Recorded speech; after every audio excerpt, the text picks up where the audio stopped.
X number of years. No, he didn't sign anything. Yeah, he didn't sign anything. Yes. But they took him to court. They took the station to court. And they got judgment against the station. That's MCSN took the station to court. No, the guy. Okay. The guy took the station to court and got, because when I did the jingle for you, you understand, and you didn't pay me outright, okay, to say, okay, this jingle, I'm buying it off from you, so that the copyright in that work will now reside in you that bought it, outright. So I cannot come back to you tomorrow to ask you for any fee. But if you pay me money, I go to the studio. Yeah. I did a jingle for you. Yes. You have just paid me for the voiceover. The voiceover and the production of that jingle. Okay. You have not paid me for the copyright of the works itself. Yeah. But not many people know this. Yeah, a lot of people don't know, but that is why we educate a lot of people that come to our seminars sometimes, you understand? So we have a lot of work to do. Because there's residual copyright. Yes. In every performance. Yes, every performance. So if, for example, I know that Station Lakon yes. needs my service as a jingle producer, Yeah. I will do 4 or 5 jingles, say of what length, duration, we'll do everything, and I'll bring them to your table. You say, oh boy, how much I go pay for this thing? I say, let's say this thing, just give us 5M. That 5M only cover the production. Except I give you an indemnity. Indemnity. Yes, you have to. So you will now say, what am I paying 5 million for? Yes. Should I, as well have the right to these jingles? So if you want to have the right, then give me 10 million. You say, no, I can't do that, but I want to buy it outright. Yes. We'll square up at 6 million. I'm going to give you 3 million now. And you say so and so and so time, I'll give you the balance of 3 million. I can't come back to you. Over a period of time, I'll pay that. Because already there's an agreement that clearly states so. Yes. But if there's no such an agreement, I can come back to you. So what it means really is that to every performer, there must be that intention to protect his residual right. Exactly. In that performance. Even 70 years after he died. No, I thought that 50. No, I thought that 50, it's 50 years. But 50 years. No, I thought it was 50 years that it enters into the public domain. 70. 70? Yeah, that's when they enter public domain. Wow. Oh, so it means that a lot of people are owing me money. It's plenty now. Well, plenty. This is an eye-opener. Yes. And it's a good thing we're having this conversation. Right. We should be taking a short break now. Thereafter, we're going back to your music. No problem. Please stay tuned. Thank you.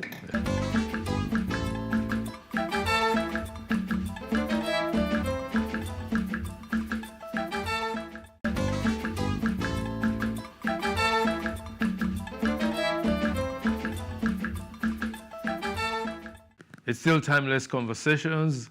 My guest is Oris Wilkie. You're welcome back. Thank you so much. So Oris, I recall one of your songs. That's the one that had the Islamic chant Heart in of it. Stone. Heart of Stone. Yeah. You understand? What really inspired that song?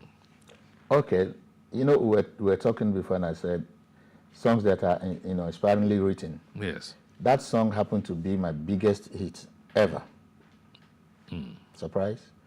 Because it happened in a time where there was religious problems up north in Kano. Okay. Where a lot of people died. Their lives were lost. Lost their lives through religion. And I said, we are supposed to be the eagle eye, the eye of the public. When the public is doing right, we praise them. When they are doing the wrong, we also, state so. So I meditated and I said, okay, if we are humans, if Allah or God wants people to fight for him, we'll be too weak as human, because you have the angels who are the warriors, you understand, who are the champions for war. Yeah. So it will be foolish for us to fight in the name of Allah and in the name of God, because the principle of God is peace. Yes. And so why should we go fighting and killing ourselves, foolishly actually? Yeah. So I said, okay, I was going to do this song, and I was going to marry the Muslim and the Christians together. So in it, when we wrote the song and then we were producing in the studio, then it got to a point where we want to do the chant, and I said, we'll have to go and get an afar. Yes, to do the right to thing. do it the right thing. I don't want to take chances. So we got an afar from Agege to chant the Allahu Akbar. Yes. So we also do the Amen for the Christian. And so it came out and people were like, wow. A lot of people listened to that song, and I was surprised. Yeah, but some people accused you. Yes, some do, but some did. Yeah. But at the end of the day, when you sincerely do a thing from the bottom of your heart, that will exonerate you. Yeah. And the truth will stand far more than the lies. Yes. I believe that. Now, you said it was your biggest hit. It was. In terms of what? In terms of revenue, or in terms of revenue, acceptability? in terms of sales, in terms of acceptance. Yeah, but I thought Tribulation was. No, Tribulation was not near Heart of Stone. What is What That yet. What is What That was the massive single that had Heart of Stone. Yeah, it was far more. Okay, sales. so what is, Heart of Stone was the album. No, What is What That I keep confusing it. What is What That was the album. Heart of Stone was the song. The song, so it became the biggest single from it. We also have What is What That as a song inside the album. Song inside the album. And that's where the confusion Yes. comes from. Yeah. Now, that song is about how many years old now? Wow. 30-something That was years? 1990. Yeah. So 1990. Yeah. No, 91. 91. Yeah. So it's about 33 years old. Yeah. So 33 years ago, you wrote the song. Yep. It's still Very, relevant very relevant. today. When you hear it, it's as fresh as. It's as fresh as yesterday. Yes. And songwriting, is it a gift or a craft, or both? It's both. First, you have to be gifted. The craft comes in with doing your own, thorough research. When you write a song, you do a research on a song. You meditate, Yes. spiritually, and then the right words will come to you to express yourself in that mode of chords. Because, when you're dealing with music, it'll be wrong for you to fix in a word of love in a war chords in music. There are songs that you spread the chords, you know that this chord is not love inviting. You understand? This is war. Yeah. You understand? And then there are chords you will spread, you say, I want to make you cry. And so I play the melody, then I fix in the right words into the right chords. To engender that mood. By the time I play to you, you see water dripping out of your eyes because I've just taken you somewhere. That is gift, So you need to do the research to be able to know what kind of chords can I play if I want to talk about a love song. I want to sweeten a woman's heart. So you're going to, invoke those chords. First of all, you listen to it, and then you also invoke the words that should marry those words so that it comes like bread and butter. Because sometimes you have words that are wrongly fixed in a particular chord. Spirituality Very, has been coming out of what you have been saying. definitely. In fact, you used a very strong word, and you said invoke. Invoke, yes. You have to invoke the right words. To get your Perfect- message out, or to get the perfect blend. yes. So first, it is not, you are not thinking about what the people, or you are not talking about the people, now you are talking about the words. This is the chords I have played. These chords, I said, no, I'm going to move these chords because it wouldn't fit the words. Yeah, but because you're an instrumentalist, Yes. That's why. That's part of it. Because most times, most people who write songs, They don't know about they this. don't know about No, it. don't know They about just it. wrote, they will just write maybe a But poem. it's the duty of the producer Producer. who will now interpret it. Yes. But in that interpretation, Yes. now comes the advantage of being an instrumentalist. Exactly. You know, Yeah. like these days, there are songs that are very, very powerful. There are. Very, very powerful. Yeah. Even by the younger generation of Nigerian Do musicians. you know music has gone beyond just for pleasure? Yes. It's now used as medicine, you know, for curing certain ailment. Just music, yeah. Really? Google oh, it. wait. I Google it. actually saw, Yeah. I saw a video recently Yes. of a blind They use music child now. who his mom said connects better once he hears music. music. And there was a saxophonist who came to Okay. play for that child. Even- And you could see the child come alive, yes. Do you know that you can stay by the seashore, maybe with your sax or your keyboard, in a lonely seashore? There are chords you will play. The fish will all come out around you there. They would? Yes, they will come around. You will see a lot of fish listening to that music. Yeah, but I know fish that you start to catch. No. You know, you just, especially dolphin. They are very, very smart but at listening to music. They're quite smart. Yeah. Smart. See, if as a performer Yeah. you have that talent, Yeah. wouldn't you expect that around you, society would encourage? How else can society encourage the nurturing of talents in our environment? Well, first of all, you have to be sure that the talent has the talent. You understand? Yeah. Because if you are carried away by some amount of wants and desire to be a star by a little chap that you heard sing or you watch perform, then you may not be going far. You have to ascertain that, does this guy really have this stuff? If I cancel or if I interview some of the artists that come for consulting to me, and I hear words like, Baba, this song, I beg.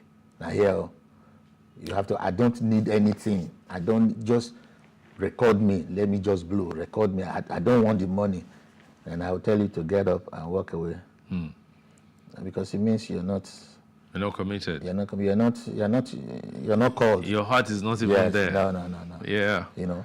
So I want to see an artist come to my studio and say, Daddy, how can we make money out of this? I need you to listen to it and so if there's a future in the song, first of all. You know. That seemed to be an artist who knows where Who he's has going. commitment. Who knows Yeah, where but he's going. you know, should we blame technology, for instance? No. In those days, right, you had formal studios, huge things and all that. honestly. These days, all of those things have been compressed into Into small small- devices, exactly, you understand me? So, exactly. and these guys can get those devices. Yes. There are softwares you can install on your computer That's and correct. you will turn a small room into Into a studio. Yes. That's So correct. because it is easier to do now, everybody thinks they can do it. Is that a disadvantage or what? It's a disadvantage, you know, because you're no longer groomed to be a career musician. Because if you just rely on those floaty loops, preset sound, you know, and then you put them together and you say, hey, get up, read, so that's music. It's not music. Yeah. Because it's not going to keep you in there for a long time. You understand? Because you have not passed through the school. You have not been mentored to know how to sit down and be inspired to write a song. Okay. I can be at third mainline and a melody is knocking on my head. I bring my phone, I whisper the melody down, I keep it. You know, I come back to it maybe in a month's time. You know, so I know that song just came. Just came and I was able to capture it. It's always in the air. Yeah. It's always in the air. And so when I capture it and I want to now, you know, work on that particular message. Yes. And so it would take me some time, step by step, not just written, I got this, but create beat, and next tomorrow it's on the air. Yes. No, there's a difference. So it doesn't even need to go on air these days. It Go just to goes on the YouTube. internet. Go to It just YouTube. goes on. So everybody can Right? sing now. Yes. With the kind of softwares that we have. Yes. You can sing. In fact, there is one I saw 2 weeks ago. So if you're not a singer, Yes.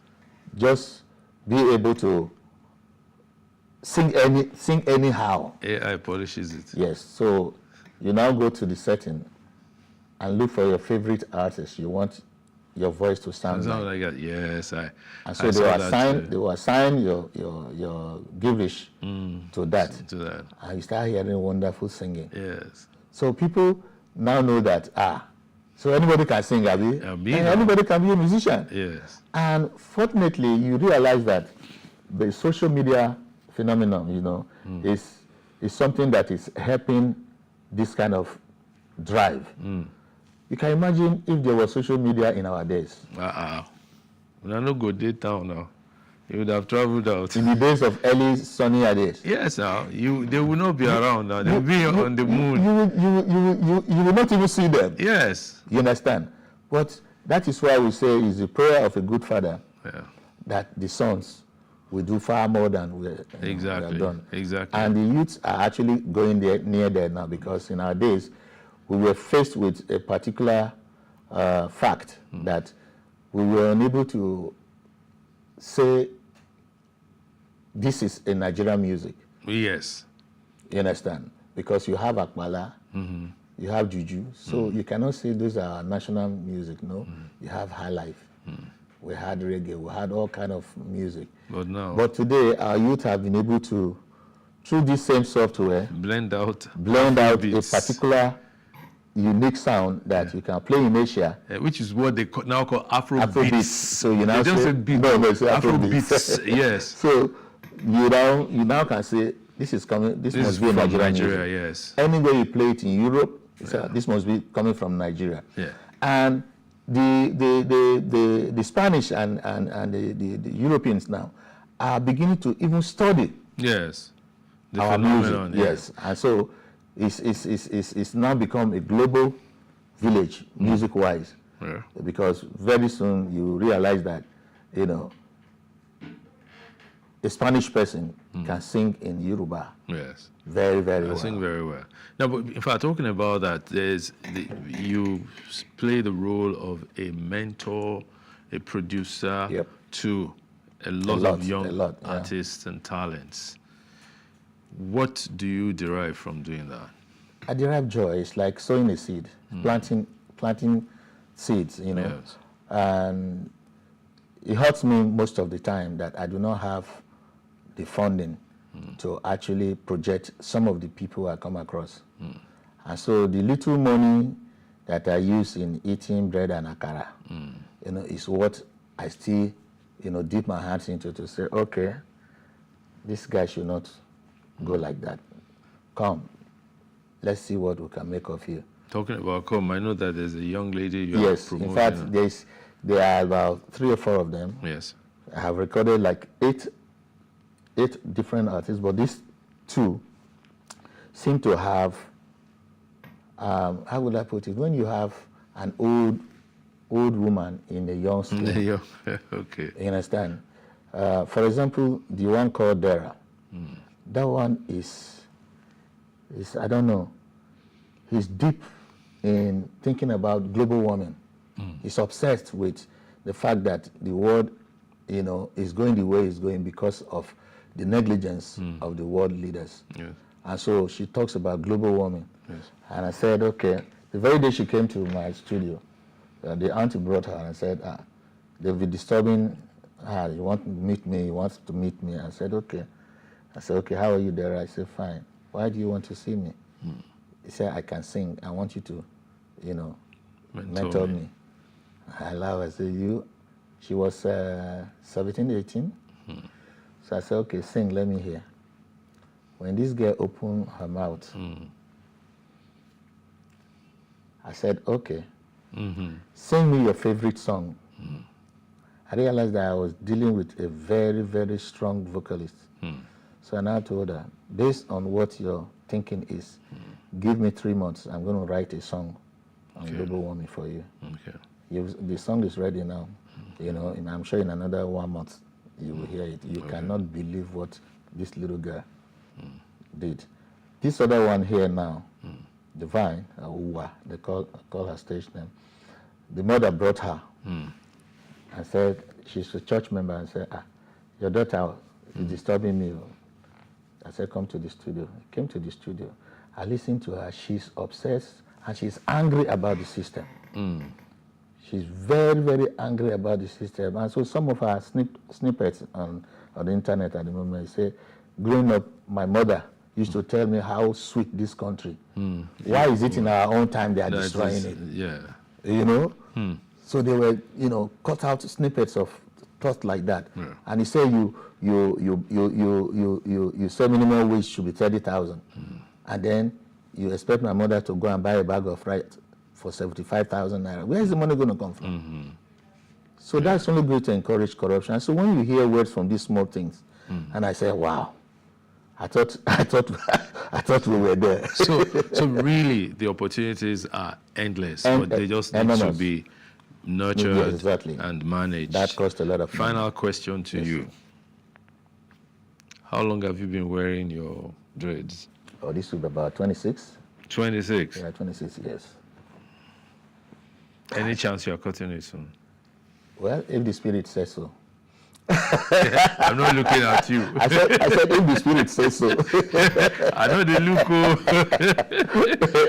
Well, it's been a very nice time talking to you, my brother and friend, Orit Wilike. Yes, my brother. I'm sure sometime soon we will get together again and have more conversations. It's always my pleasure. Yeah, thank you so much.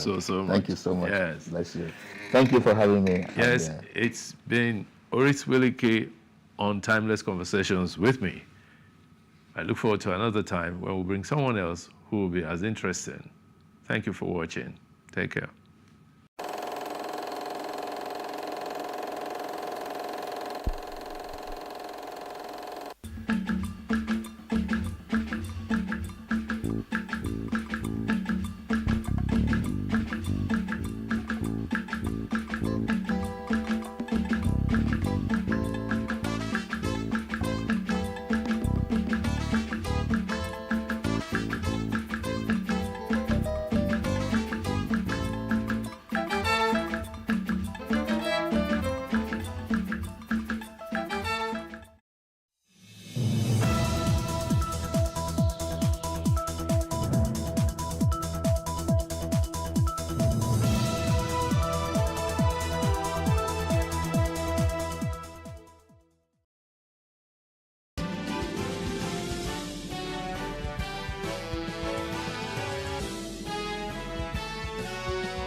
Hello and welcome. I am Justin Akadonye and this is the news brief on Plus TV Africa. President Bola Tinubu has highlighted the significance of global collaboration in achieving collective progress and prosperity at the 2024 summit on the Forum on China-Africa Cooperation in Beijing. He praised the China-Africa partnership as a model for sustainable development and shared prosperity, asserting that global challenges can be addressed through cooperation. Tinubu congratulated speakers, particularly FOCAC co-chair President Bassirou Diomaye Faye of Senegal, for their contributions to the partnership. Now, President Xi Jinping announced a $50 billion financial aid package for Africa, along with additional military assistance. He called for both China and Africa to unite their populations to contribute to a new era of global peace, prosperity, and progress.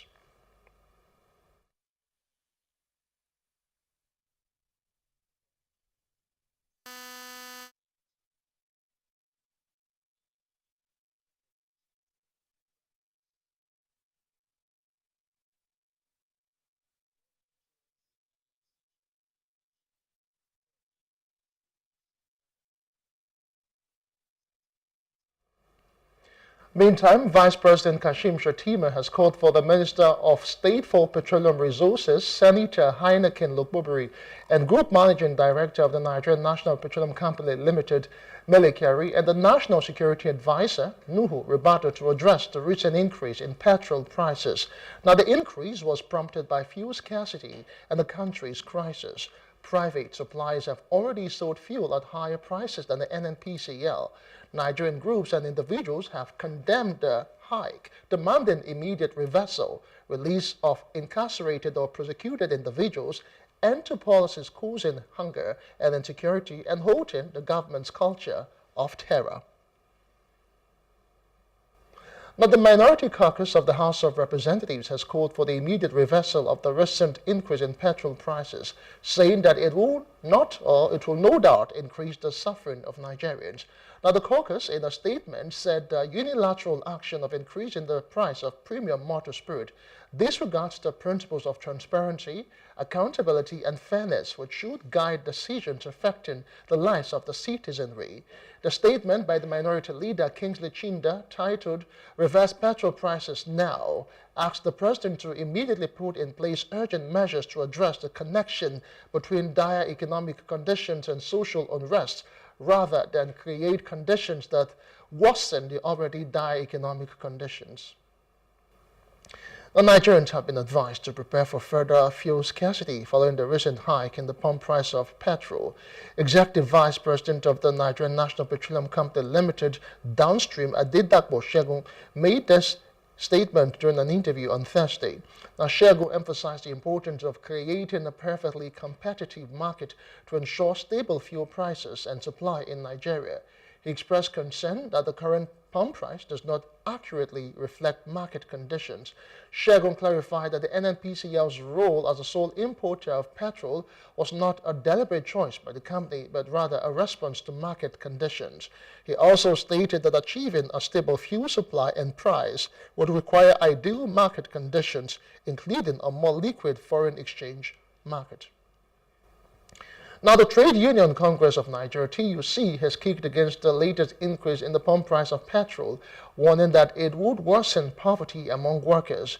The union made its position known in a statement. Now, TUC President Comrade Festus Osifo, who signed a statement, called on the federal government to immediately rescind the decisions, promote policies that will strengthen the Naira, and take decisive steps to alleviate the suffering of Nigerians.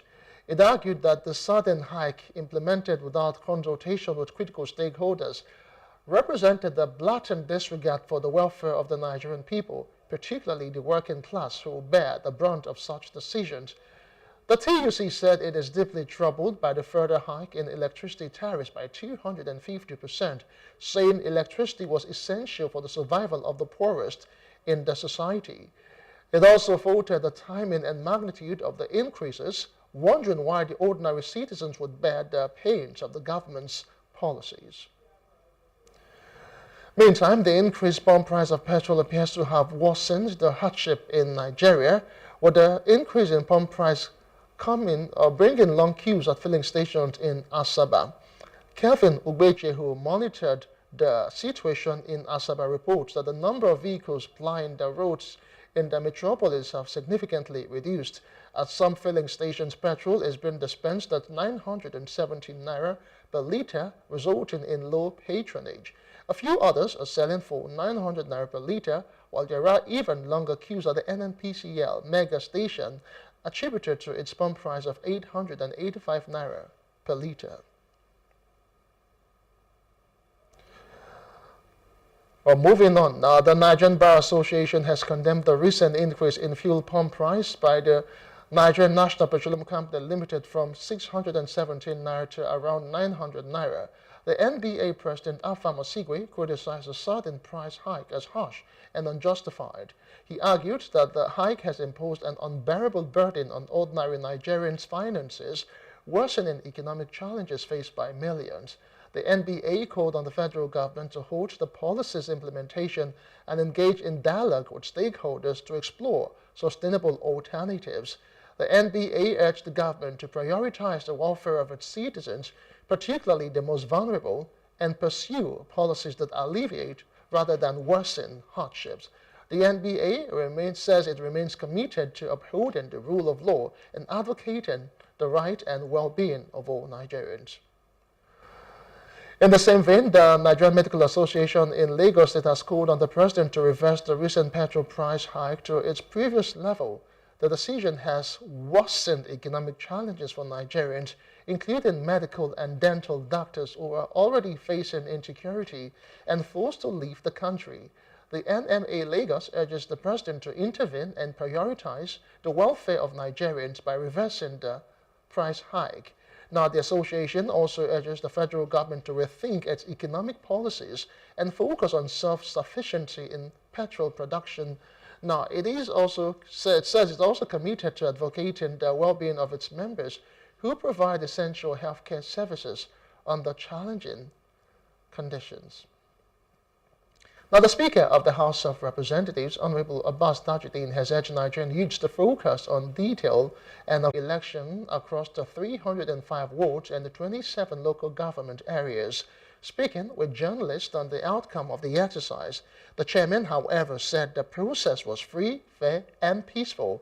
Ebere noted that the presence of security forces and electoral officials across the wards and local government where voting took place gave credence to the exercise. He said that the party's national vice chairman, Southeast Zone, Ijoma Arodiobu, also observed the process. Confirming the exercise, a commissioner with the Imo State Independent Electoral Commission, Charles Ohiri, said that the process of the elections was conducted in a peaceful atmosphere.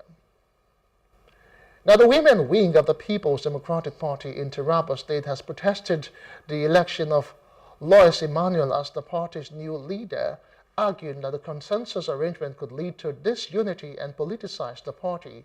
They are now seeking the governor, Abu Kefer's intervention to prevent the party from losing popularity among women. Former Federal Commissioner for Information and South-South leader Edwin Clark has requested Inspector General of Police Kayode Egbetokun to arrest and prosecute the Minister of the Federal Capital Territory, Nyesom Wike, over his threat to set fire in the State of Governors of the People's Democratic Party, PDP.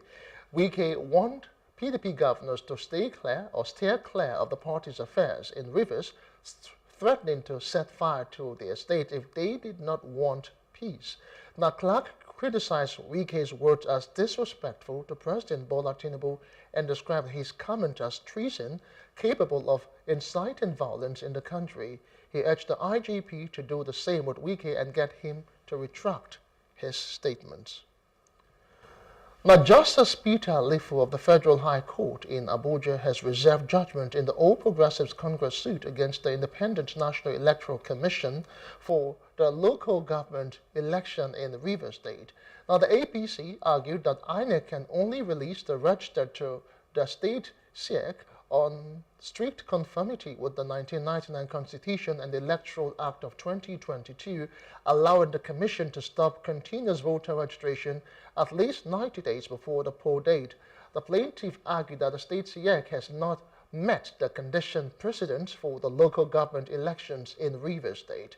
The court listened to all pending applications and the substantive suit, with Gadi Uche presenting his motion for change of counsel and discontinuance of the suit. And now to other parts of Africa. China's foreign ministry has urged Eswatini, Taiwan's only diplomatic ally in Africa, to recognize the trend and make correct decision. Eswatini is the only African country absent from the 2024 Forum of China-Africa Cooperation Summit in Beijing. The summit is expected to adopt an action plan to strengthen cooperation in global governance, security, trade, and investment in the next 3 years. China has long regarded Taiwan as a reneged province and has no right to establish diplomatic relations with other sovereign states. A former New York governor's aide, Linda Sun, has been arrested for acting as an undisclosed agent of Beijing, blocking Taiwanese government representatives from accessing high-level officials and influencing New York governmental messaging. Moving outside the continent now, Russian President Vladimir Putin has declared his support for Kamala Harris in the November U.S. presidential election. Putin made this declaration a day after the U.S. Justice Department charged 2 Russian media executives over an alleged illegal scheme to influence the November election with pro-Russian propaganda. He had said earlier this year, before President Joe Biden withdrew from the race, also with apparent irony, that he preferred him over Trump because Biden was a more predictable, quote, old-school politician. Now, the Kremlin leader said Biden had recommended his supporters to back Harris, pledging that Russia would do the same. Now, Putin said Trump, as president, had introduced more sanctions against Russia than anyone in the White House before him. In business news now, the Nigerian National Petroleum Company Limited has reported 188 oil theft incidents in the Niger Delta region between the 24th and 29th of August, with 89 illegal refineries dismantled in a week.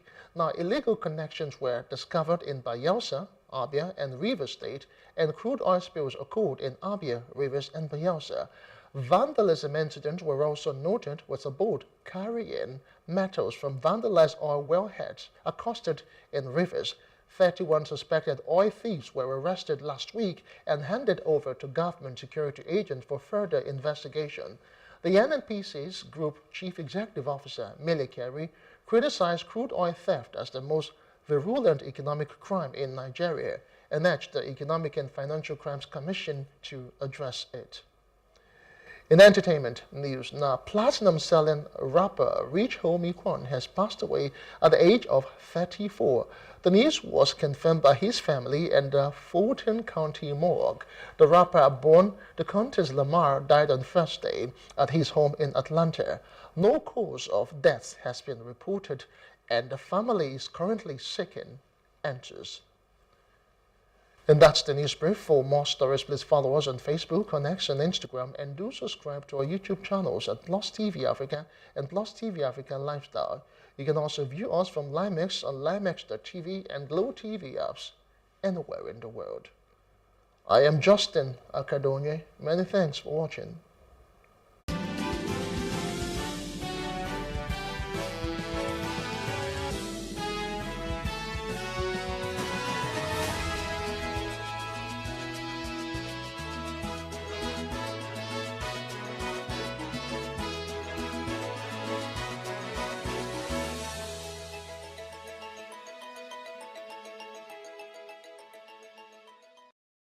Welcome to Bayes University, Abuja, Nigeria, with a legacy of excellence and a vision for nurturing future leaders.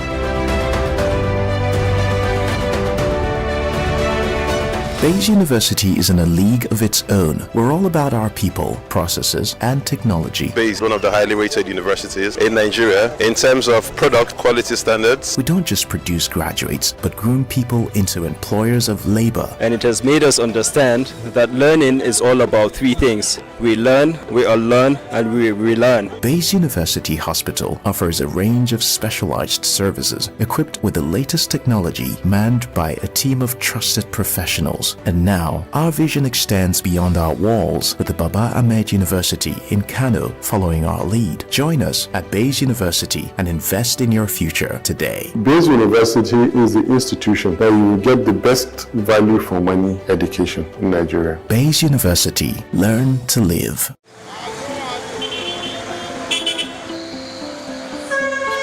Nigeria is witnessing an increase in entrepreneurs, startup companies, and small and micro-scale businesses. Economists say one of the major reasons for this is a problem that has plagued the country: unemployment.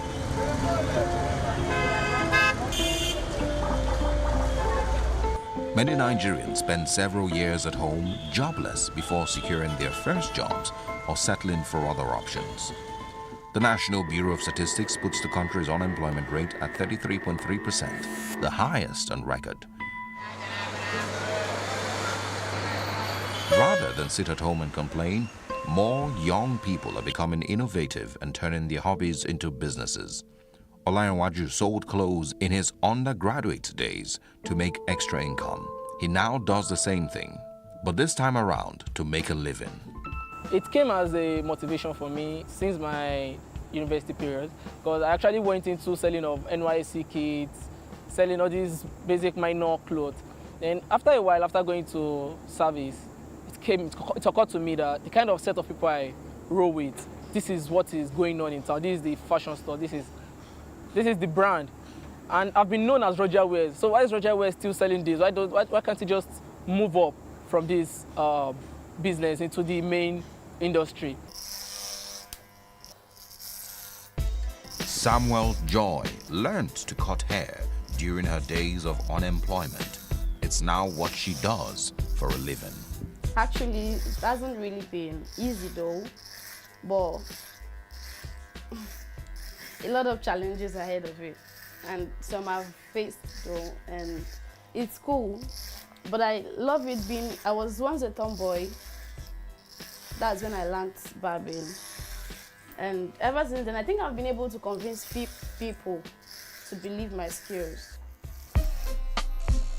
Unemployment and poverty also forced Willie to be a barber on the streets of highbrow Victoria Island in Lagos. When I was growing up, father actually wanted me to do something good.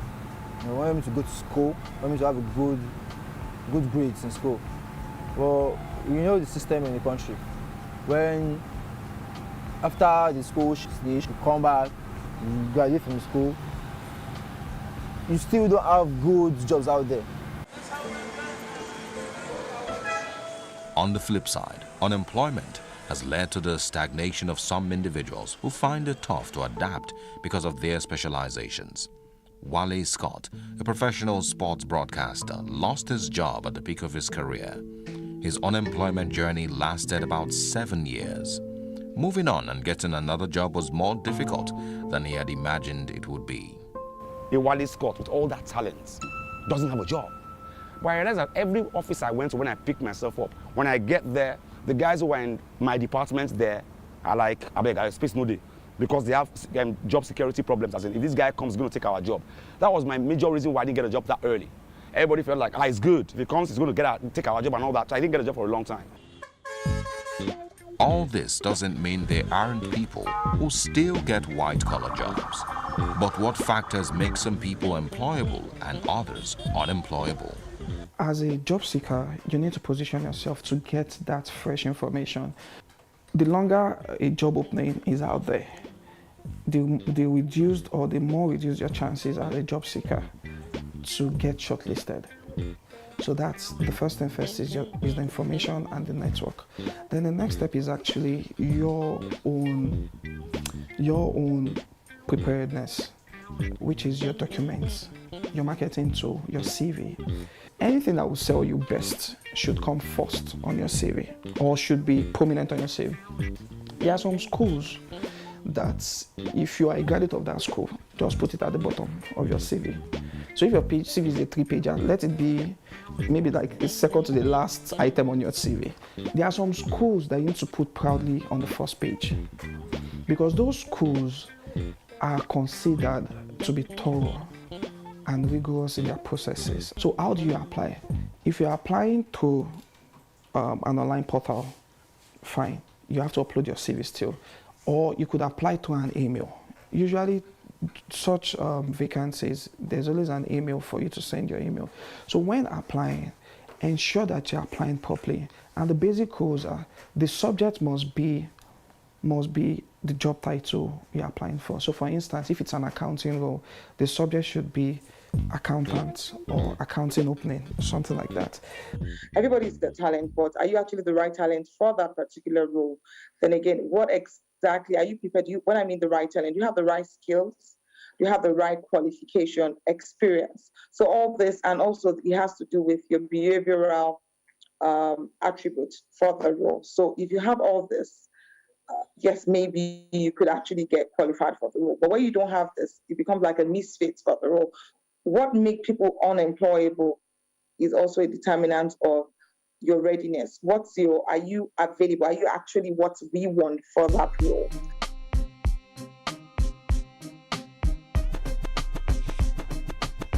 At a point in my life, I actually did consider it. And I was back in school. I did consider going into Yahoo Yahoo. All right, so what changed your mind? It's something that when I tried to, I felt this adrenaline rush of being scared of being caught, being scared of sitting in jail. It's something that I did try for like a week, not even, it didn't take up to 2 weeks, just a week. And within that week, it's something I understood that no, this is no way for me. Because, for example, there are a lot of youths that are just like me in the same markets that were into this business. And I've seen a whole lot of them that have bought cars just from this business, that have gotten a house just from this business. There is no lady that is willing to do something that is illegal. Yeah. It's just due to the, what is it called? The bad economy in our country. Because I see myself as somebody that has really been focused from my childhood. There are some ladies that doesn't have patience in doing some things they do. That's why you see some runs girls around. Our Nigerian youths won't try because go easy. At Ibere, kind of primary, from primary to secondary. Secondary, most of them are in university, not graduate. After graduation, on the serve, if you have a year, a year to be served. So one serve that most of them want to send the federal, one serve the federal, and one can serve the state. Instead to the country, me one, Sibe, on that would go on le. So I'm out quickly and fresh. Most of them want online business, non she. About one agency, our youth not quite in business dancing. So I feel a lot of people actually have this mindset of they want to go into legal ways and make it out of legal ways. So one day they can always say, back then I never had it, but today I have it because I set my mind into this market business and not the other shady business, because no one knows tomorrow.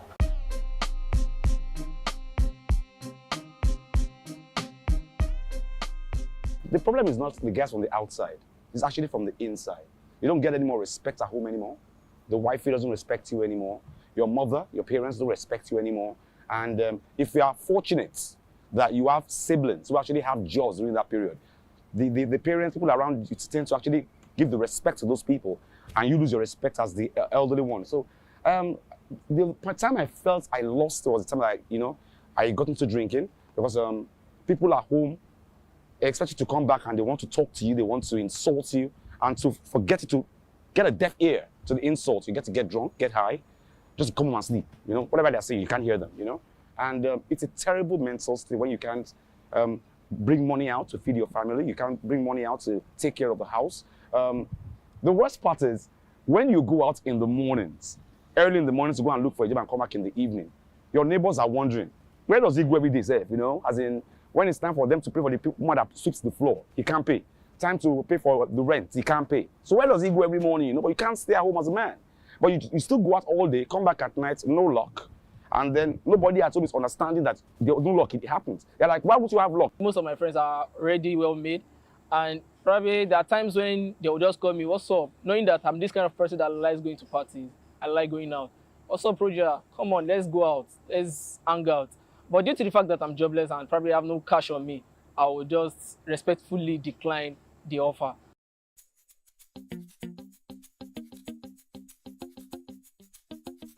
Both the private sector and individual have roles to play as far as employment-related issues are concerned.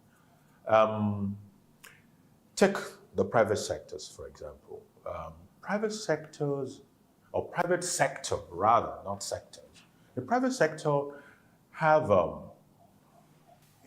they have to help to drive the public sectors in every area where it is failing. I give you a very good example. In the ongoing pandemic, the government of Nigeria has not been able to take to life any vaccine. Not because there are no researchers, not because there are no research institutes, but there were other factors that go into that space to make it happen. One of it is funding of research. We have to start changing the orientation of people. There is the mentality of quick wealth all around, all over the whole place, which is why a whole lot of young people are involved in Yahoo, in code, and all other things. And when you speak with them, they tell you, oh, it's because there are no jobs. That's why I have to go that way. But in the real sense, there is a due paying process period when people are supposed to commit to a job or a role or a work or a vocation and learn the ropes, become experts.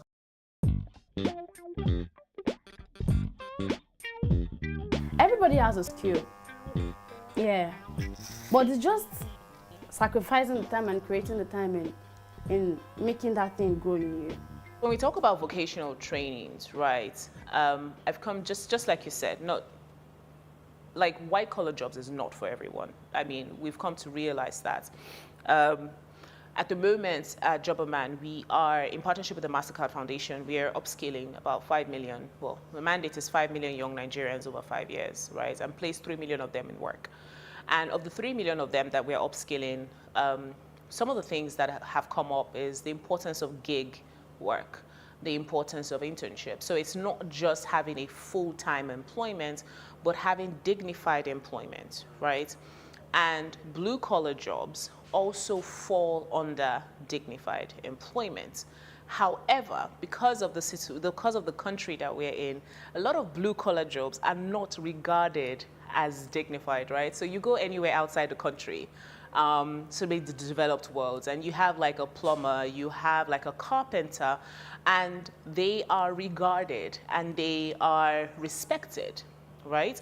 However, in Nigeria, you have carpenters, you have plumbers, and most times those professions, although not white collar, are not regarded, right? So what we really would love to do is to make these blue collar jobs dignified. And how do we make them dignified? By teaching these people, or teaching people who are going through vocational trainings, the necessary skills that will make them stand out. So yes, white collar jobs are not the only answer when it comes to employment. Blue collar jobs as well are our answer to unemployment. After all said and done, changing the public perception that white-collar jobs are the only dignified form of labor may just be a start in the eradication of the stigma of unemployment. More people are building businesses from their talents, passions, and hobbies.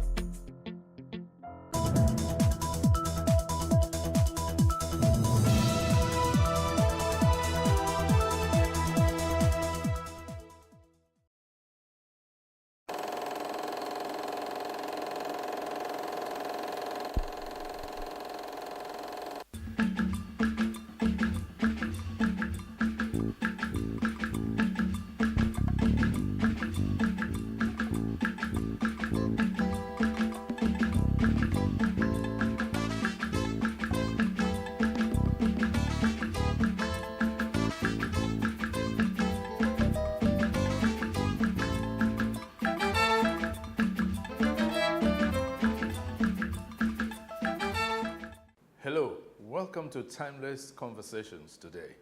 My guest is a gentleman who is an epitome of altruism.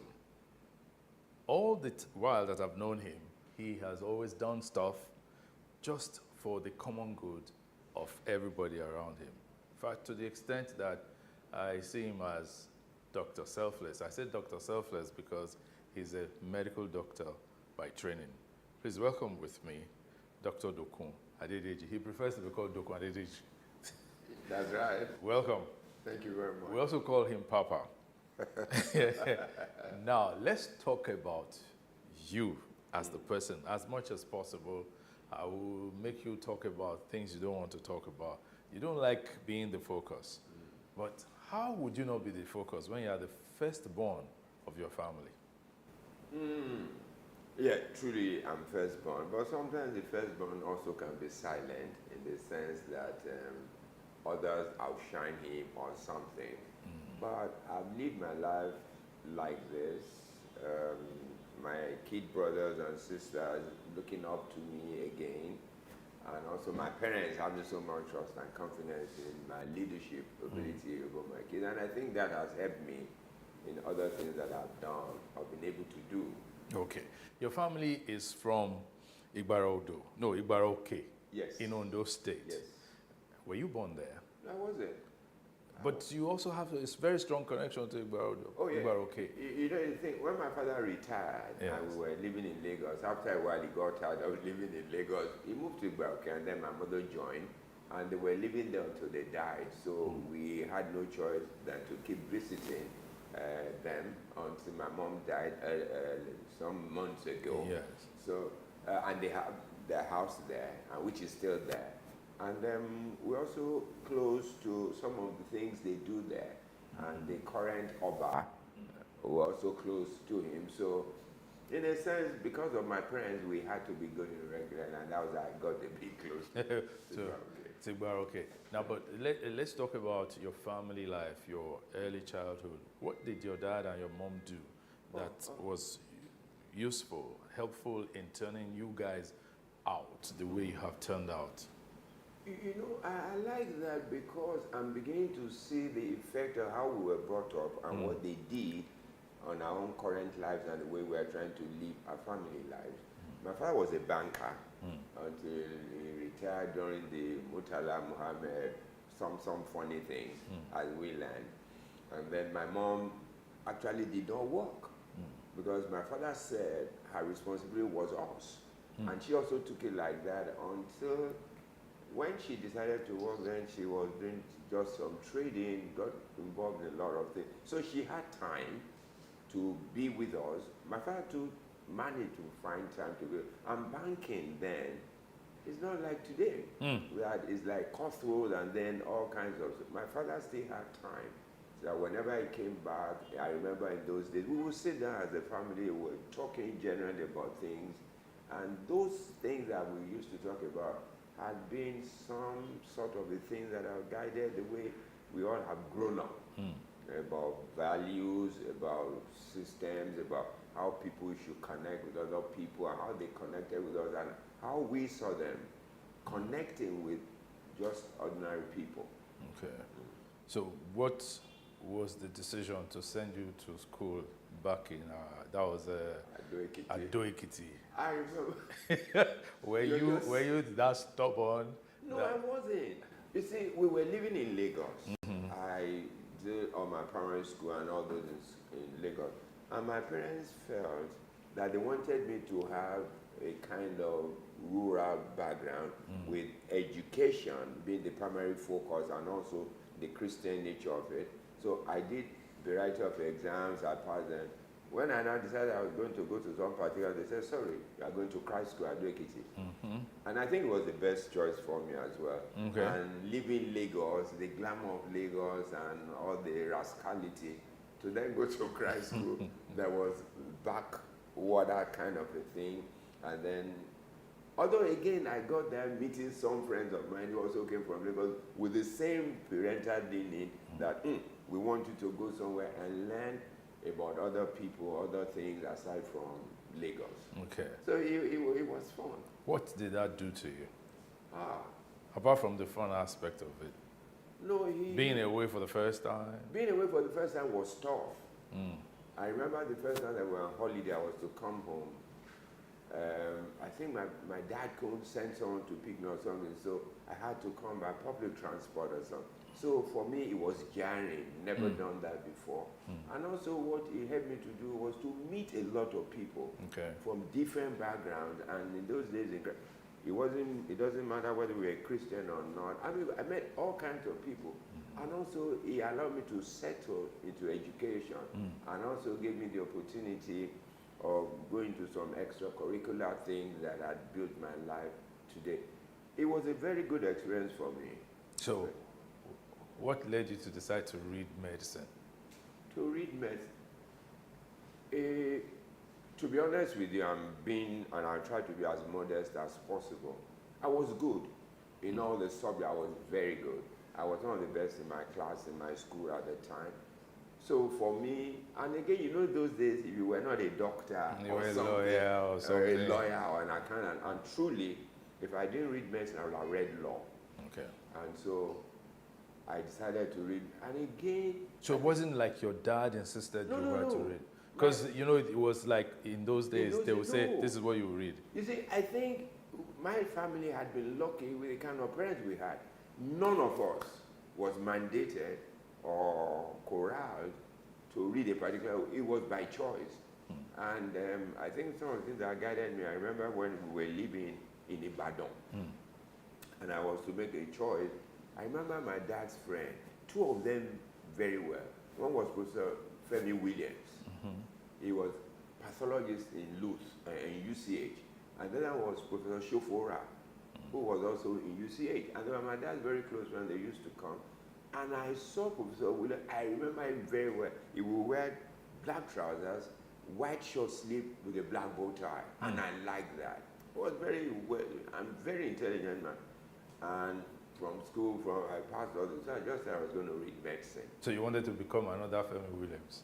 In a sense, in terms of the way it was sartorially presented and very intelligent and very professional. You also dress very well too, sure you know. Oh, I thank you. Yes. No, people say that, but yes. It's just by nature, I like to be simple, but I like to be, I'm very meticulous about the things that I do, even dressing, even writing, whatever I do. So people find a bit of trouble with that. I was too particular about things, but it's just my nature. So it's been how many years since you left Ife? I mean, yes, since you went into medicine. Medicine, yes. I left medical school, I think must have been about 38 years now. Yeah, that's Right. almost 40 years. Oh, yes. Yes. And I practiced medicine for quite a while until I got tired, and whilst I was in Cadbury. So, and incidentally, you know, things sometimes work in ways that you don't understand, but that you desire. After being in medical practice as a medical director in Cadbury, then I was getting tired of medicine. I said to myself, I would rather do something else. So in the process, Cadbury then had an issue. And then the MD, then a white man, thank God for white men, I mean for this reason, he called me and said, we talked about something in the company because of the issue, all the directors had gone, and they want me to move to human resources, to head human resources. I said to him, hey, I'm a doctor. So he said, no, we know, but we know that you can do it. We will give you all the practical background that you need, experience, and then we put you. So he said, okay, they'll come in, let me have an interview with the other directors who are white too. I keep mentioning the white thing because I'm not sure if the MD was black or Nigerian, whether they'll give me that opportunity. That's a deep one. Honestly. We will interrogate it. Oh, please, let's do. You know why I'm saying so? Yes. This was a man, they brought him because he had retired, they brought him from the UK. Okay. Wallace Galland. I remember his name very well. Cadbury had problems, some white people had come on the board. Alistair was there, Mike was there, and I think, and also Wallace. So he walked to my office, actually in the clinic. He had been looking for me, I wasn't there. So then he then came, he shut the door and said, Doctor, I want us to have a chat. I said, what is it? He said, we've been thinking about something I've discussed with them in headquarters in Birmingham. We want you to become the head of HR. I said, look, I'm a medical doctor by profession. He said, we know, but we have seen things in you that can make you that make us believe that you can handle it. So, but he said, what they will do then is try and give me practical background and all this and all the training required. I said, okay. And he said, I will think about it, that he will call me. So he got back there, he called me and said, will I be available for an interview on Friday? I said, okay, fine. Then he called back and said, no, tomorrow. So I met the other directors, two of them, Mike, the other white man, then the South African, white South African, Alistair Gore. So we had the interview, and then 2 days later he called me and said, look, they've agreed that I should be moved to human resources, that if I don't like it, I should let them know I'll come back to medicine. We'll come back to it. Let me just say that, don't you think that attitude was more from where they're coming from than because of their skin color? Oh, absolutely. If I alluded to white, it was Yes. because they were white then. I think it's them. Yeah. It's just their way, their attitude of giving anybody a chance who can do something. Not necessarily because of the skin color. Okay, fine. It is not unlikely that there could be some Nigerians with such disposition, but at that time there was none, in my Okay, periphery. fine. Okay. So I think it was more. It wasn't because of the, Some also came, they were terrible, white guys, but not necessarily because of their skin color. So what was that experience like, switching from the clinic being medical director to becoming HR director?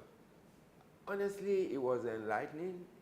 It gave me a wider berth in understanding.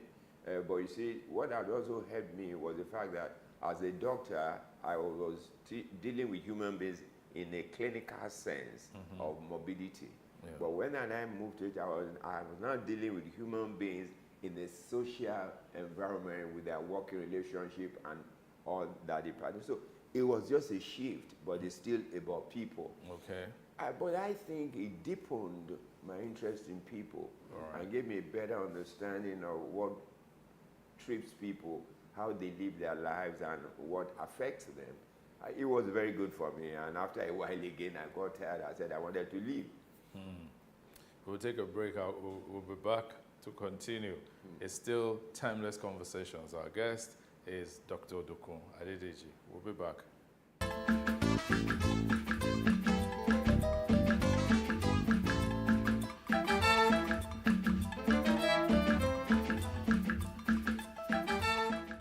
Welcome back to Timeless Conversations with Dokun Adedeji as our guest today.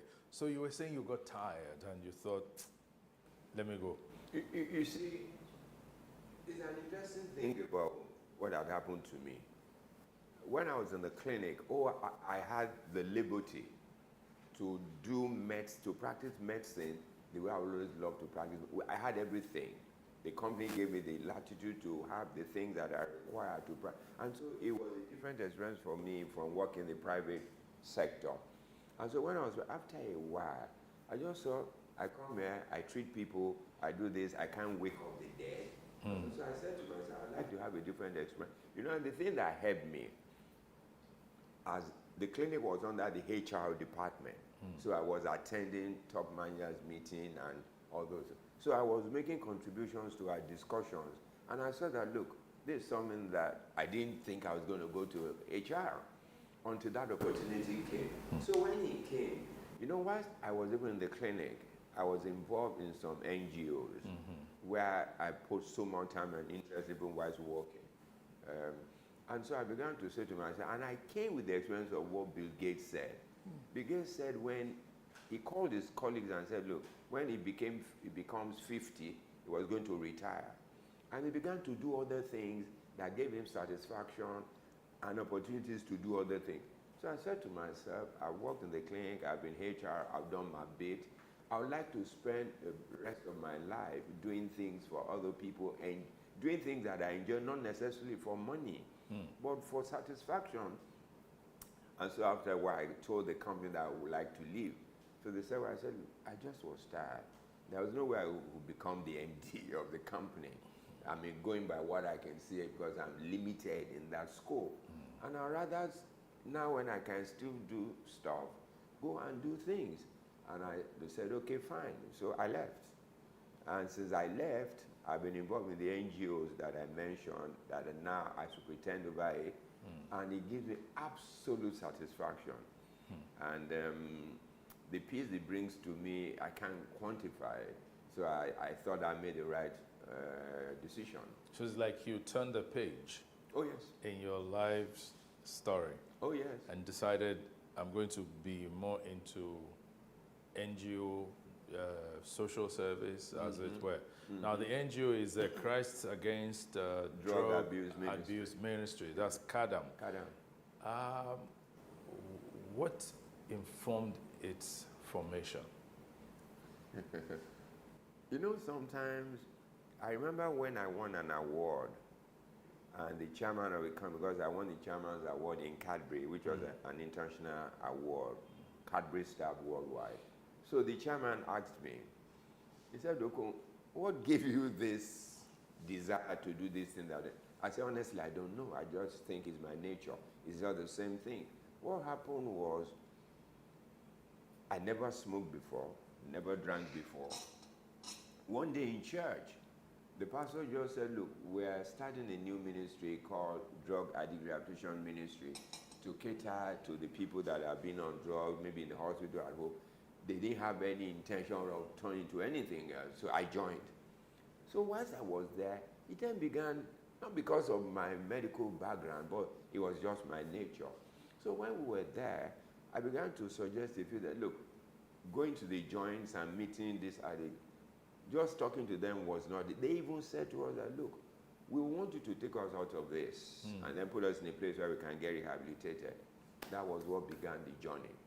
So I then got very involved in it. We then built our centers, began to admit people, and we went to see people turn around. There are quite a number of them today. There are still a lot of them today are drug-free, living productive lives. So that was my interest. In what year was this? The ministry actually Yes. was founded by Pastor Deyemi. I think he founded the ministry in 1991. Okay. And then I joined the ministry in 1992. So that's like 1991 today. That's 30 years Yes, ago. and then so you've 29. been with it. I've been in the ministry for about 29 years. 29 years. And since I retired in 2010, yes, this is what I've been doing full time. Even I wasn't paid. But that was not until now Mommy Joe now set up a board. The board said, no, you couldn't have been doing this all these many years and then we don't. So they said they'll give you some allowance. But the allowance is not even the important thing. But the fact that it was touching people's lives, people's homes, people's families and parents. Let's talk about not just the testimonials yet, but the drug abuse situation in Nigeria. I know it's a global thing, but let's situate it within our own area. Lekon, one of the greatest tragedy for me, or pain for me, is the issue and our attitude to substance abuse in Nigeria. Why do I say that? Since I got involved, we've been shouting at what I'm seeing that will envelope. When initially, some years ago, they said Nigeria was a user nation, a transit nation. People carry through Nigeria. I remember telling one of the top echelons of NDLA, was actually the chairman, and we're joking that then we were even a user nation. So they didn't believe until 2013, when NDLA finally agreed that we're a user nation. Then I cautioned again, a year or thereafter, that we're not just a user, we're manufacturing. Everybody said, no, no, it can't be. Where am I going to? In 2017, a survey was done by the UNODC. The report came out in 2018.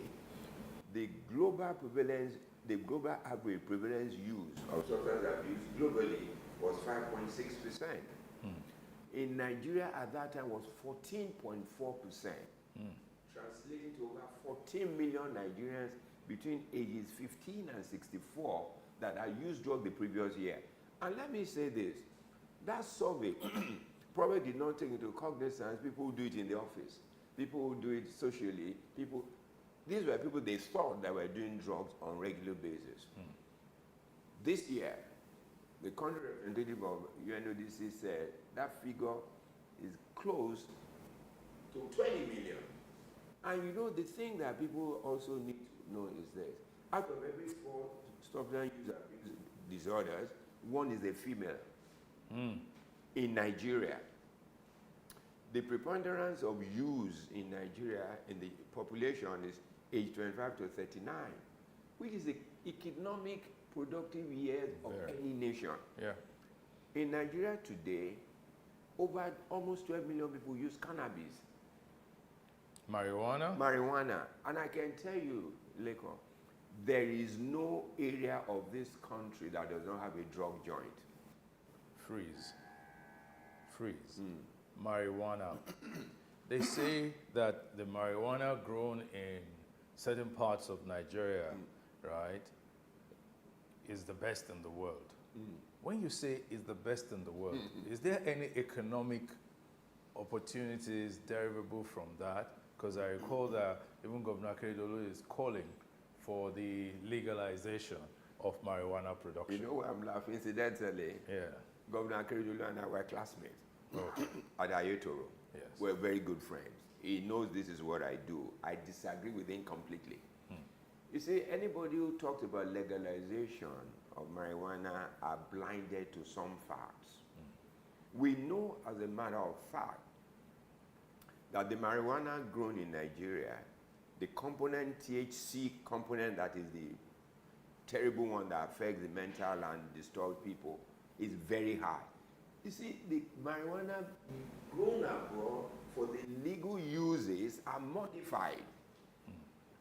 So they're modified to the extent that the THC component is not as heavy as it is here. To say that the best in Nigeria is a fallacy. Nigeria is the 5th highest producer of marijuana in the world. Now, the thing about this is, we are not in a state yet, and I don't know when we can get there, when we can sort of decide that this is what we use marijuana for. So legalizing it will be a tragedy. It will take us down slope.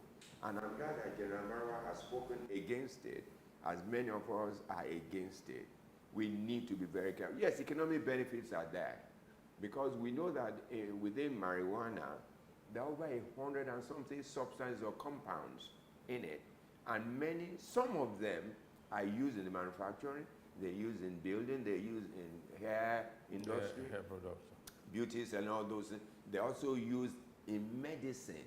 But one thing that people forget, even the medical marijuana is not an answer to many of the conditions we use them for.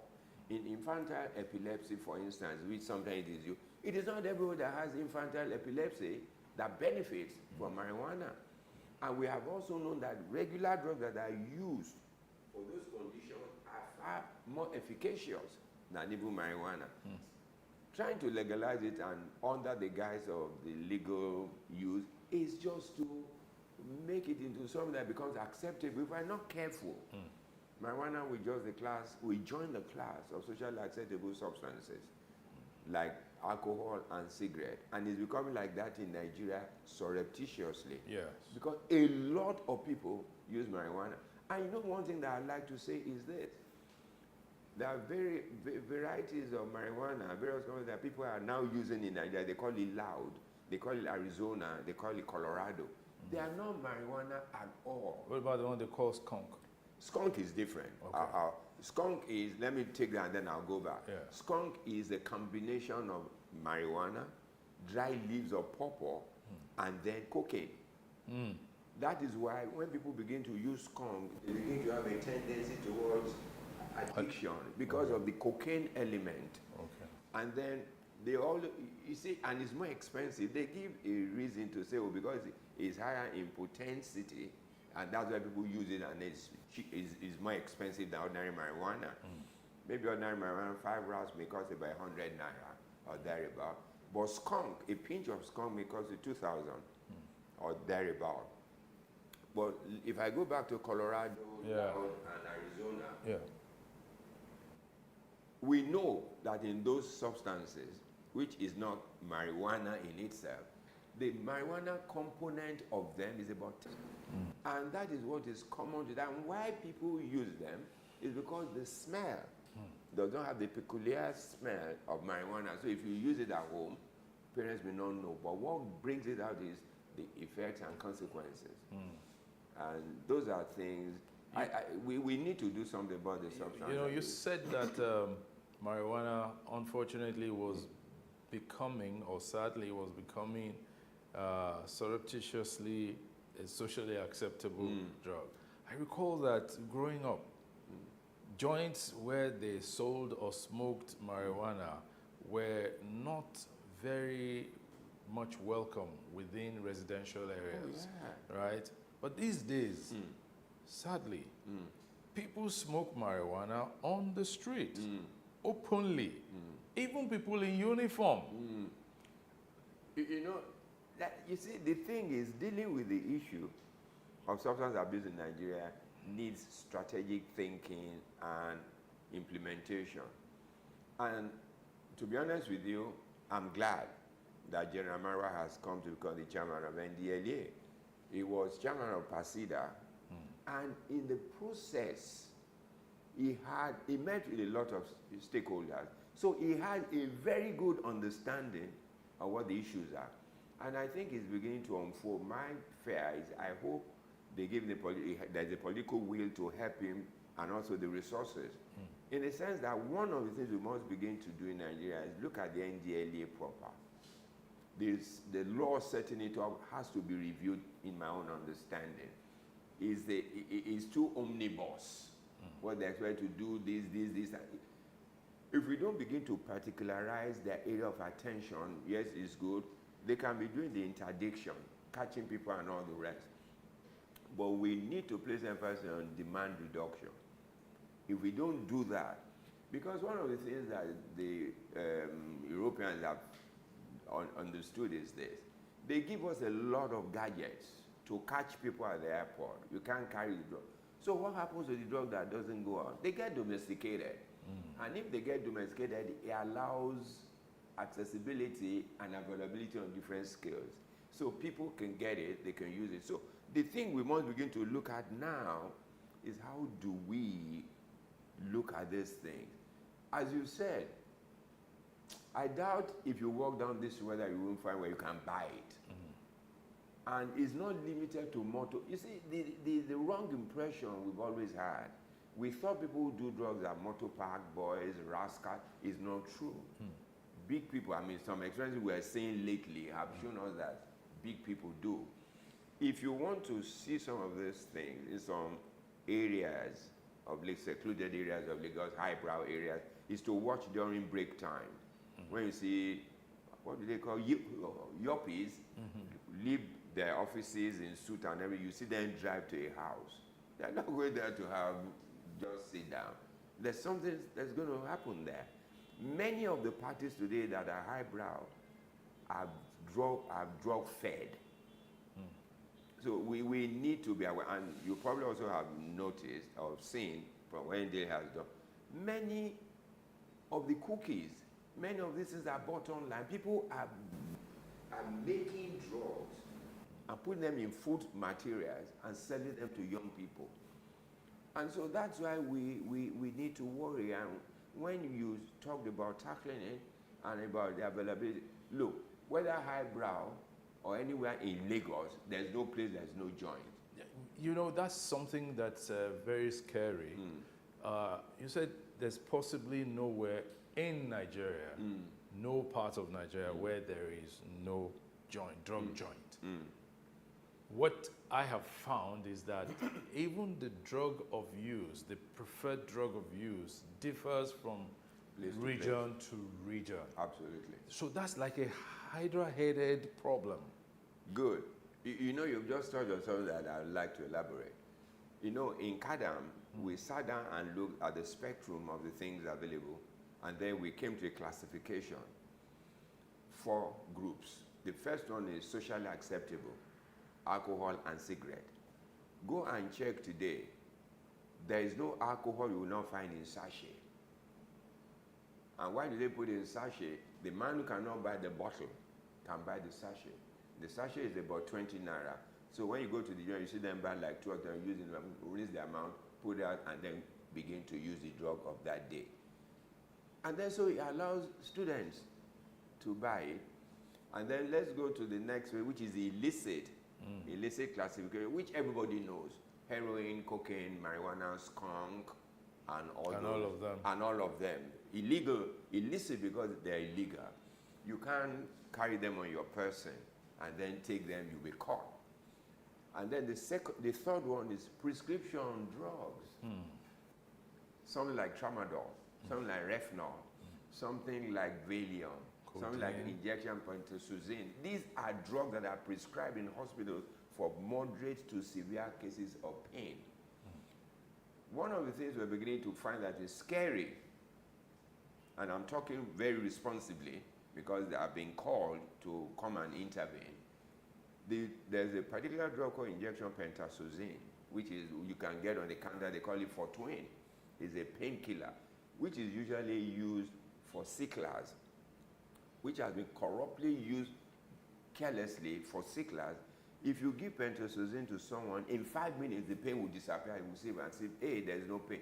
So it's become common because you can get it everywhere. Doctors, nurses are also beginning to abuse it. And also things like pethidine, drugs you can get in the hospital. I mean, Refnol is a drug of prescription. that people get. Most of these, all these drugs that I mentioned, you can get them across the counter in Nigeria, prescription. So that's the third category. The scary one is the fourth category. We call them miscellaneous. Why do we say miscellaneous? Because you can't classify them as drugs. Petrol, nail polish remover, gum, a Evo stick, something like toilet fumes, pit latrine, or if a non-flowing gutter, the stuff are taken and built it into a mold and put fire to it, and then they inhale it. You see, this is not localized to Nigeria. I saw it in Kenya when I visited Kenya some years ago. Some young, you know when you see people go to dunghill to begin scavenge, you watch some of them. They will sit down, put fire to it, and stand around it. The fumes that come out produce something like methane, which is also something that they inhale. So that is why we should worry, just as you said. If I can't afford cocaine, I will afford something in that category that gives the same effect in lesser category. And then lizard dung. People will gather the white part of the lizard dung, grind it, and then put fire to it or sniff it. Oh, no. And also, around Pakistan, Eastern Asia, they use scorpion. They will kill scorpion, dry it, and then use it to sleep. In Nigeria here, there's something called gegemu. You may not know it. People in the villages know it. There is a natural growing plant that they plant behind the house to drive snake. It has fruits. How students knew that it could get them high, I don't know. It was one of the universities that I went to in Nigeria, in Southwest, that told me they will pluck the leaves, they will boil it as if they boil vegetable. You can't take the fluid neat, extremely potent. So they put it in bottles. When they go to parties, they'll be giving you a bit. The fruit, they will pluck it, dry it, grind it, either sniff it or put it in alcohol. So when you talk about, there are different areas. We know that in some places, they put some of this in AC. What? So when people, oh yes, AC vent. So that's why you see them, they have their closed parties. They can do this, so they get high. But what does that getting high do to them or do for them? It's a, I will call it an escape mechanism without they knowing it. Because what they mean is, when I do this, truly, there's a high that comes with sniffing or taking this thing. And the high is ephemeral. What do I mean by that? You take it, it makes you feel, oh, I'm on top of the world. Your problems, your pain seem to disappear. But it's like a Mexican story. A man carried a lot of load on his head, and he said, let me rest. He put it and he sleeps. And when he wakes up, what does he do? He picks up his load. It's the same thing with addiction. It gives a kind of freedom. I've taken it, I feel high. But the problem you are running away from, they don't disappear because you've taken something. No. When you wake up, you pick up your problem. Right away. So unless people begin, you see, there's a lot of work to do about getting people to understand why they should not get high at all. I'll come back to that. Lot of work to do. Let's just take a short break now, and then we'll continue. We're going on a break now.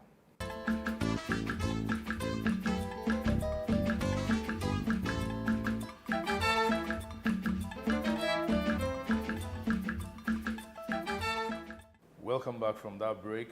It's still Timeless Conversations with Dokun Adedeji, my guest. Yes, we're talking about drug abuse, the prevalence of drug abuse, and you were alluding to how it is so widespread, the 4 categories. What's the way out? You know, honestly, I'm not as pessimistic as some people think about this issue of substance that we can't get out. We can't get out. Yeah. But it takes complementary effort. And for us to understand that it is not NDLEA stuff or NAFDAC stuff alone, you know. Okay. It's about all of us. And I'll tell you how and why. To start drugs, many times we find out it starts from the home. I'm not saying that every home that has a problem, their children will take drugs. No, but it gives them yes, there's something. There's something. There's that a then pushes, gravitation. absolutely, that then pushes them to take it. The thing is, primarily, that I say today is parents must be parents again. You and I grew up in a society that it takes a village to train a child. Yeah. Your neighbor can first of all push you by the ears and bring you to your parents. No, flog you mean. And flog you. Yes. And then still bring you to your parents and parents And they'll will flog you flog again. Yes. It doesn't happen today. Yeah. Parents go to schools to beat up teachers. What are you telling the child? He can get away with blue murder. Many parents don't know their children. Yeah. Because they are in economic pursuit of happiness, in quotes. Everybody wants to work. Everyone to be like the Joneses. You see, there's something that I tell people. You know, in psychology, there are 3 psychological components of the human person. The id, the ego, this. Many of us, no matter the level we get to, still suffer from deficit in ego. And the ego is, who am I? Many of us don't know who we are. We have not sat down to say, who am I? What is my purpose on earth? I didn't just get born because I want to be a part of a number. There has to be something for me particular or specific that I need to do to excel in that makes me feel confident about who I am. That is why you see people want to be like somebody else. Yes. You know, Wole Soyinka says something, he said, a tiger does not need to proclaim his tigritude. At all. A tiger is a tiger. Yeah. And you know, people forget that no matter your disposition, you are also prone to success. There are very good barbers, very good tailors, very good different things, but the society has shifted focus. And generally we all have lost focus, even the church. What does the church talk about today? Money. Prosperity. Prosperity. How can you prosper when you have not labored? And then the kind of teaching that the Bible says is not the application of what the pastors say today. Oh no, you actually you hear church members say that, oh, that brother is driving a Mercedes Benz. I claim it. Claim what? Claim what? Did you claim the problems that came with it? With it? And do you know how he got his Benz? Yes. You know, until we train our children, as I said to you, my father used to sit with us and talk. My father never talked about money. Money is good, but he talked about values. And you see, I think Yoruba say when you are on the road, you are pursuing money or something, and you meet honor on the road. Yes, no. So you better take the honor. You better take the honor because money will come with the honor. Yeah. But you see, we are pursuing money at the detriment of honor and value. What is wrong with our society today? Look at it. We blame the young people for this. It's not true. What did they see? What examples? Who are the role models for our young people today? Absent. The people they see are the hooligans that the media will promote, put them on pages and flash them up. Yeah. Do they talk about people like Dr. Korade? Yeah. Do they talk about the lady who found money at the airport and returned it? Returned it, yeah. Or there was a boy I read lately in Uniben who did something and the dean had to recognize it. The guy couldn't pay his school fees. He found money. He returned it that would have paid the school fees. Do we talk about them? Does social media carry those kind of stories? Yeah. No. We carry the story of somebody who just, all these Yahoo boys. Yes. Somebody who came into huge money. Money. All of a sudden. All of a sudden. Yeah. And then nobody, even parents. Don't. So when you look at the issue of drugs, it's all those things. So if we're going to deal with it, we have to deal with it in a manner that parents understand what their roles are, and then the society also knows. You know, the problem with society is we're too quick to judge. We never give second chances to people. People that you read about, biographies and everything, if the world didn't give them second chances, look at Obama. Yes. If you read the story, you will know this is a classical story of somebody who would have missed it.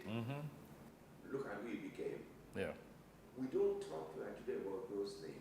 I just read a book lately called Beautiful Things on drugs, written by Joe Biden's son, Hunter Biden. Yeah. If any parent read that book, they should have a different paradigm shift as to how to deal with their children. In all the issues and all the years of addiction, Joe Biden and his wife Jill never derided this boy, never denounced him and threw him out of the house. They just said, we will stand with you. And he wrote it in the book. Those were some of the elements that kept him. So the society must begin to understand these vices grew out of our own situation. We all together must work together to help these people. I know that there's a huge prevalence of drug use amongst the very young generation, especially university students. What's the relationship between CADAM and the universities? Both private and... Most private.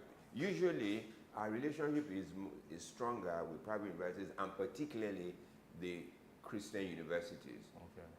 One started with us and saw the result, and the others learned from them. And we also now wrote in order to help the students, because many universities, out of ignorance, were expelling students. The final year. And we say to them, that is counterproductive, which is one of the things that General Marwa is now talking about. The first attempt in helping should not be punitive. We should not punish users because they are victims. So that is double jeopardy. So we wrote to the universities and said, look, we will be willing to help you. Come and visit us and see what we do. Let them come. When you catch them, we will help them with rehabilitation. We will certify them. They'll go back to school. Then if you watch them, many of them have graduated. So from university? Oh, from university. That's Yes, I good. know quite many are doctors and nurses and even pilots today. Fantastic. That graduated from us. So that gave them, and Nicola, why don't we try? This is not to say that every one of them they sent to us do that. 2, 3 still fail, and then they expel them because they have tried enough. But they have seen a measure of success. So you're saying the first step is not... It's not rustication. It's not punishment.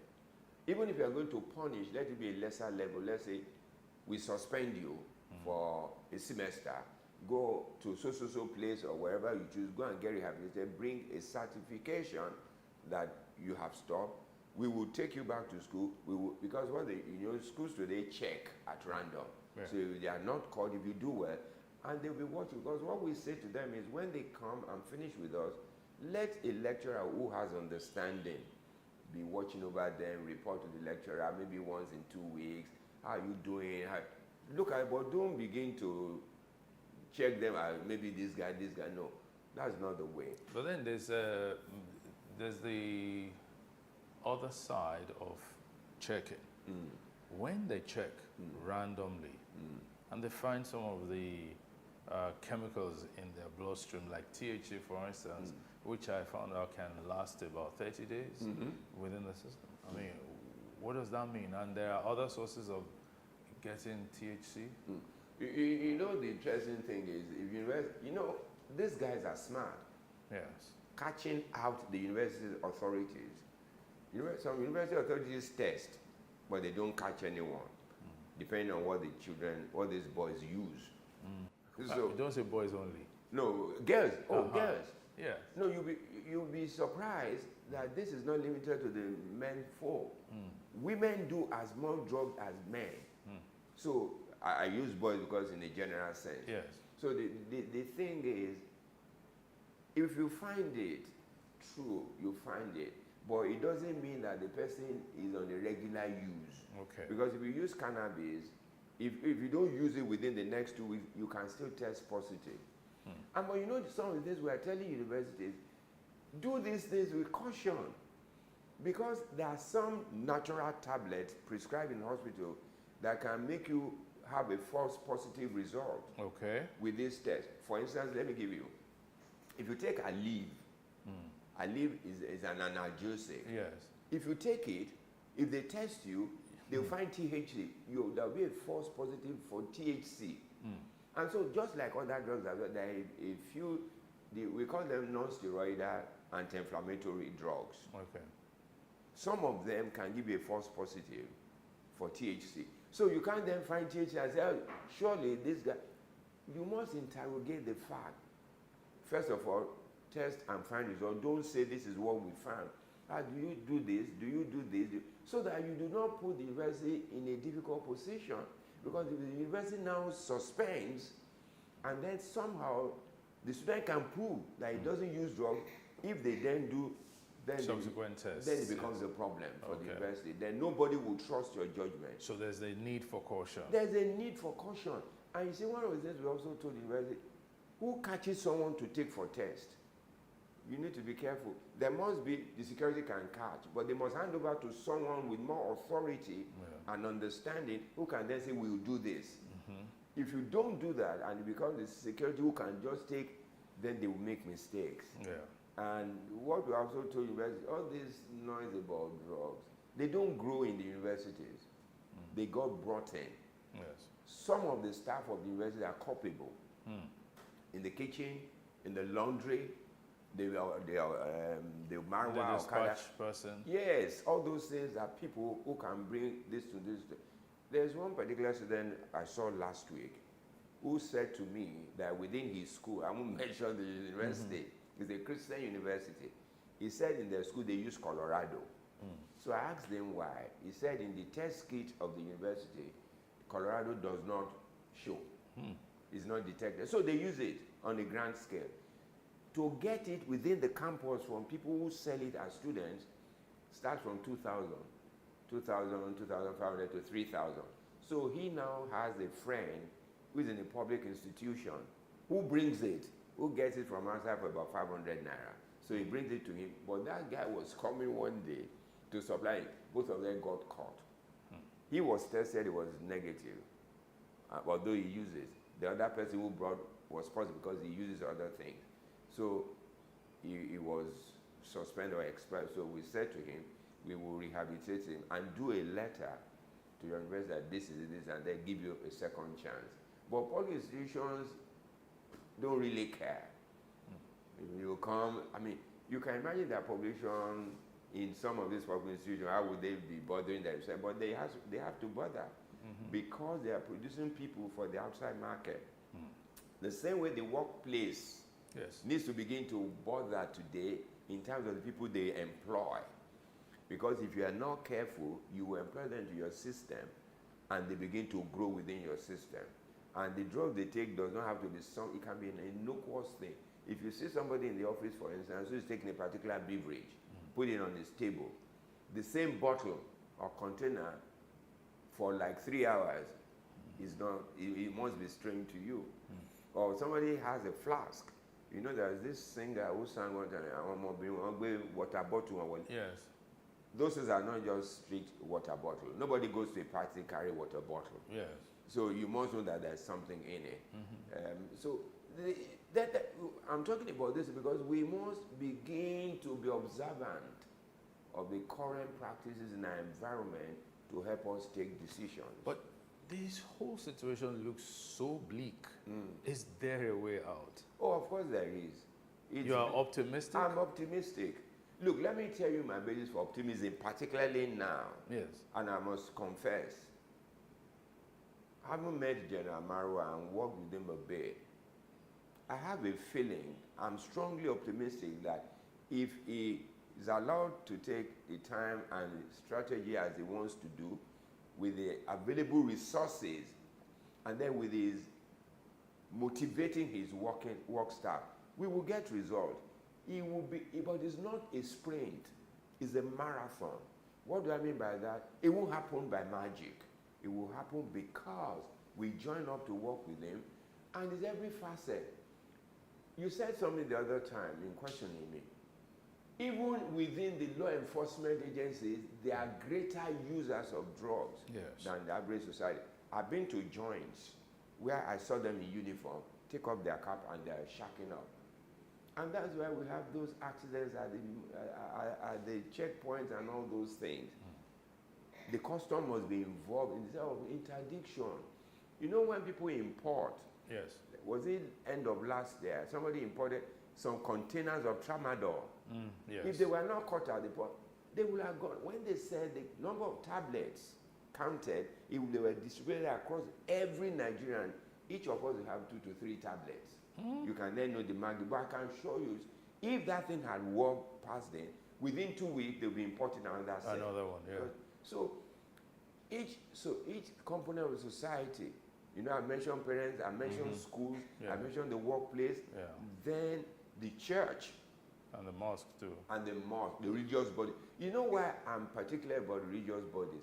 They see a lot more people than any component of our society. Yeah. So if the pastors know about drugs, they talk about, not in a judgmental sense, oh, if you take drugs, you go to hell. You are making the boys continue to take. Something has to take me to somewhere. Yes. Don't use that. We must use love and empathy and drive it home. And when they come to talk to us, it must be confidentially maintained. They might even say, don't tell my parents. Then don't call their parents, because their parents give you shoes when they travel, you call them money. Then you destroy, and the others will never tell you stop. It cuts across, the confidentiality must cut across every facet of the society. The church, the workplace, the schools, and everything. Now, to ask you a final question, how is CADAM funded? I thank you for asking me. It is one of the most difficult aspects of our operation. And I must say this, if not for Mommy Gio, we would be struggling like anything. She visited us and saw our center in the rudimentary stage when we were. She said, and this is a rehab center. No wonder when I tell people to come, they don't want to come. They say Bujero, and that is like a ship pen. Yes. So I said, Mommy, but what will we do? We've talked to everyone that we can talk to, no help. She then left, then called me. That was how she began to release money to us until we built a good center. Yeah. She then spoke I should come there. I haven't been there in a while. Oh, you should come. Yeah. And one of the things I even want to do, interest big Nigerians. Let them come and visit. Yeah. Then they can take a decision how they can help us. Yeah. Not necessarily if they want to give money. They can build certain centers. Yeah. They can give us equipment. They can give us vehicles. The things that we need. They don't have to give us money, so they don't say some people want to chop their money. But it's a place for people to visit. Even when people want to have ceremonies like a poker birthday, they can say, every fund from it I give to this center, or come and help us. But finance is a major issue. The church gives us money, which today is like what we use to pay salaries, to buy food, because the program is free. Yes. The program in Ekpe is free. We don't charge a dime for it, and they spend a year. We house them, we clothe them, we treat them, we do all those, so we feed them. So we need help.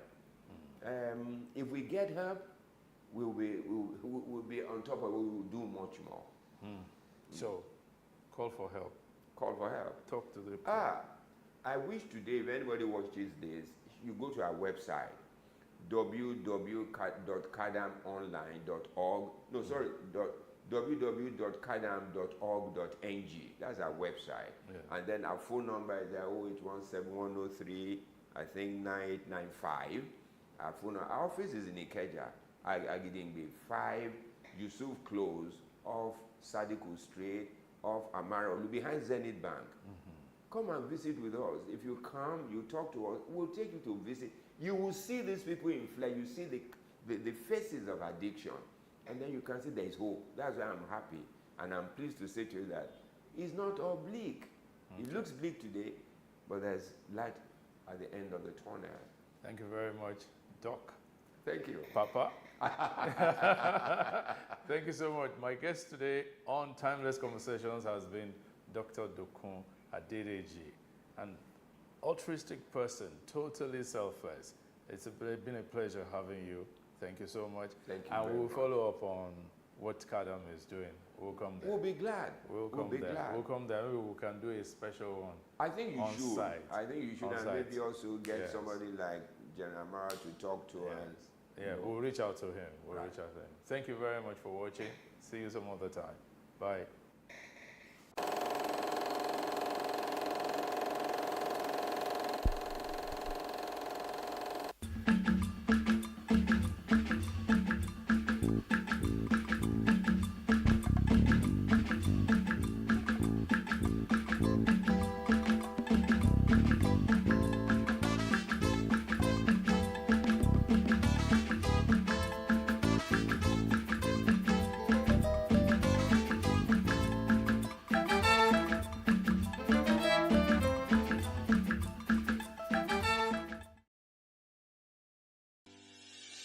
increase the reach of your events or business services.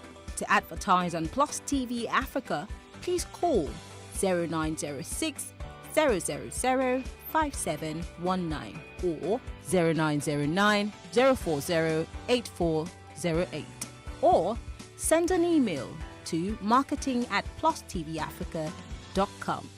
Plus TV Africa. Big stories live here.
What we do not understand, we will stigmatize. What you can see is the remaining of the tanker that exploded. The suspect equally confessed.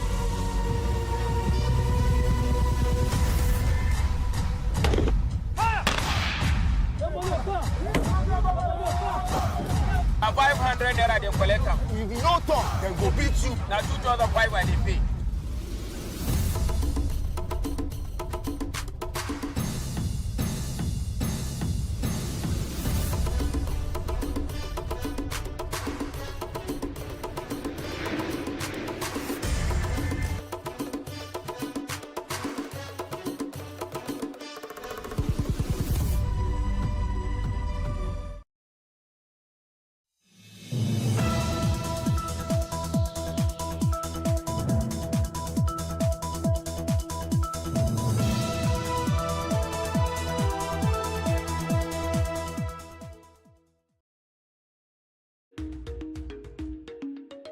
Today, on the Justice Court, the plaintiff, Josephine Abimbola Akinriola, is asking the court to compel her husband to be responsible for the upkeep of their children.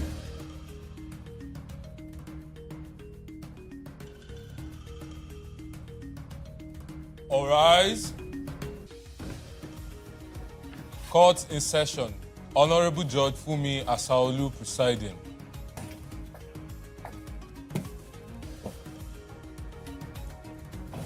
Please be seated. Your Honor, this case is between Abimbola and Ayola Akinriola. Thank you, Akin. Abimbola Akinriola. Yes, ma'am. You brought the defendant to court. Yes. Ayola. Yes, Your Honor. That's your husband. Yes, Your Honor. So, tell me why you are here. Yes. When I met Ayola during my service here as a youth corper. When was that? That was in 2005. 2005. As a banker serving in the bank, I met him in the company of his mother. They came around to check his late father's account. So after attending to them, he met me, then he wooed me. Then after that, on several occasions, he was around to talk to me and all that. But because I'm an SS patient, I usually get I'm always very careful before going into any relationship. So at that time, I was going to 26 years. So then later I gave in to his request. He was not working, there was no job, he was not working. I asked him some questions. He was a dropout from about 2 different universities. I asked, why is this so and all that? So he said maybe due to cultism or riot in this case, as a violent person and all that. I said, okay. He now told me that he's now a changed person and is ready to, he has turned a new leaf. and he wants to live a good life now.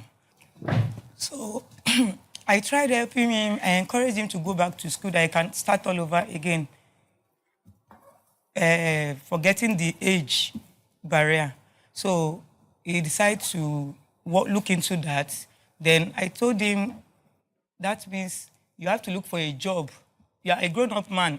I think it was about 37 years, 36, 37 then. So. How old were you then? I was 26, going to 27. So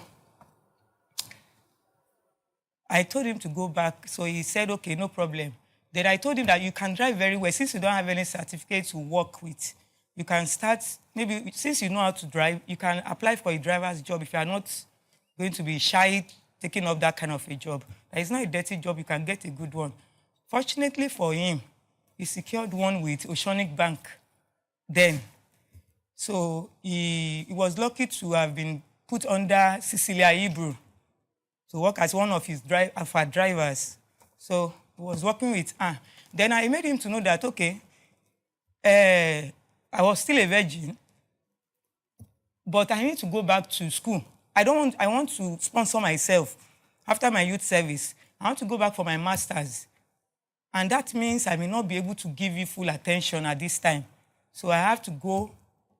You won't see me frequently anyway, that you may not be able to see me all the time. The mother too was aware of this before she died. So I went for my master's. Then, but after my service, I got secured with the bank I was working with. So then during that time, later he came around to my office, we met again, the relationship started again, fully again. So that was when we had an intercourse and he disflowered me. God knows why I got pregnant. So I had during the period of my pregnancy, when I was pregnant, he actually gave my parents, he tortured them because he denied, he didn't deny, but he said he was not ready for marriage. I made him to know that there's no problem, but considering my health, I can't terminate any pregnancy. You just have to keep this baby, and you know that I'm not a wayward person.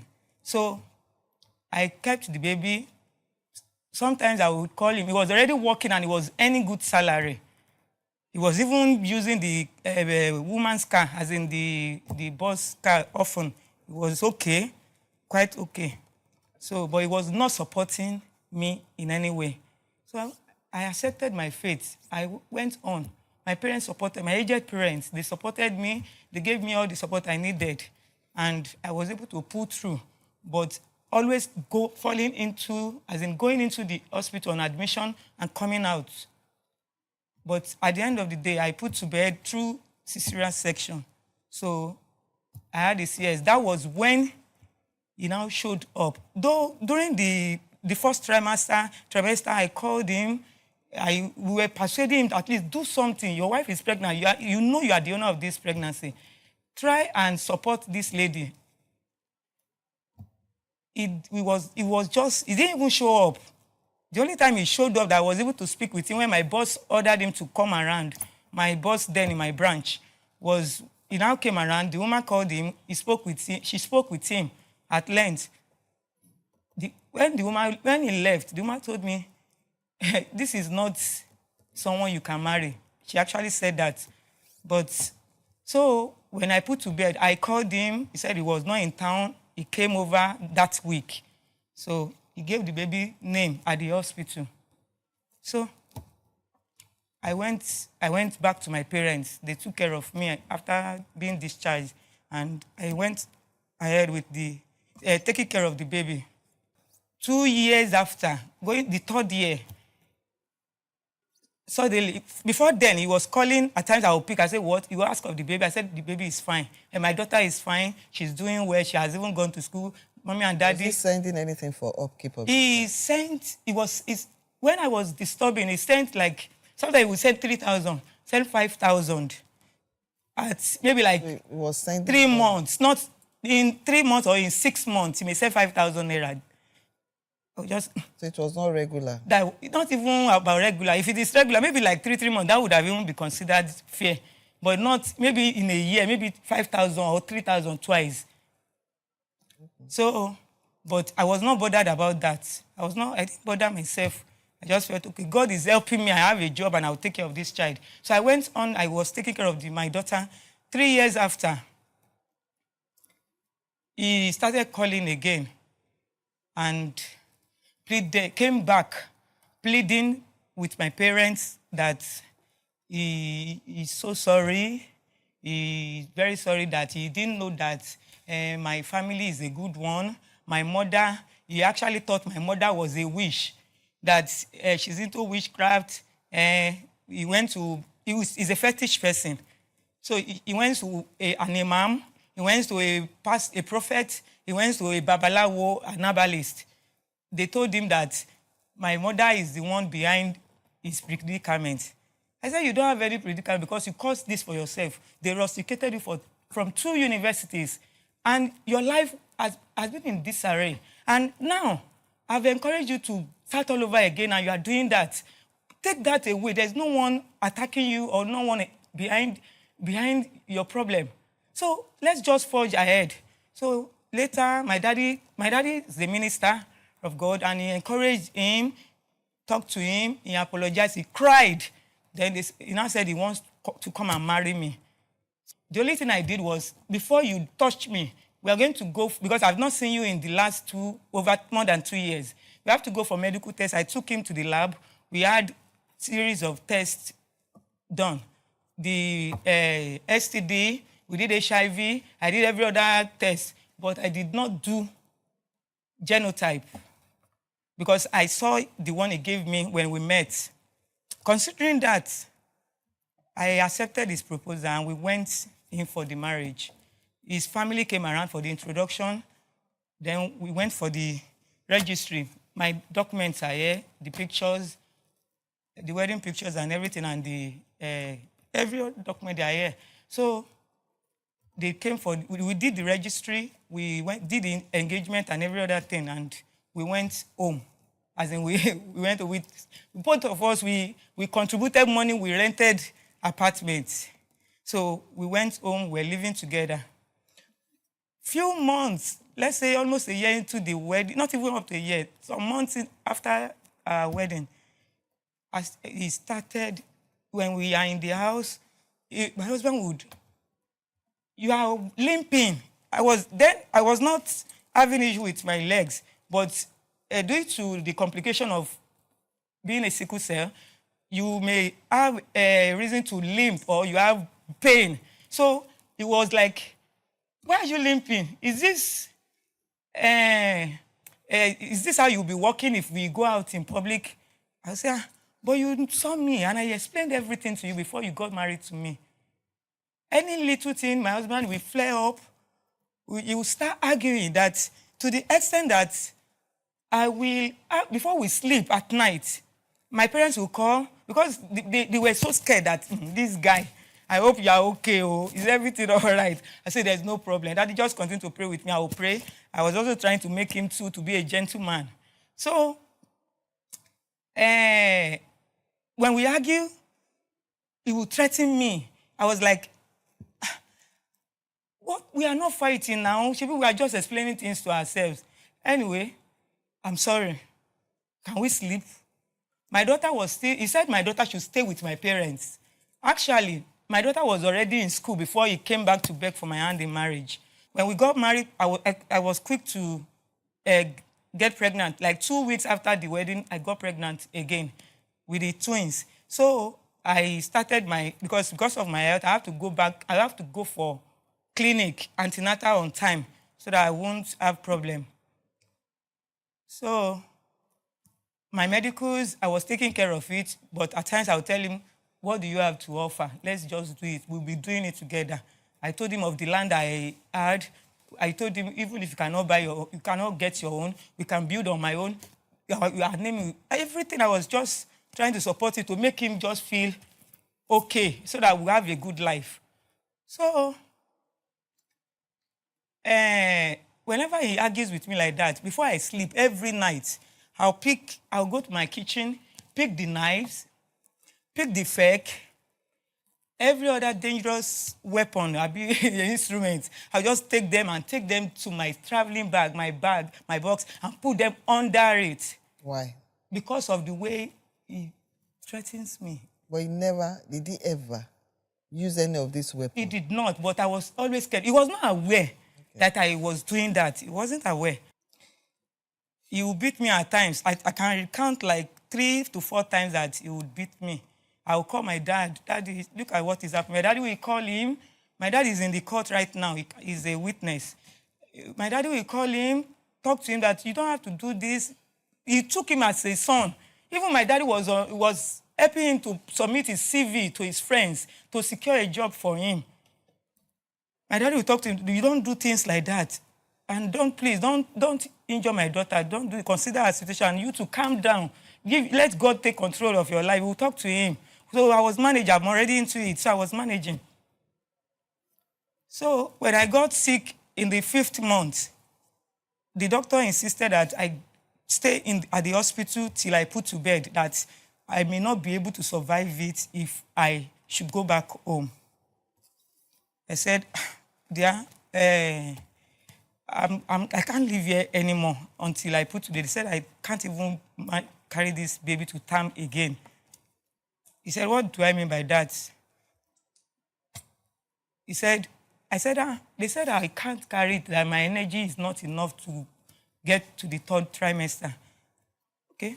When it got to the almost the 6th month, the doctor said, that week, they now checked me and said, now we have managed to push you to the 6th month. And the only thing we can do is to save your life and save the babies. But your life first, before we talk about the baby. But the baby too, we can save the babies. He said, okay. So they said we are going to do the CS. I called him, I said, they said we will have to bring out the baby, so since I don't have energy again, I'm almost running out, passing out. So I now called him. He came to the hospital, and when he got to the hospital, he was like, don't even carry out any baby. Let her carry that pregnancy to term. The doctor said, Oga, this is 6 months, and this is January. The due date is April. She cannot survive it. So we have to do this to save her life and save the babies. So when he didn't sign, my mom was with me at the hospital. They were almost running into arguments. So I said, Mommy, just take it easy. Call Daddy. I was managing to talk, and they called my dad. That Daddy, he said he will not sign. He said he will not sign that I should carry pregnancy to term. And I can never, due to I can never put to bed on my own. He was aware of this. I can never put to bed on my own. It must always be CS. So he said I should carry. Daddy said, okay, if you know you will not sign, this is my daughter. This is my daughter. I will not wait and watch for me to lose her, because I know how long it took me to raise her up to this level. So yours is just the baby. This pot here is my own. The water inside is yours. So I'm not going to watch you allow the pot to break and you lose the water also. So Daddy said they should go ahead and do the CS. They carried out the CS. And the baby were out. We had 2 boys, twins. So my husband left the moment he realized that they've done this CS and left us at the hospital. My parents didn't even tell me this until after the 3rd day, when I was able to talk slightly, just faintly. So they told me, I said, where is Daddy Jadesola? My husband was Jadesola. So they said, we have not seen him. We have not seen him. Then he showed up that very day.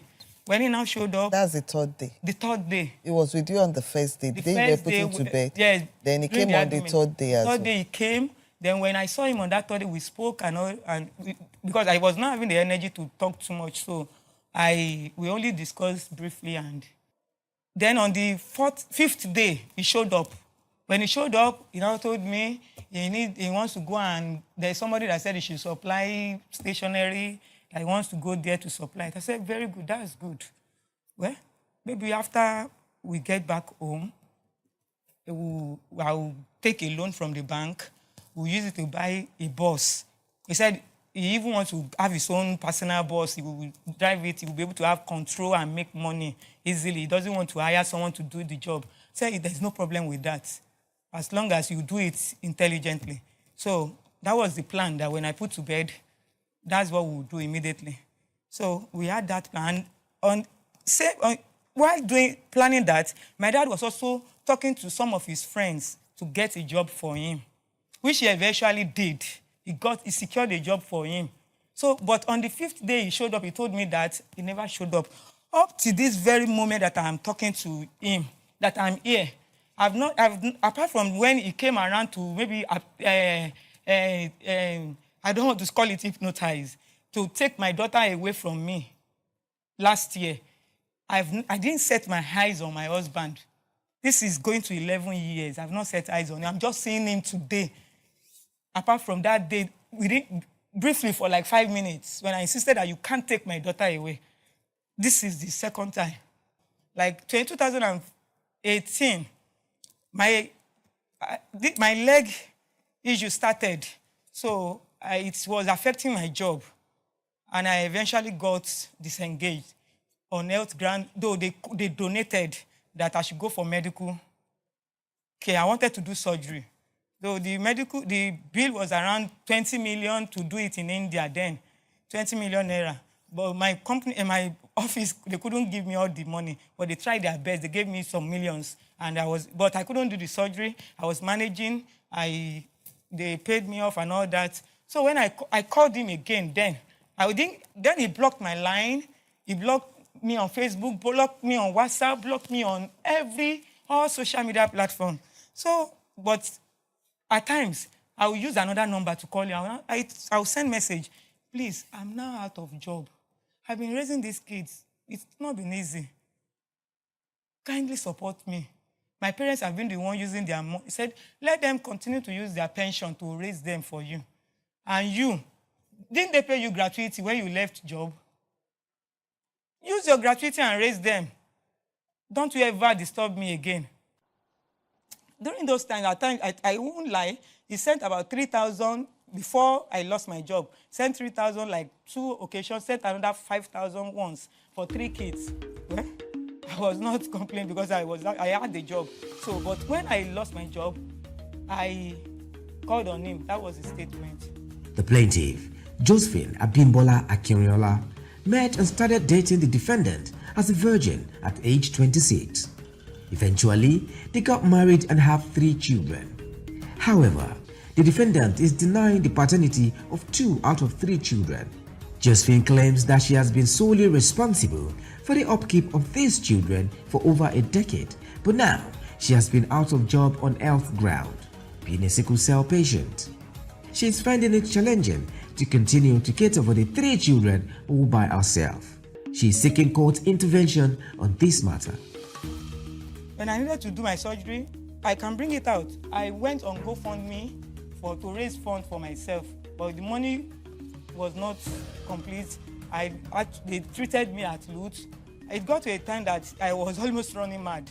My medical, this is at home anyway, but if you confirm from loot, they will tell you that they referred me to the psychiatrist unit for them to check me for my mental health to be restored, to be okay. So they worked on my mental health. Then my daughter will be writing her WAEC. She's now promoted to SS3. That's Jadesola. Yes, ma'am. Now in GSS3, how old is she now? She's 14 going to 15. Then the twins, they are resuming GSS1, secondary school, next month.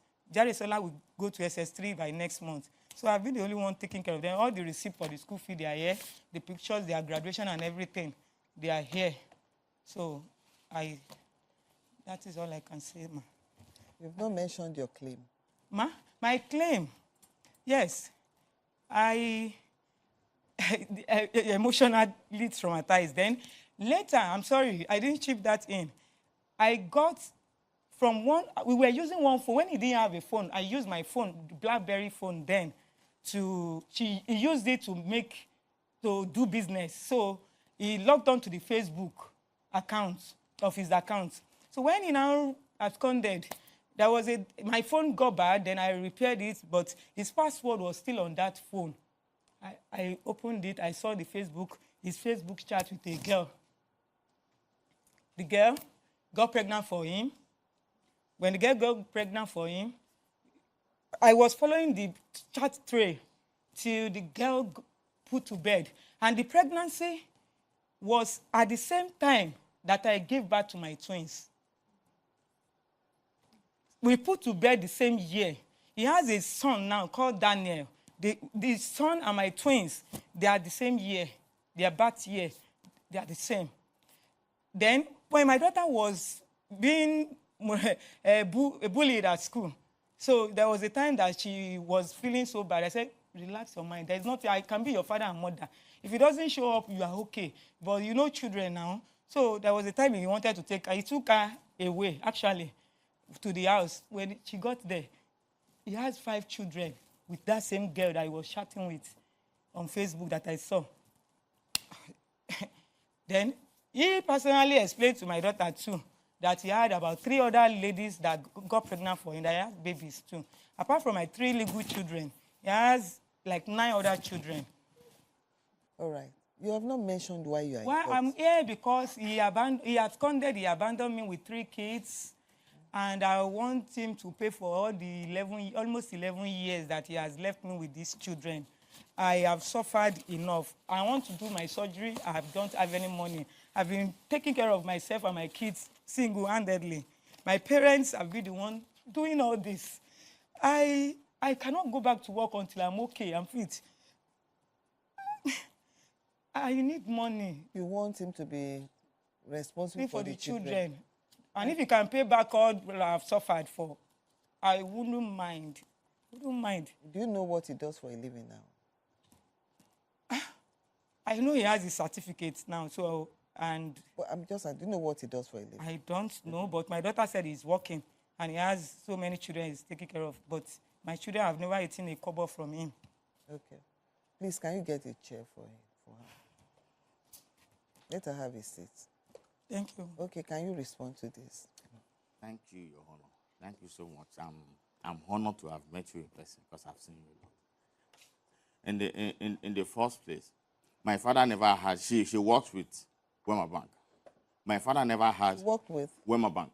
Okay. That's what he has never, I don't think she has ever worked with any other bank before.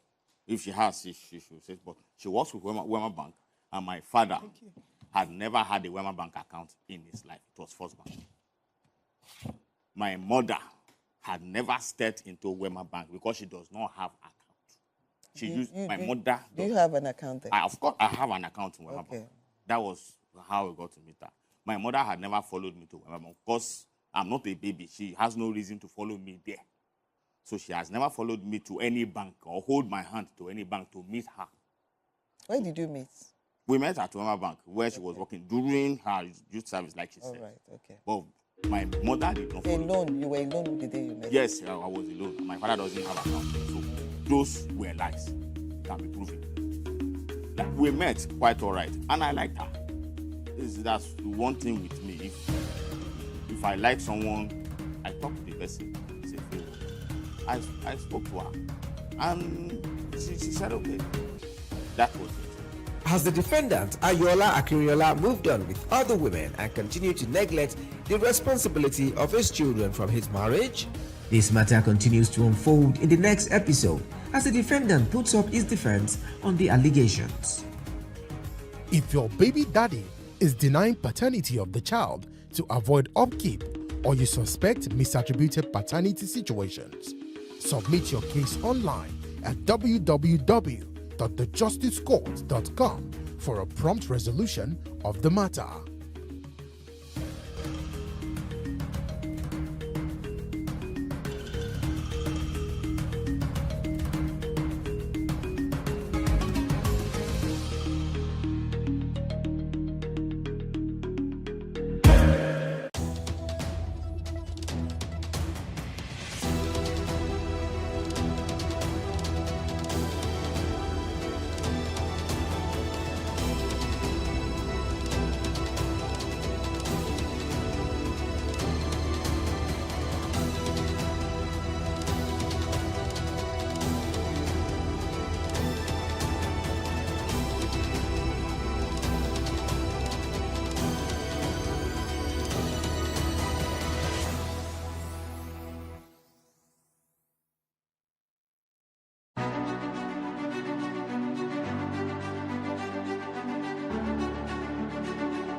It is engagement we need to have. Those who suffer miscarriages are never taken into account. Members of the National Assembly are also influence peddlers.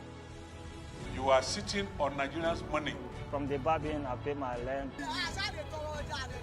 On the barbing, I send my children to school. A consultative engagement. No any tangible notification before they ban us. It's one thing for people to be at your back and the heat of the moment, and another thing for them to still be with you when push comes to shove.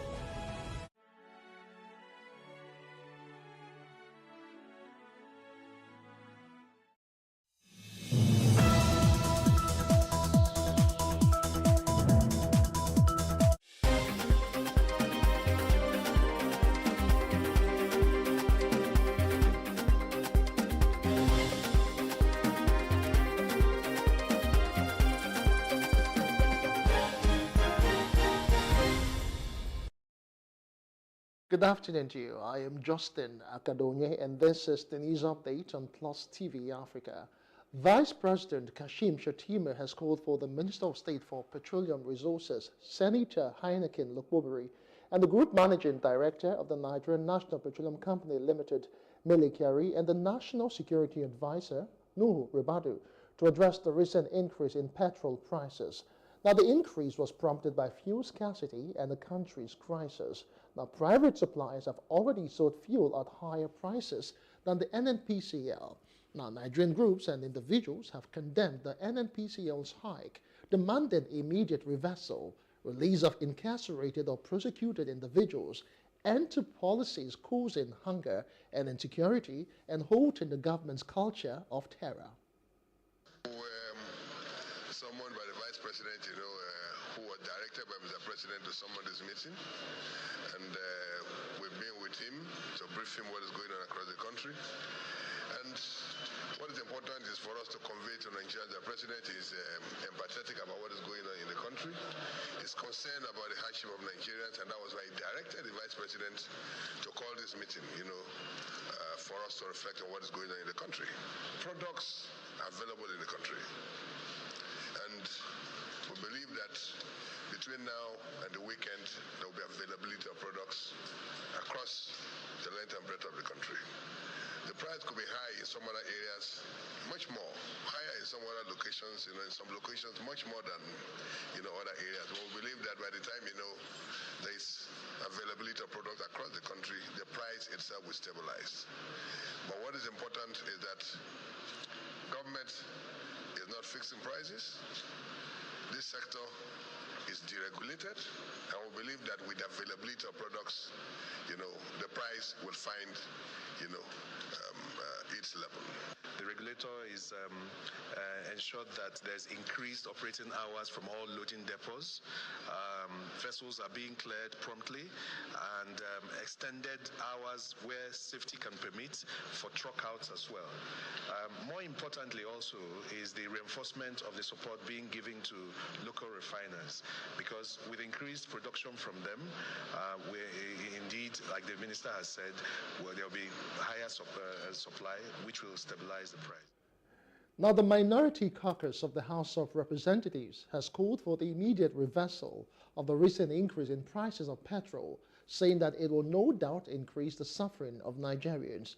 The caucus, in a statement, said the unilateral action of increasing the price of premium motor spirit disregards the principles of transparency, accountability, and fairness, which should guide decisions affecting the lives of the citizenry. The statement by the minority leader, Kingsley Chinda, titled "Reverse Petrol Prices Now," asked the president to immediately put in place urgent measures to address the connection between dire economic conditions and social unrest, rather than create conditions that worsen the already extensive economic conditions. Now, the increased pump price of petrol appears to have worsened the hardship in Nigeria, with the increase in pump price creating long queues at filling stations in Asaba. Now, Kelvin Obeche, who monitored the situation in the metropolis, reports that the number of vehicles plying the roads have significantly reduced. At some filling stations, petrol is being dispensed at 970 naira per litre, resulting in low patronage. A few others are selling for 900 naira per litre, while there are even longer queues at the NNPCL mega station, attributed to its pump price of 885 naira per litre. I'm just coming back from Ugeli now, and think Ugeli houses, they are selling 1,200, and here in NNPC, as of day 4 yesterday, we are buying 591. Getting to yesterday, they changed the fuel pump to 880, 850. It's not really funny. I think as of now, we are really missing Buhari. We are really missing him. How I wish Buhari will hear me now to come back again. At this thing, very close to this place. We bought 10 liters for 10,000. That's 1,000 per liter. The government put high grant now. All of us mind don't they spoil you, making another thing no can happen. Because this country now, nobody can enjoy. They do things again. Please, we are begging on you people. You people should help us. People are suffering, masses are suffering. Cost of food is expensive because of transportation. From you to take your goods from here to north, you know how much you spend in buying fuel, diesel, and the rest. So the thing is really not good. Away from all of that, President Bola Tinubu has highlighted the significance of global collaboration in achieving collective progress and prosperity at the 2024 summit of the Forum on China-Africa Cooperation in Beijing. He praised the China-Africa partnership as a model for sustainable development and shared prosperity, asserting that global challenges can be addressed through cooperation. Now, Tinubu congratulated speakers, particularly FOCAC co-chair President Bassirou Diomaye Faye of Senegal, for their contributions to the partnership. President Xi Jinping announced a $50 billion financial aid package for Africa, along with additional military assistance. He called for both China and Africa to unite their populations to contribute to a new era of global peace, prosperity, and progress. Thanks to African Union for having been very consistent in their advocating for global peace, working towards the realization of its vision for a peaceful and secure Africa, as articulated in the Agenda 2063. Your Excellencies, as the world searches for new ways to address peace and security challenges, I would say there is an urgent need to rethink approach to global governance and economic development around the world. Embracing multilateralism and rejecting protectionism and strengthening cooperative partnership are essential if we are to achieve lasting peace, security, and stability and prosperity for the future generations. Nigeria has played a pivotal role in ECOWAS evolution, transitioning from an economic bloc to a security framework for West Africa. Nigeria has been there. The Speaker of the House of Representatives, Honorable Abbas Tajuddin, has urged Nigerian youths to focus on detail and avoid being influenced by modern technology. He said this during an interactive session with participants at the 2024 Legislative Mentorship Initiative. Tajuddin emphasized the importance of trust, accountability, and transparency in leadership, and emphasized the need for youths to pay close attention to detail to succeed and become effective leaders. The Director, Planning and Advisory Committee appreciated Tajuddin's support for the LMI youths. Now, Edwin Clark, former Federal Commissioner for Information and South-South leader, has requested the Inspector General of Police, Kayode Egbetokun, to arrest and prosecute the Minister of the Federal Capital Territory, Nyesom Wike, over his threat to set fire in the state of governors of the People's Democratic Party, PDP. Wike warned PDP governors to steer clear of the party's affairs in Rivers, threatening to set fire to their state if they did not want peace. Now, Clark criticized Wike's words as disrespectful to President Bola Tinubu and described his comments as treason capable of inciting violence in the country. Wike has breached a number of Nigerian laws, public laws, and so on. He has committed crime. And for him to call on to say that he will burn states belonging to PDP governors and so on, it's treasonable. It's treasonable. All of that totality, Wike has committed treason. Is it Shawari that committed treason by saying, I call for revolution in Nigeria? Is that what you are saying? Where did he say it? In what ground? At what ground? What impact did he make? But here is a serving minister in the Federal Republic of Nigeria saying that he will burn the states of his colleagues, he will burn their hands and they won't sleep again in their houses. He will do everything to disorganize the governments of those states. Nobody, no governor, no minister can go to that extent.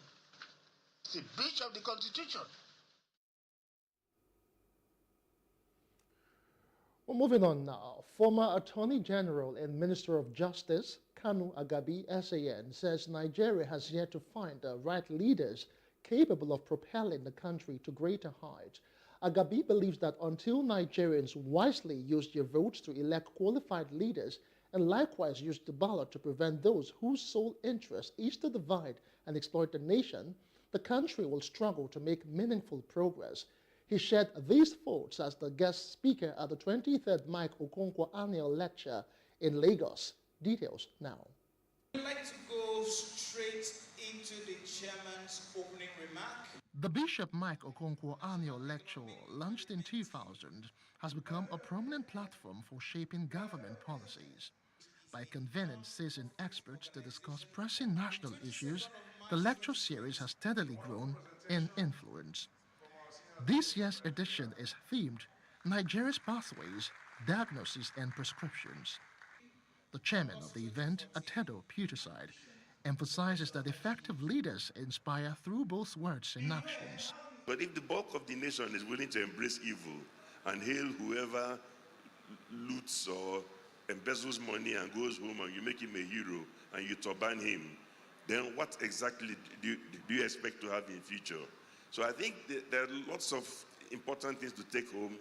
Don't dismiss it as saying he didn't come up with a magic wand. The guest speaker, Kanu Agabi SAN, takes the stage. He passionately urges Nigerians, regardless of their ethnic, religious or cultural differences, to see themselves as true brothers and sisters. We are better as we are, from east to west, from north to south. Igbos, Hausas, Yorubas, Fulanis, together. As they say, the shades and the lights make the perfect whole. Agabi, a former Attorney General of the Federation, emphasizes that merit and quality, not nepotism and mediocrity, should determine Nigeria's leadership. He points out that Nigerians have a fundamental misunderstanding of democracy and the presidential system of government. We are indeed a new nation. We are experimenting with systems of government and laws that have been in operation in other nations for hundreds of years. We are trying to do things by ourselves. In doing so, we had to rely on people who are not qualified, who have no experience, and who are not sincere. Bishop Michael Okonkwo then addresses current national issues after awarding the winners of the annual essay competition with cash prizes and gifts.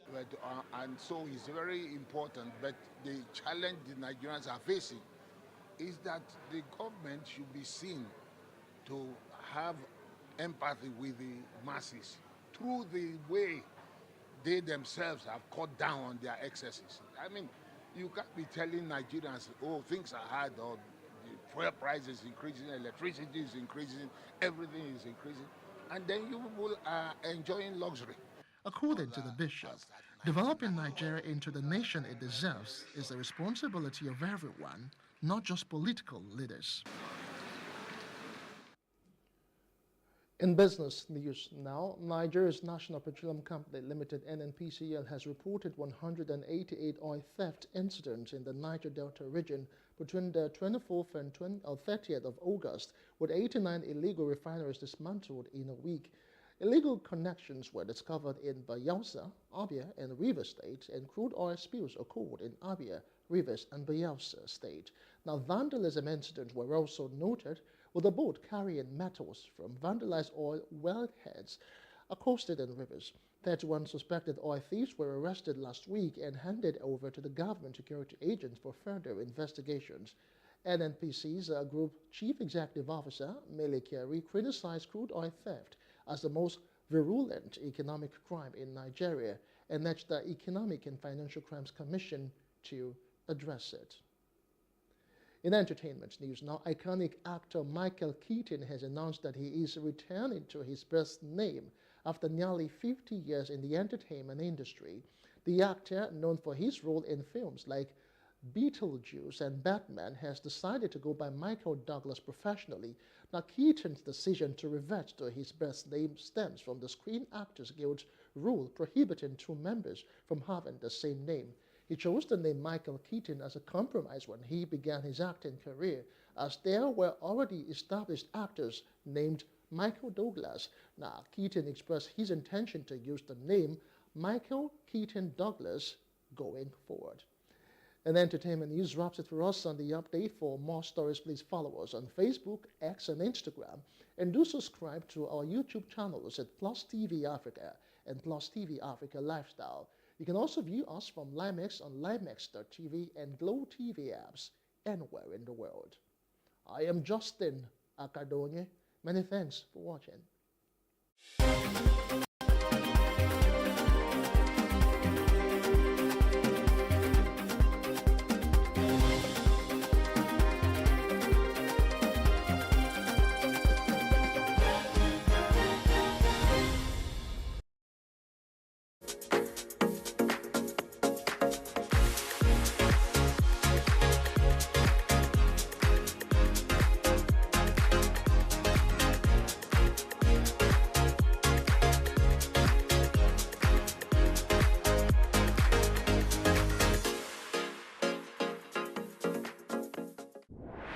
Hello and welcome to VOA's Red Carpet. I'm Sunday Shomari in for Jackson Mvunganyi. This week on the Red Carpet, we have a chat with Fikash Yeshewas, a rising star in the Ethiopian music with her angelic voice and uplifting message in her songs. A new film explores the fight for the survival of the forest in Cameroon. In Nairobi, a new restaurant is using robots to serve dinners. The annual Basketball Festival 2024 will be held from October 24th to 27th at the University of Ghana in Accra. This year's festival opens with sports, fashion, and an entertainment summit. Organizers of the annual Africa Basketball Festival, ABF, recently launched the festival to celebrate African basketball and fashion in the United States at an event in Laurel in the state of Maryland. One of the speakers at the launch was former NBA player and basketball executive Nana Papayao Mensah-Bonsu, who spoke to Red Carpet about the potential and future of basketball in Africa.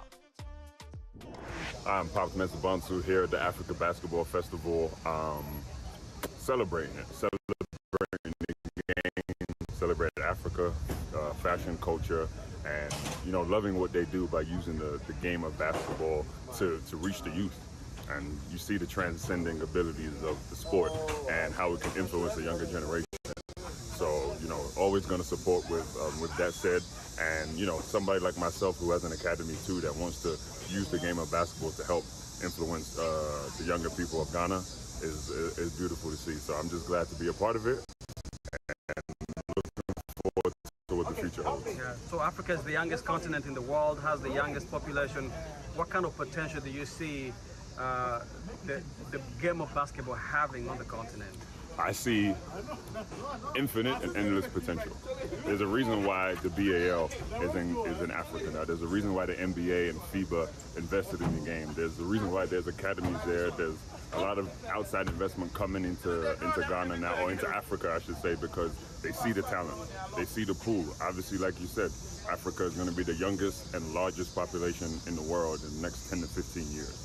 So with that said, we have to make sure we equip this younger generation with the necessary tools to be successful. And, you know, using sports is definitely a way to expedite that process.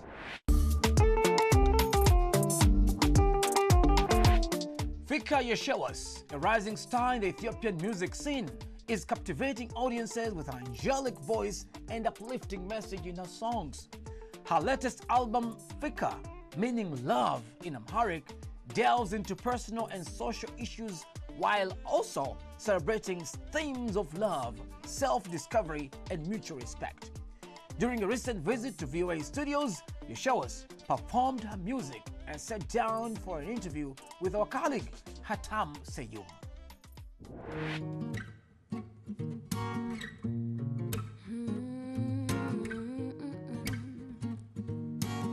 Salam. Fikr Balala. My name is Fikr Yeshewas. I am a singer, songwriter, and a designer. Hey. Salani lingarer, ownat maninatin, fensum nanyelalo, alamnam sitatin. I've always been singing ever since I was a kid. Just kind of grew up with me.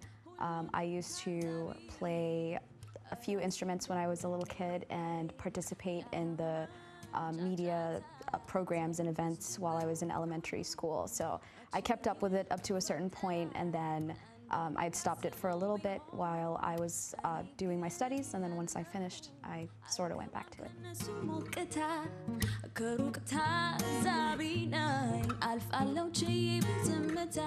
I believe that music is a universal language, and I believe that it's a great tool to bring people together from all over the world.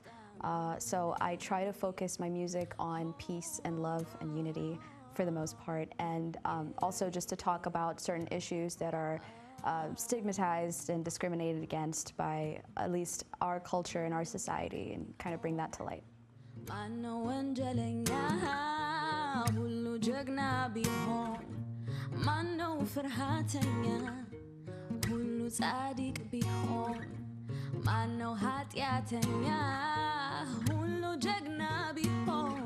I wanted to do something or release a song that was different and wasn't super mainstream, but still important to discuss.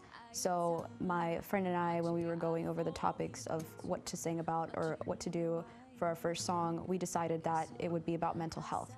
So that's kind of how it started, and I think it's a great topic to be discussed amongst people in the society, especially not just in our country, but in the African culture. I think it's something not talked about enough.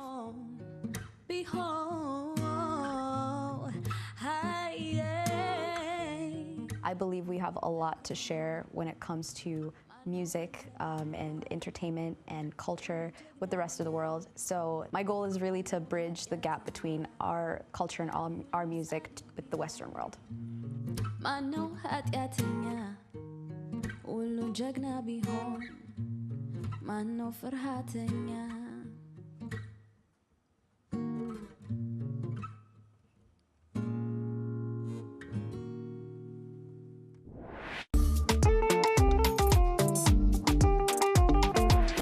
In the forests of Cameroon, a new battle is being waged not just for the survival of the trees, but for the preservation of cultural heritage and traditional medicine. The new film, A Cry from the Forest, produced by Cameroonian actress and filmmaker Laura Onyama, explores the devastating effects of deforestation in West Africa. VOA's Kali Abdu brings us the story of art intersecting with environmental advocacy.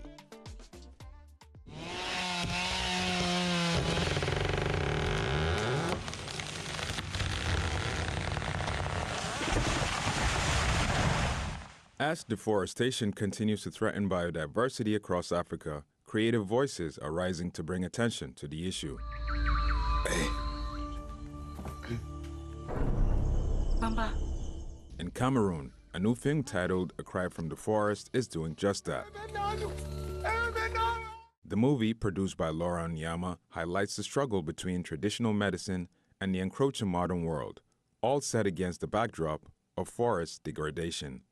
Yeah, I'm a producer, actress, and I own a production company called Ola Productions. We just did our first movie, A Cry from the Forest, which was sponsored by WWF and AFD France. And this movie talks about forest conversion and the relationship between scientific medicine and traditional medicine from the perspective of the indigenous man. For Onyama, this project was not without challenges. Being a first-time producer, she faced the hurdles of the film industry, but was buoyed by the support of her team and the local communities where they filmed. The story is deeply personal, reflecting the struggles of Cameroon's English-speaking minority in making their voices heard on both the national and international stages. The film's environmental message is echoed by experts worldwide who emphasize the critical state of our planet's biodiversity.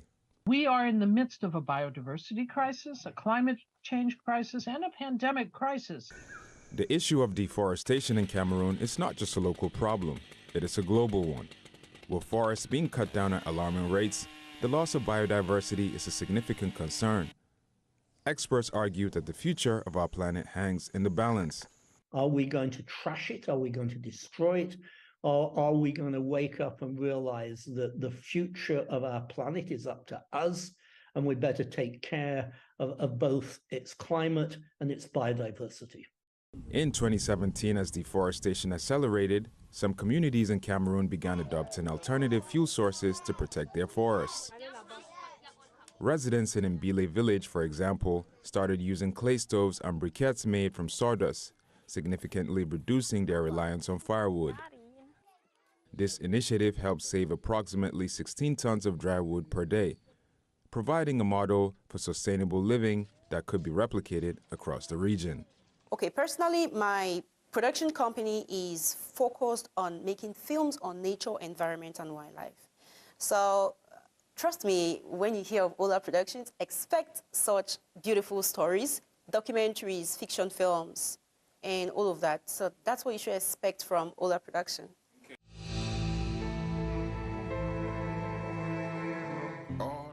As A Cry from the Forest continues its tour, gaining recognition, it serves as a powerful reminder of the urgent need to protect our planet.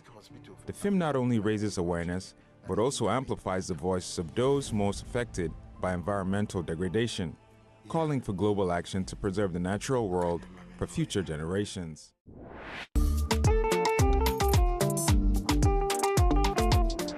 A new restaurant in Kenya is generating business and buzz, not just because of the food, but because of the staff.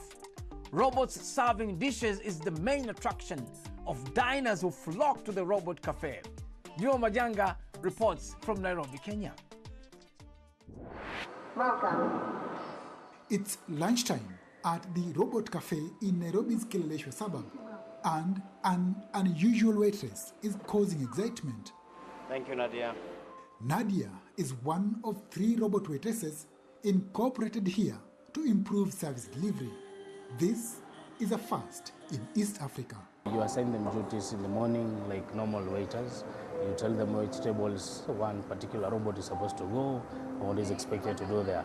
Because for instance, they do more than just survey. They sing happy birthday. For instance, let's say you do a reservation and you have a birthday. It's going to deliver you your cake with the message and everything, and also sing happy birthday with you with the background of waitresses. Use of robotic technology in the food service industry is not new. Restaurants with robot waiters have opened in the United States, China, and other places. But the concept is new to Africa. Since opening in Nairobi 2 months ago, Robot Cafe staffers say the reception has been good, with the robots being the attraction for customers like Brooke Abito, who is here today with his family for lunch. I was happy to show my kids this, in Africa, in your own backyard. So yeah, it was very good. You can see that the technology needs a bit of development, but it's really nice how the robots take the food, they come and serve you.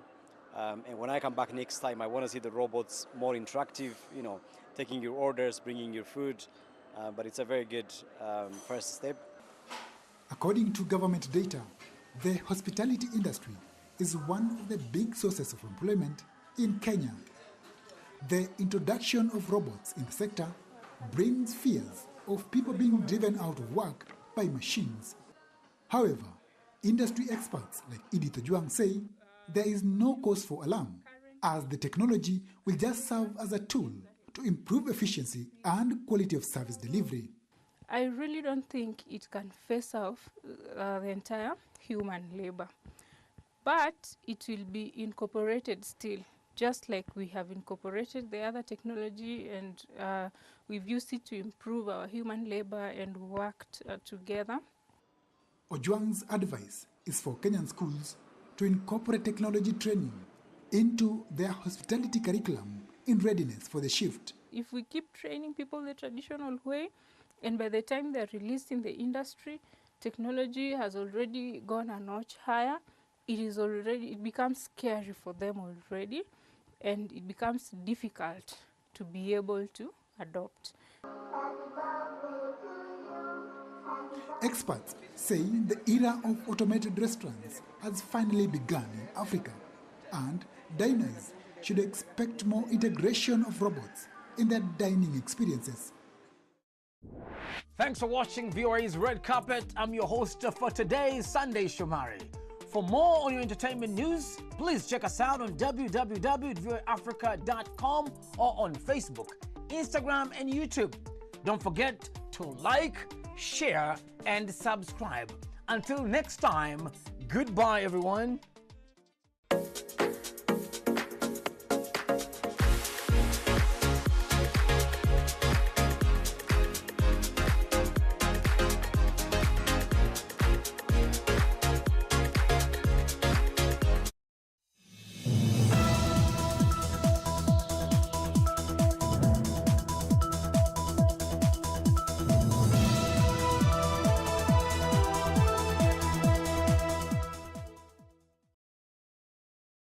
The hair industry is a multi-million naira business in Nigeria. The industry has experienced impressive growth in recent years. From the sale of hair extensions, wigs, and hair care products, it is a huge market and it is largely buoyed by patronage from women. Women are mostly identified by their hair, but does that mean without hair they have no identity? Definitely not.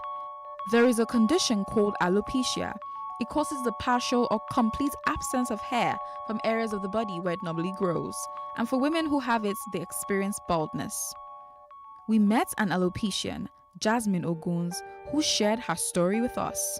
Alopecia is an autoimmune disease, but we alopecians like to define it as an autoimmune condition, so we don't scare people. So alopecia is an autoimmune condition that happens when the immune system attacks the hair follicles, thereby causing partial or total hair loss. You know, the immune system is actually supposed to protect us from germs, diseases, and sickness. But in this case, the immune system attacks the hair follicles because it sees the hair follicles as a stranger to the body system, so it attacks it.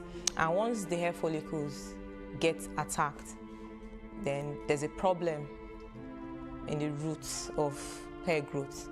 Yeah, so that's where hair loss starts from. I started having hair loss in 2004. That was my first year in school, in higher institution.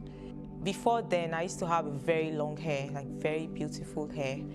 And a particular day I went to the salon and my hairstylist noticed a bald patch behind my head, just around here. It was very tiny, very insignificant, but she noticed it because she has been making my hair for a long time. Yeah, so she noticed it and called my attention to it, but I didn't pay so much attention to it because I felt it was a minor thing and my hair was going to grow back. So after 2 weeks, I went back to make my hair. She noticed another one on this side.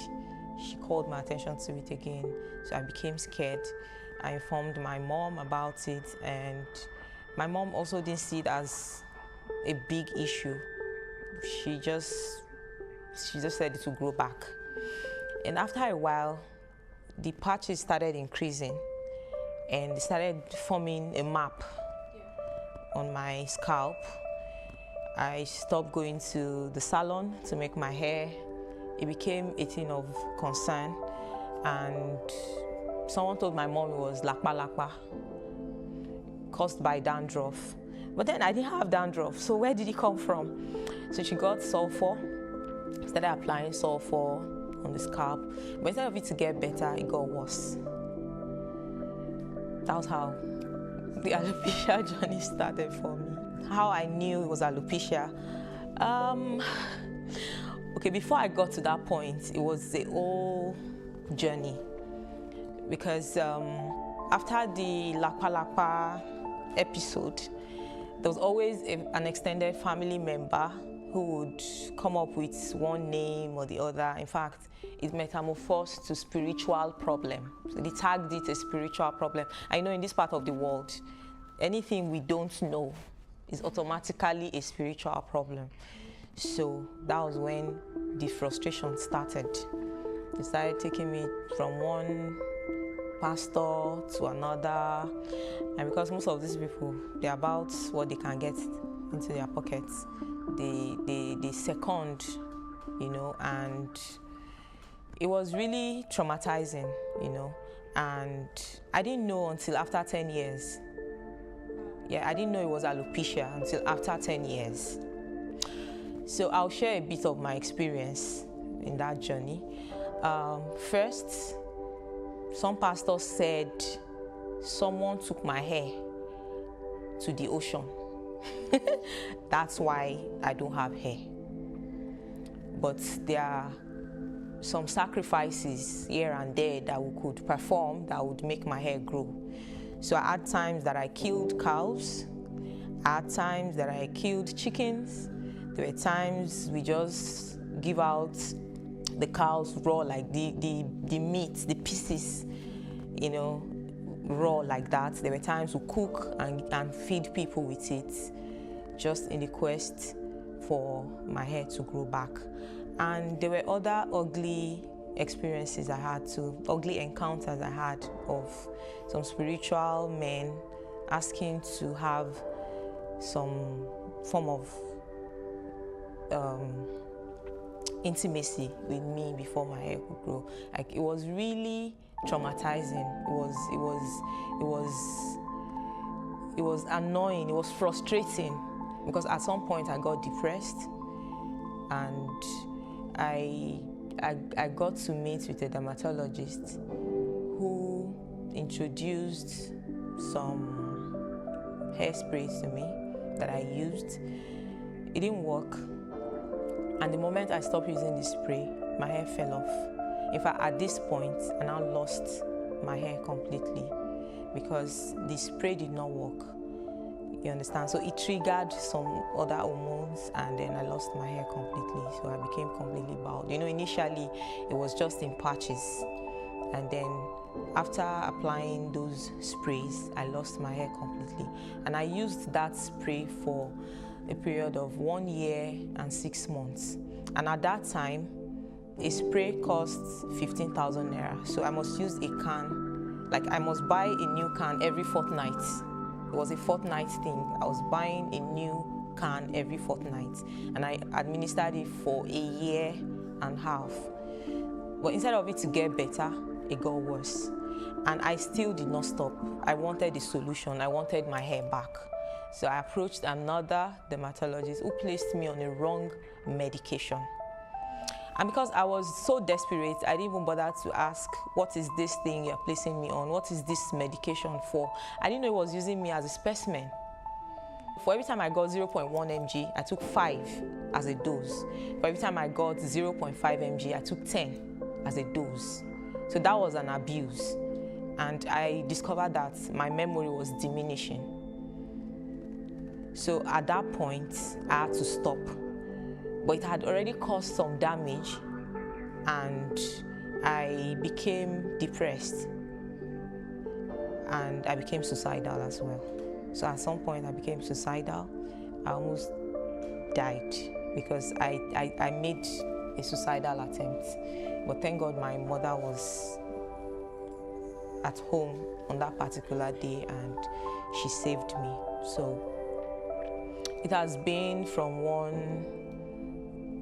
one bad encounter, one bad experience to another until 2015 when I decided I was going to do a personal research to know what exactly my problem was. And that was how I stumbled on the word alopecia on the internet, and I realized it was a condition, or it is a condition, like what I've been going through actually has a name, and the name is alopecia. So that was how I got to know that the condition is alopecia. I started embracing myself in 2015.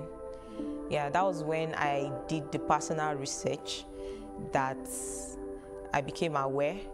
And okay, I stumbled on a particular lady's story online and I started following her up. Her daughter has alopecia, and I saw the way she instilled confidence in her daughter at every stage that her daughter was encountering. Like, it started with bald patch.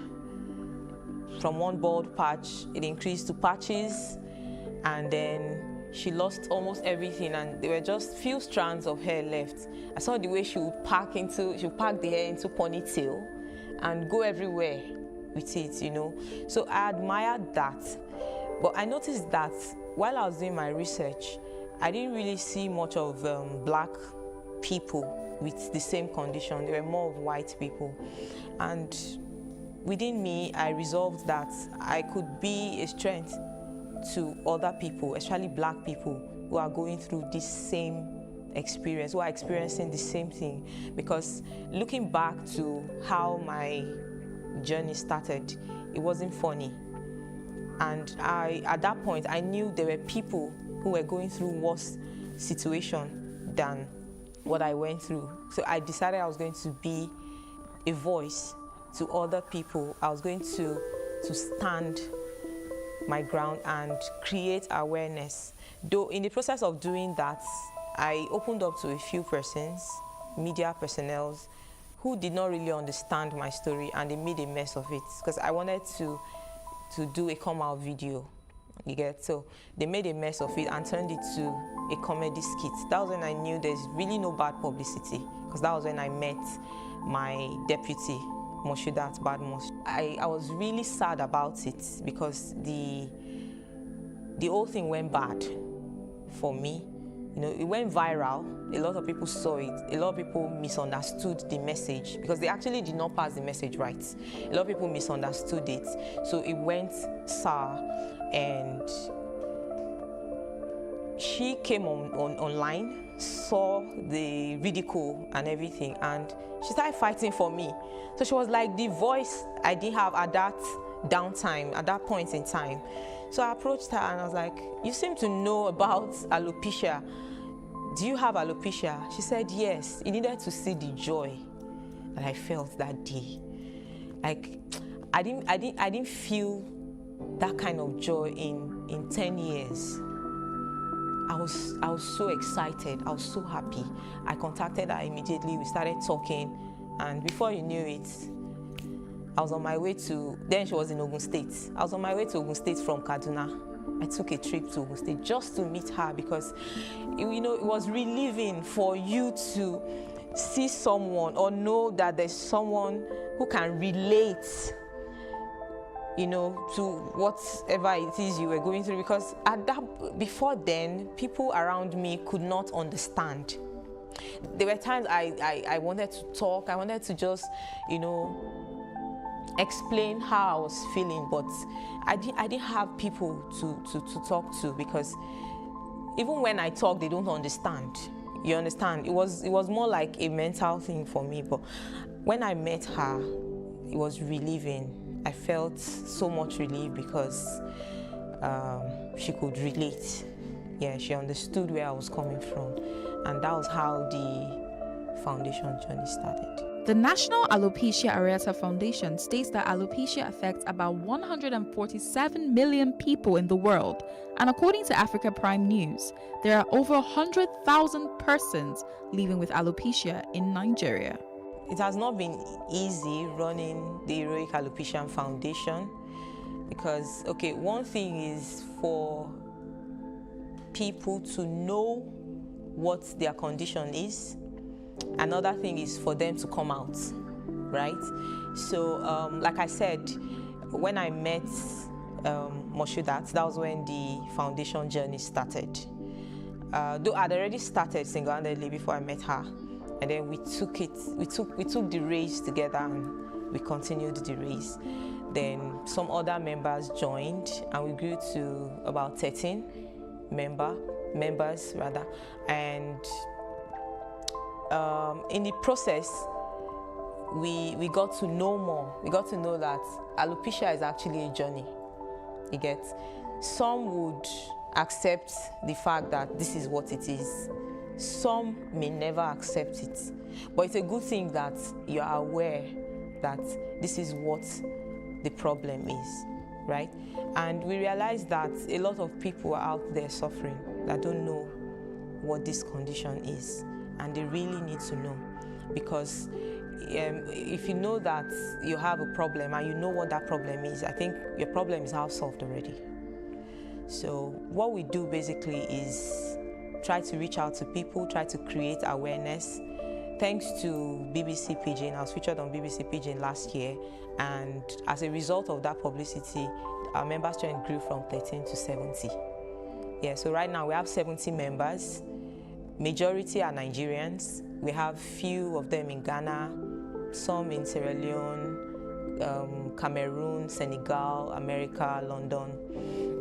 So we still feel there's a need for us to create more awareness. Because if you'd ask for my opinion, I would say only 2% of people in Nigeria are aware of this condition called alopecia. I think a lot has to be done, a lot needs to be done concerning awareness. There was a training I went for recently at Nikkei Art Gallery, and on the first few days of the training, I didn't go with my wig. I didn't wear my wig, and nobody really paid attention to the fact that I don't have hair.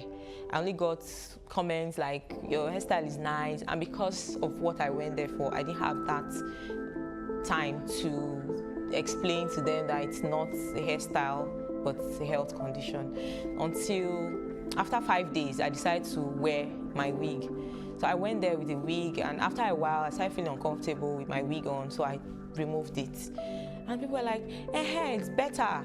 You look better without your wig than with your wig. So another question popped up from someone else, that why the hairstyle? What inspired the hairstyle? And I told them it's not a hairstyle, but it's a health condition. So that got a lot of people's attention, and they're like, oh really, it's a health condition, tell us about it.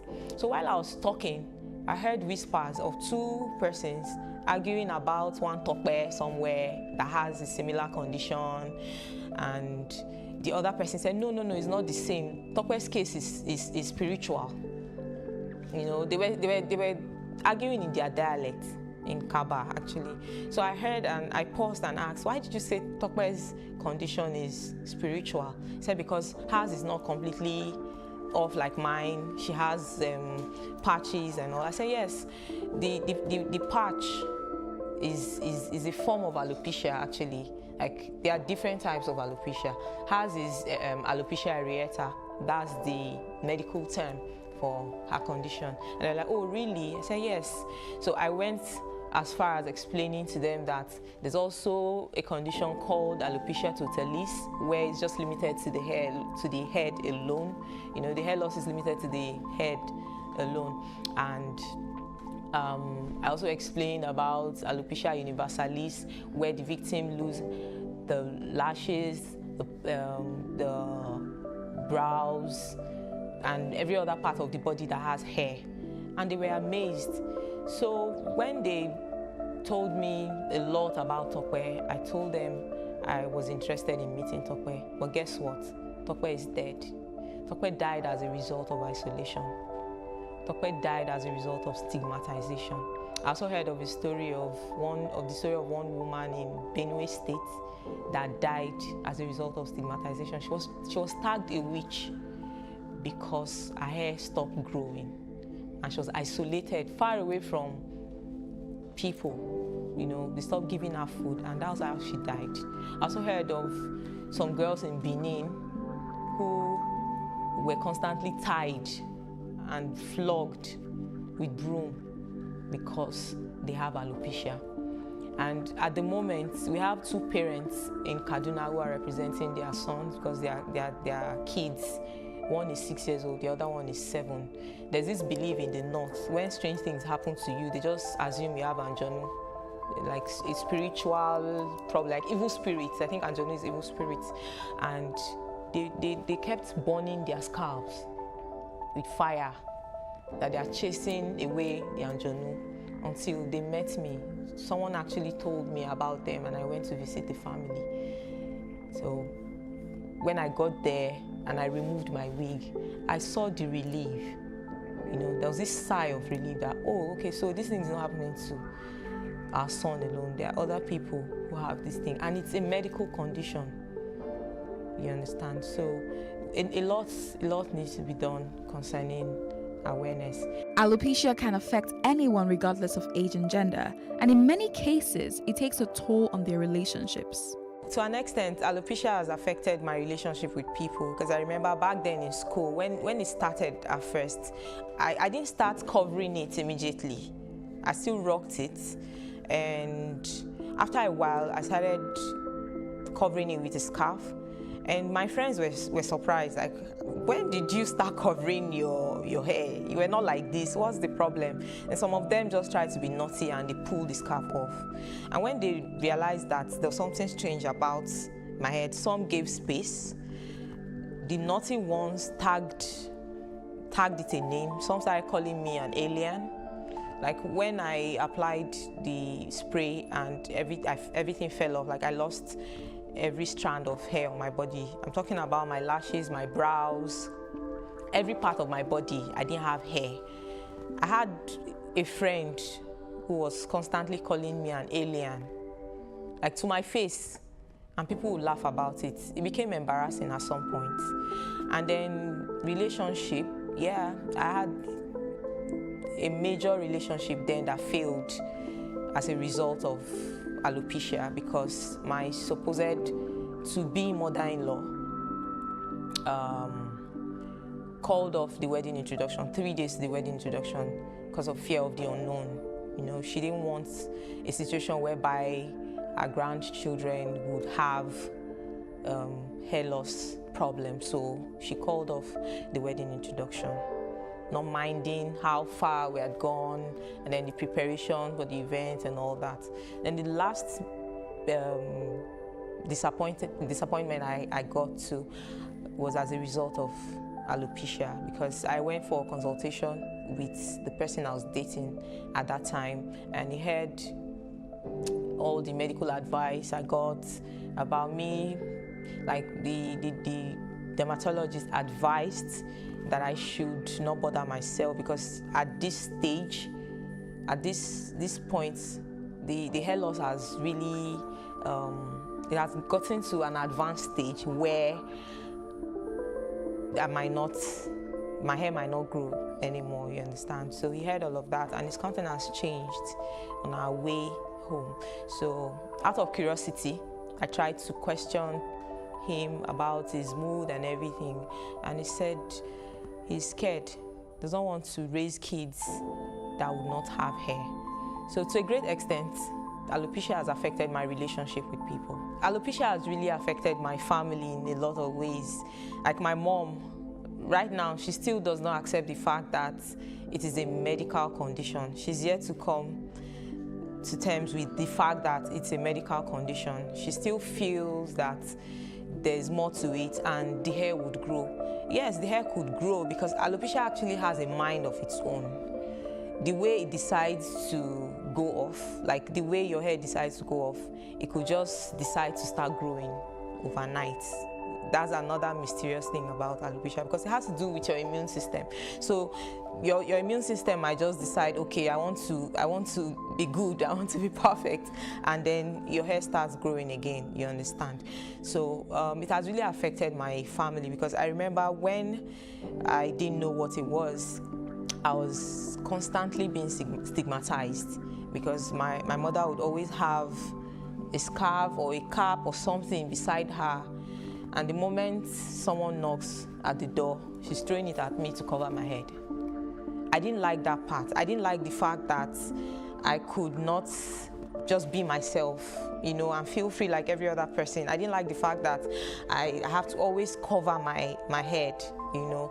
And another thing is it became a prayer request. Like till now, it's still a prayer request.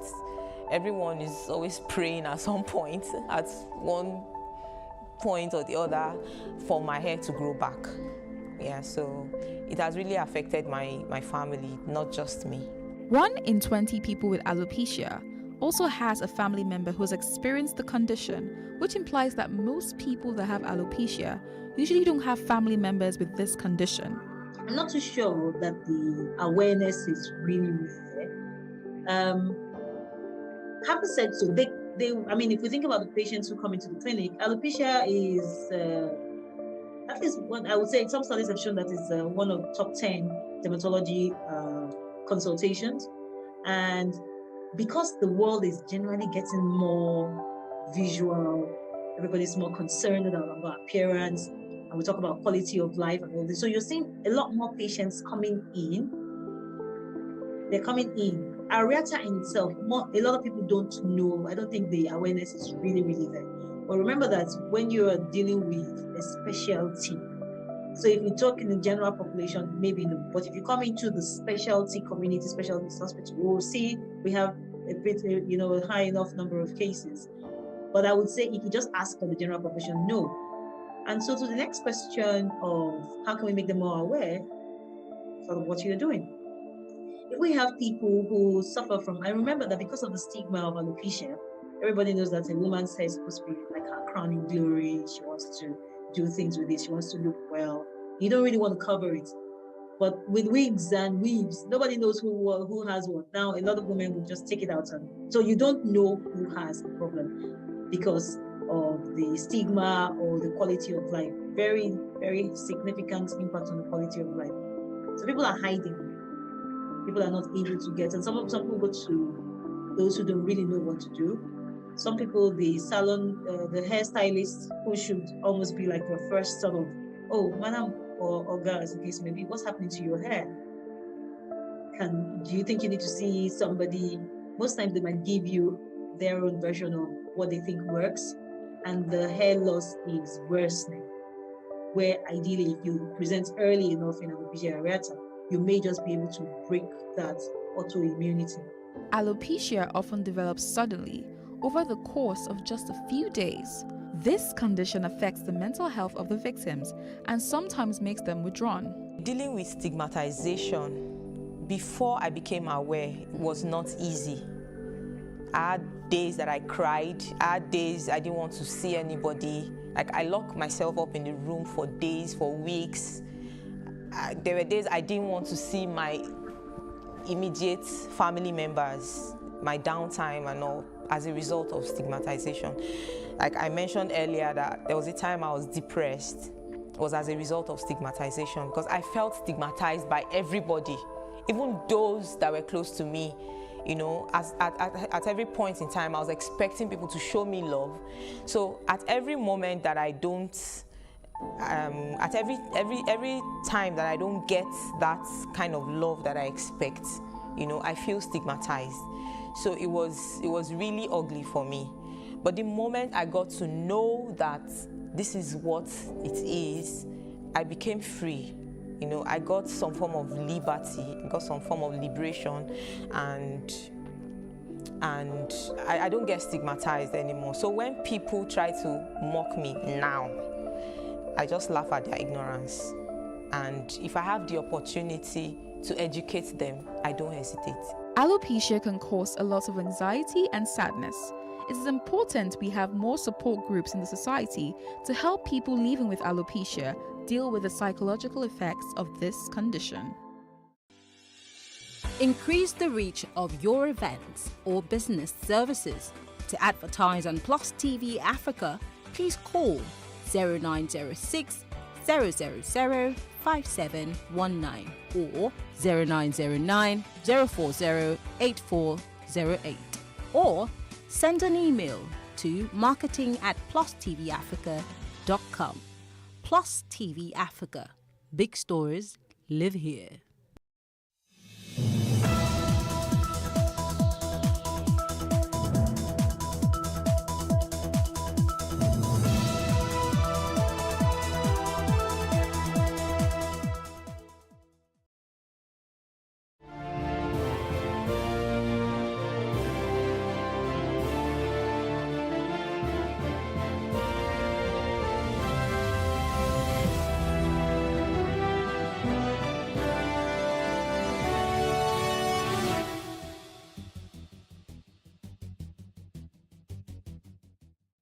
Working with Buhari, I wrote my book to change false narratives about the president, Femi Adesina.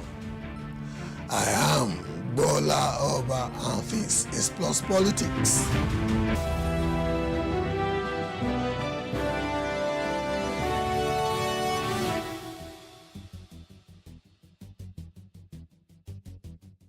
Special Advisor to former President Muhammadu Buhari on media and publicity, Mr. Femi Adesina, has explained that he wrote the book Working with Buhari on the former president to change the false narratives out there.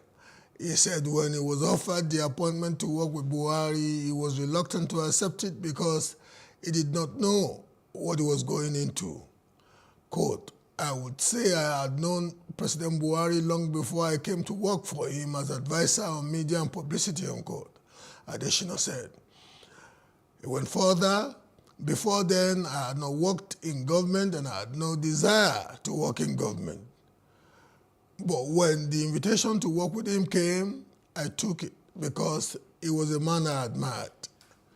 After he won the election in 2015, and said, come and work with me, I wanted to say no because I was managing director of the Sun newspapers. I was president of the Nigerian Guild of Editors, NGE. I did not want to leave what I was doing. I was very reluctant when I was asked to come to government. When I resigned my appointment, I began to cry because I did not know what I was going into, unquote. We have the honor of having Mr. Femi Adesina literally in our studios. Welcome. Thank you. Good evening. Let's start on the lighter note. How are you fitting back into normalcy, quote unquote? Well, the truth is that even while I was in government, I was not out of normalcy. I was still a member of the society. I didn't cocoon myself in government. I didn't make myself unreachable. I was still part of society. So finishing 10 months ago and coming back home was not difficult for me. Still on the lighter note, were you also stricken by the report? One of your predecessors actually was once quoted to have stated that there is a phenomenon that ordinarily plagued those who worked in the villa. Were you? Well, I think if you have read the book Working with Buhari, it's a whole chapter that was dedicated to that. I didn't see anything untoward. I didn't see anything mystical or mysterious in the villa. I think it's just a myth. And anybody that claims things like that happened is the one that can defend it or justify it. But I was there for 8 years, nothing untoward, nothing unusual. Would you not think that maybe when people think that those who are going into the villa would act in a particular way, given what they think they know about the antecedents, and they see them acting in seemingly contradictory way, maybe that's why they reason like the administration you served and the president you served was once thought to have subscribed to the idea of devolution when it was campaigning, especially in 2014. Was once thought to be a president that was going to bring about a more profound degree of sanity in public life. And so, people naturally would take to such an opinion from whoever may have served in the villa, that maybe when people get ensconced in the villa, there is a degree of detachment from the Nigerian public. How would you want to respond to that? Well, it would be a fallacy. And I'll give you this account. There was a time that things were quite difficult in the country. Now a lot of people say, being power, we are hungry, we are hungry. There was a time under Buhari that things were difficult too, and things were expensive. So one evening, I went to see him at home. And I said, Mr. President, do you know that there's a lot of complaint about scarcity of food and the prices of essential commodities and all that? He said, I know. He said, I have people from my constituency who give me feedback. He said, so I know what is happening, and we will do our best to make life better for them. So that shows you that when you are there, there are different feedback mechanisms you can have. And unless you shut all those avenues, then that is when you become closeted from reality. But there was this particular audio leak from the then Honorable Minister for Transport, Right Honorable Rotimi Amechi, when he said he was jocularly referring to some characters who felt they could complain. He said Buhari who doesn't even read newspapers. Buhari, what it concern Buhari concern. There was that audio leak there. And it gave the impression of a man who was living in his own world.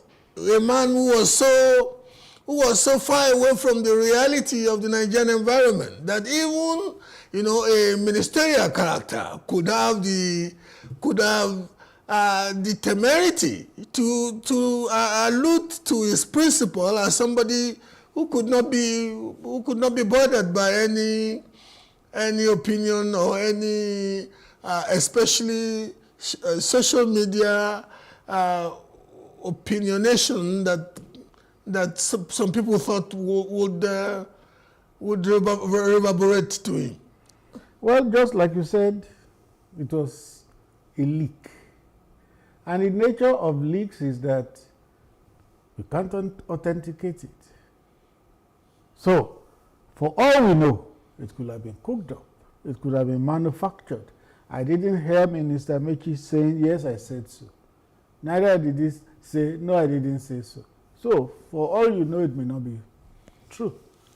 But the President Buhari I worked with was the one who told me as his media advisor that 10 a.m. every day, I want the media highlights on my table. And when you give it to him, he begins to read it immediately.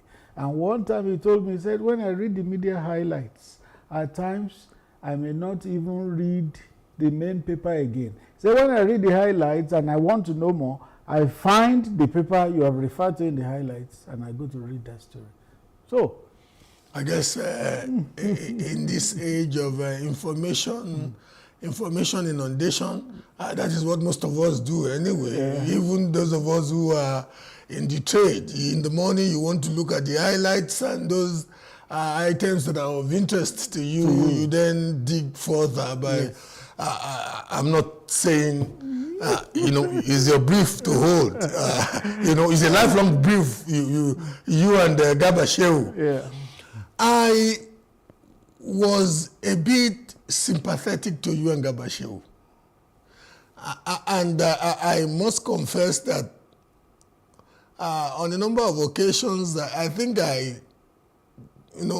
just repeating some of the lines that I had used, I would say, I can't really blame Garba Shehu and Femi Adesina because for me, it would border on a miracle to competently speak for an incompetent government. Many of the things that happened, and it's not very inconsistent with the presidential system of government because it's like a big orchestra. Somebody inevitably will miss a chord. Somebody will miss a note. That's not, even in America where we've copied it from, we know that the president may be speaking to a particular agenda and you could have one or two. But having said that, what was the greatest challenge that you personally had whilst loyally and faithfully working for the man Buhari as his official spokesperson? Well, let me first attend to one word you used, an incompetent government. That's your opinion. That was what I used to say. Well, I never say it's not my opinion. It is your opinion. You have a right to it, but it doesn't make you right.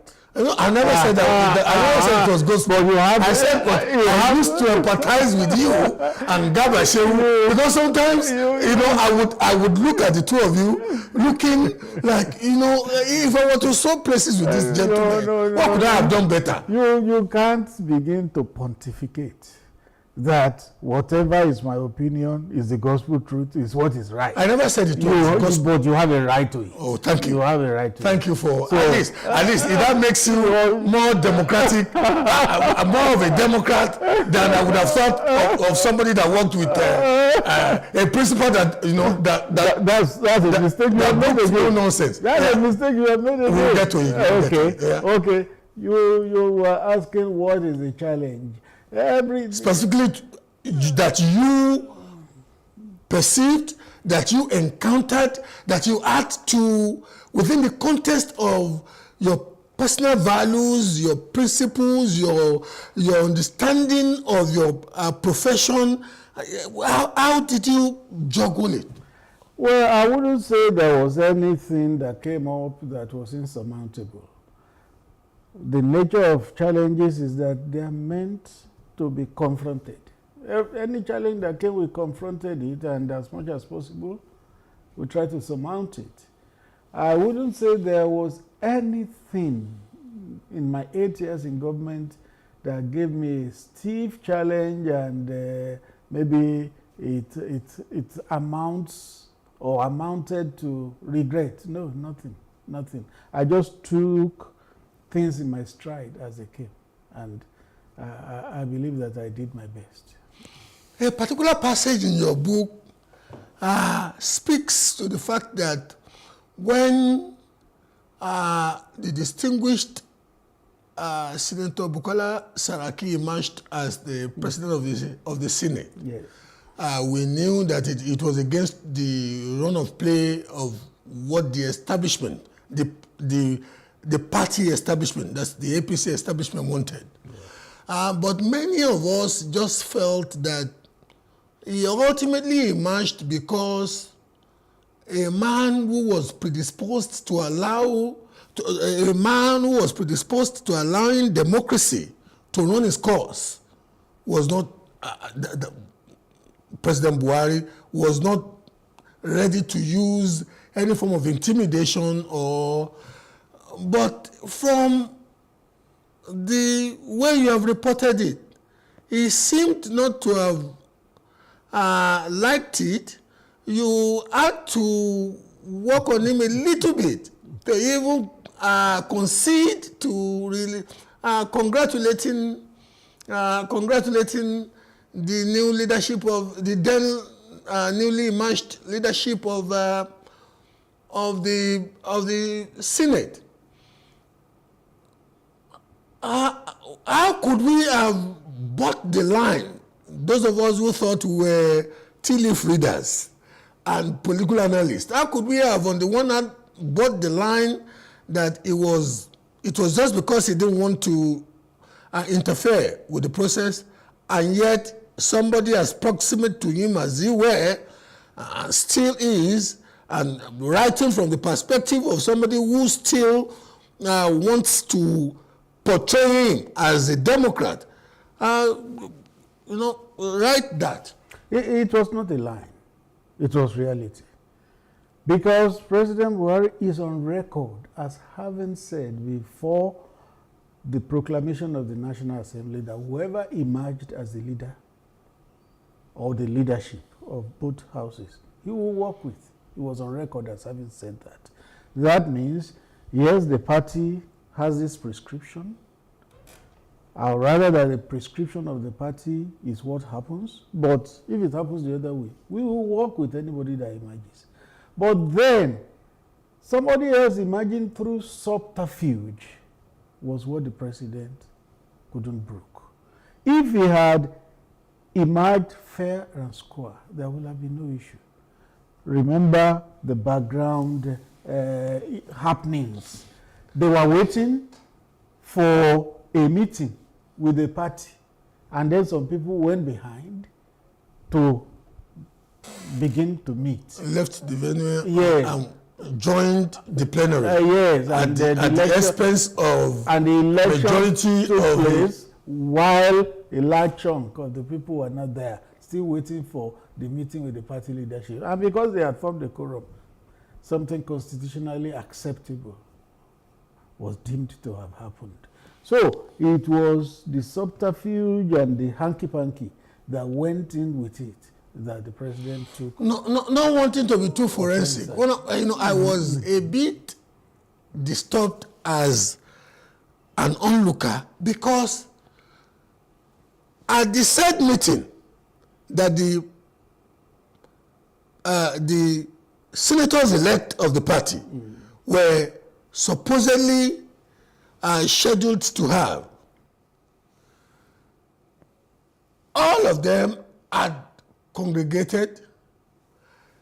A detachment of, at least what made some of us, what convinced us that the president was going to come was because a detachment of army operatives were already on the ground, and the only elected officer of state in Nigeria that is protected by personnel or officers or operatives of the Nigerian army is the commander-in-chief. So we thought it was going to come, but there was a bit of a delay because it like came in from a foreign tour. Germany, that morning. Yes. The very morning. So, and in your opinion, which is not gospel, you thought some people played the first one on the party and played the quisling and went to join forces with the other side, and ultimately gave us a very chimeric leadership of the Senate where the substantive president was, the president of the Senate was the party from the majority party, but the vice president, the deputy president of the Senate was from, unusually, the opposition party. But even at that, as a Democrat, your principal ought to have accepted it. We have covered that ground. He would have accepted it if it was fair and square, but it was not.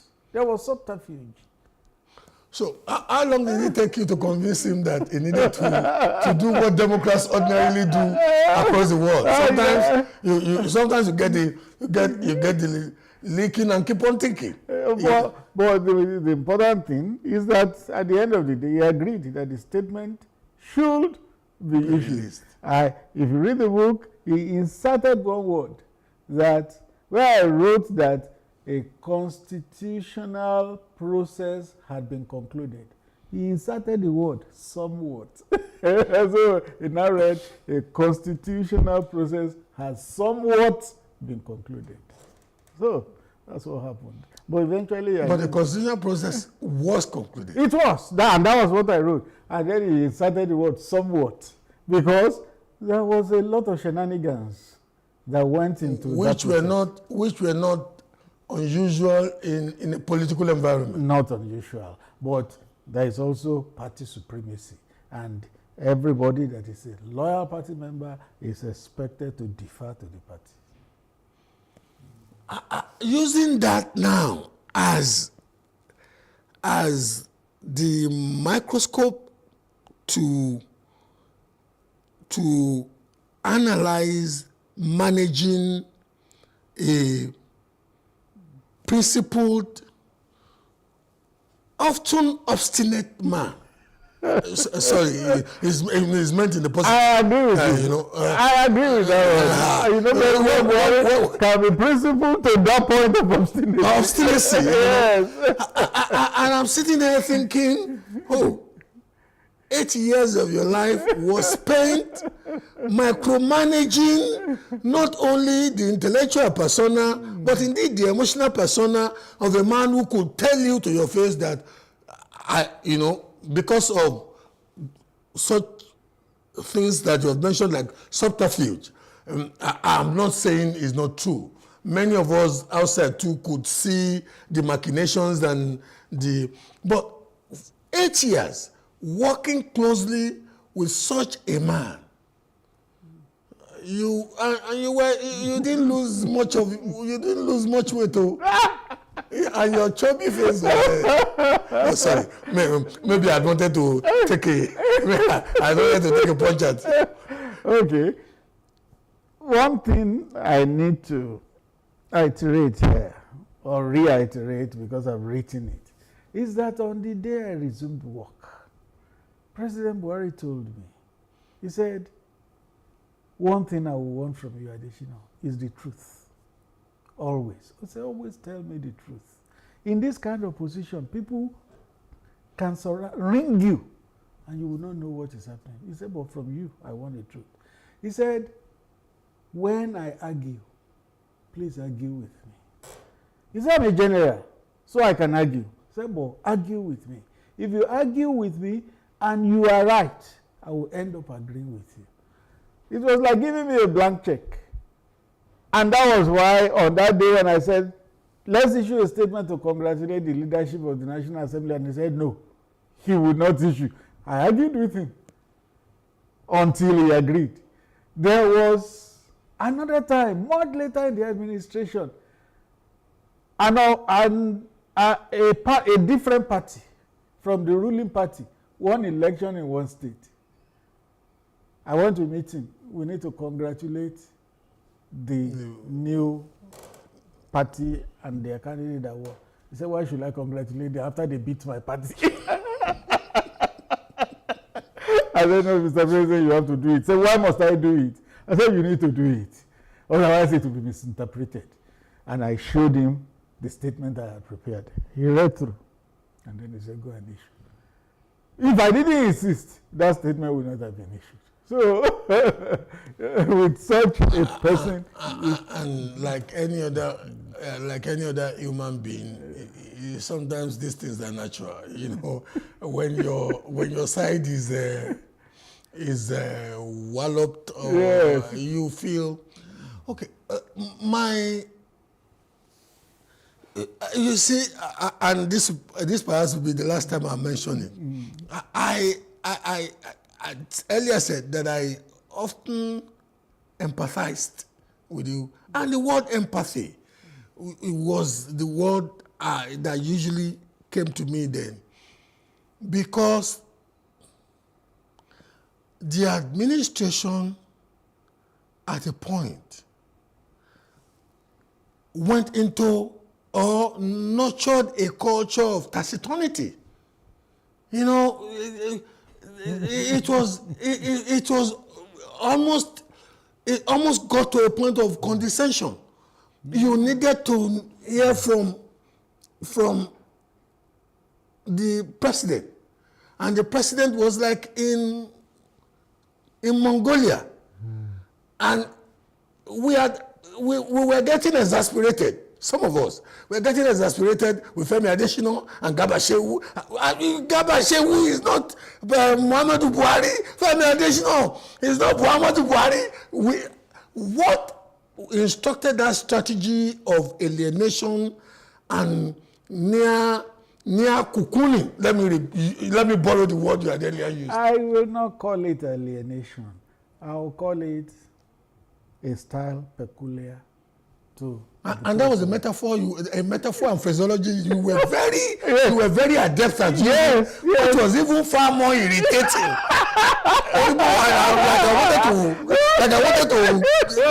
It was even far more irritating. Yes, because I had also been a student of stylistics in school.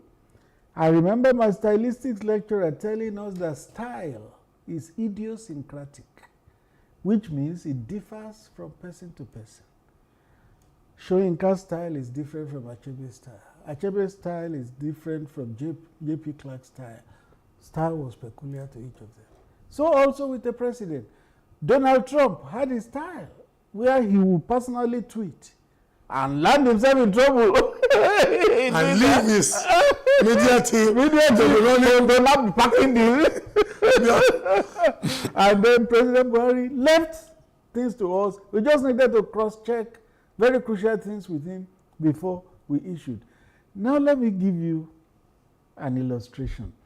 During COVID, you know, there was a lot of trepidation everywhere. It was going to wipe out the world. It was going to wipe out Nigeria particularly, and the black race.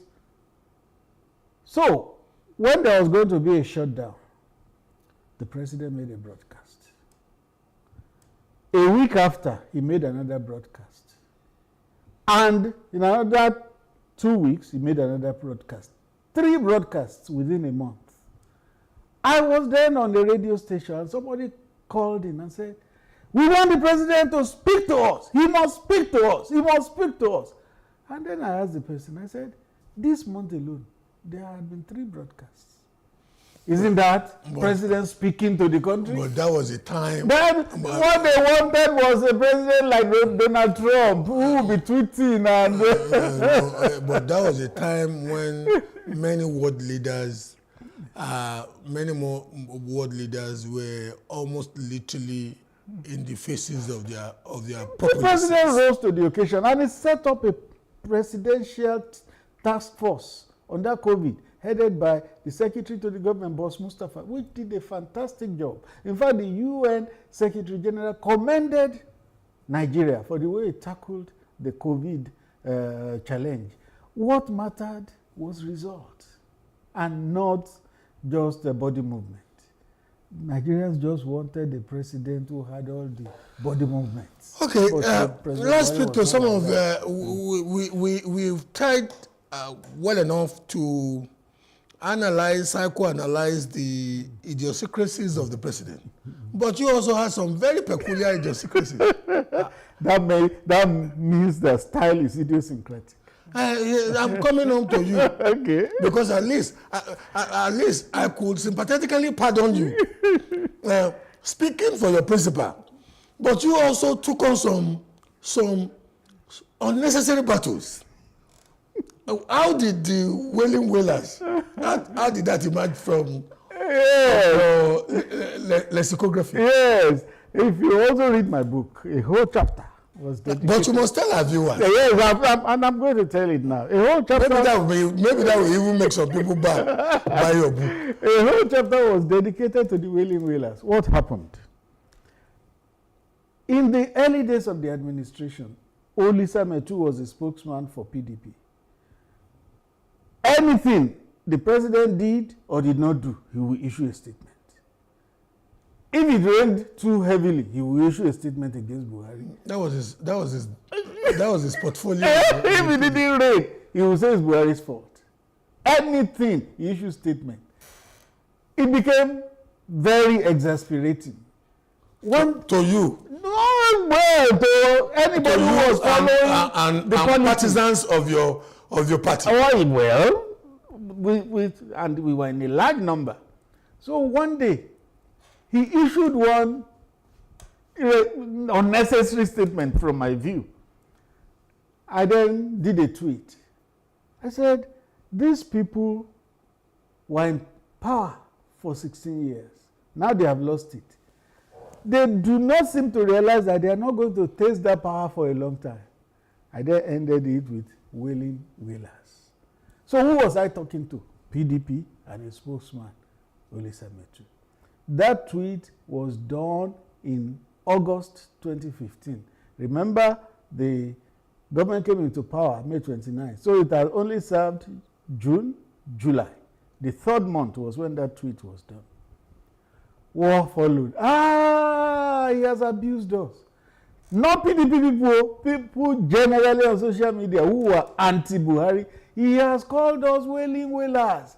He is disrespectful. He is this, he is that. So they assumed that epithet for themselves, that they were the Wailing Wailers. And because I didn't refer to them as Wailing Wailers, and they adopted it. So I said, well, if you have adopted it, you are welcome to it. Would you want to agree with me that you see sometimes you present a very innocuous facade or visage of a face, you act like you can barely kill an ant, but you are a very mischievous. When it comes to matters of the pen, you could be very mischievous.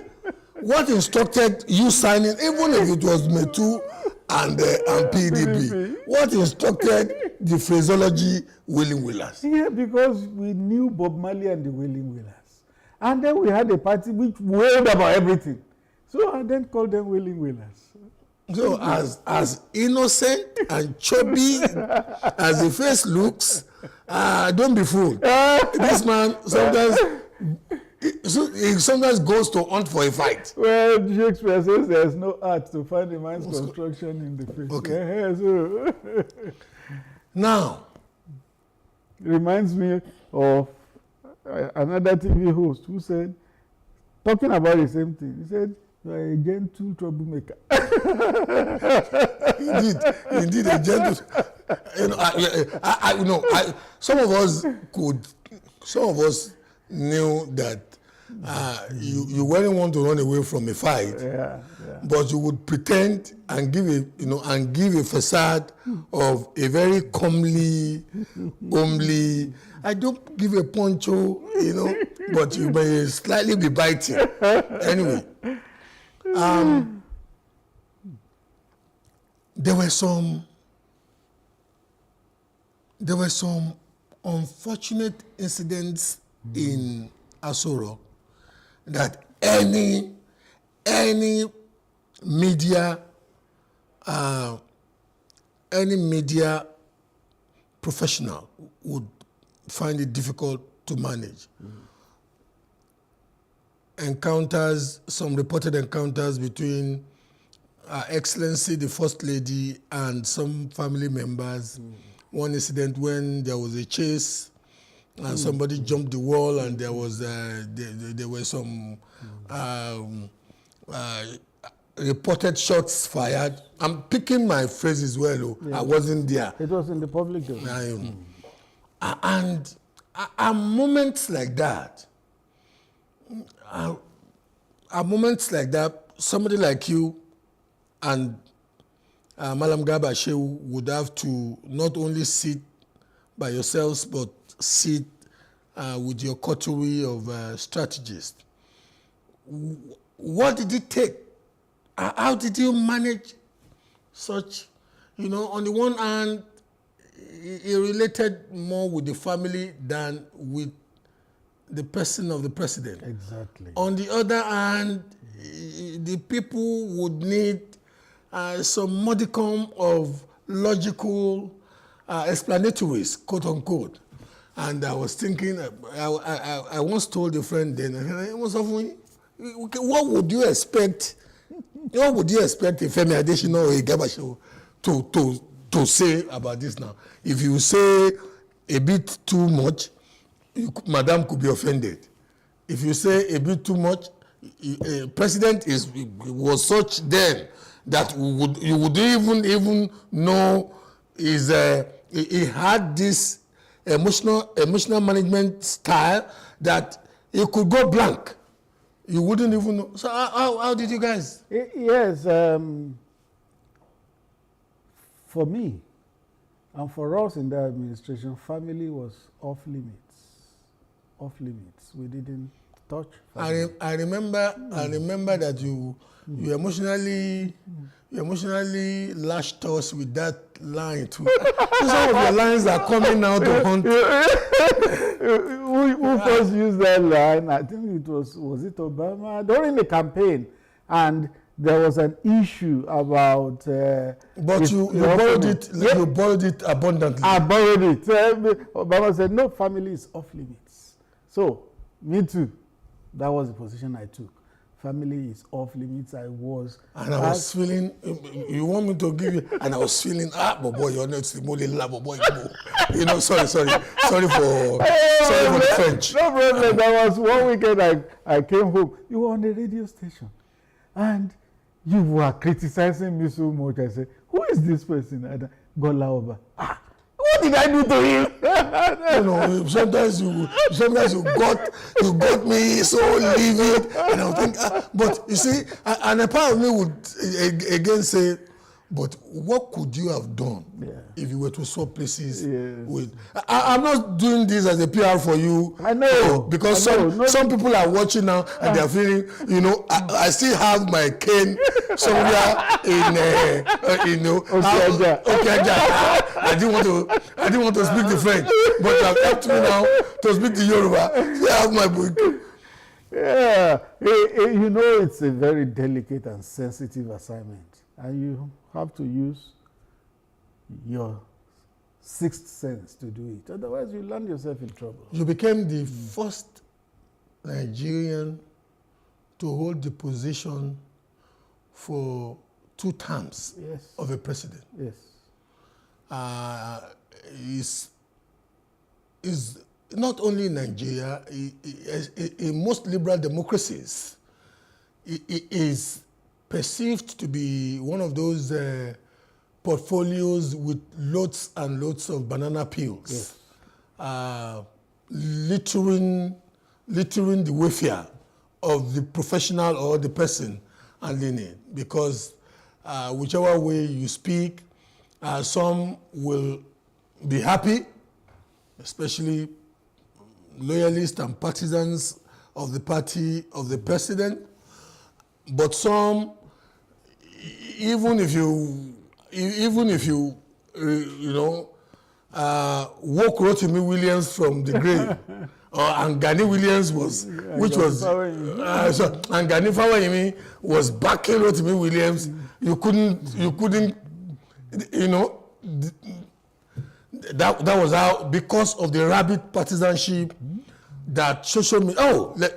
Before we go into, you became the media advisor of the president in an age when conventionalism left journalism, left public relations, left public perception management.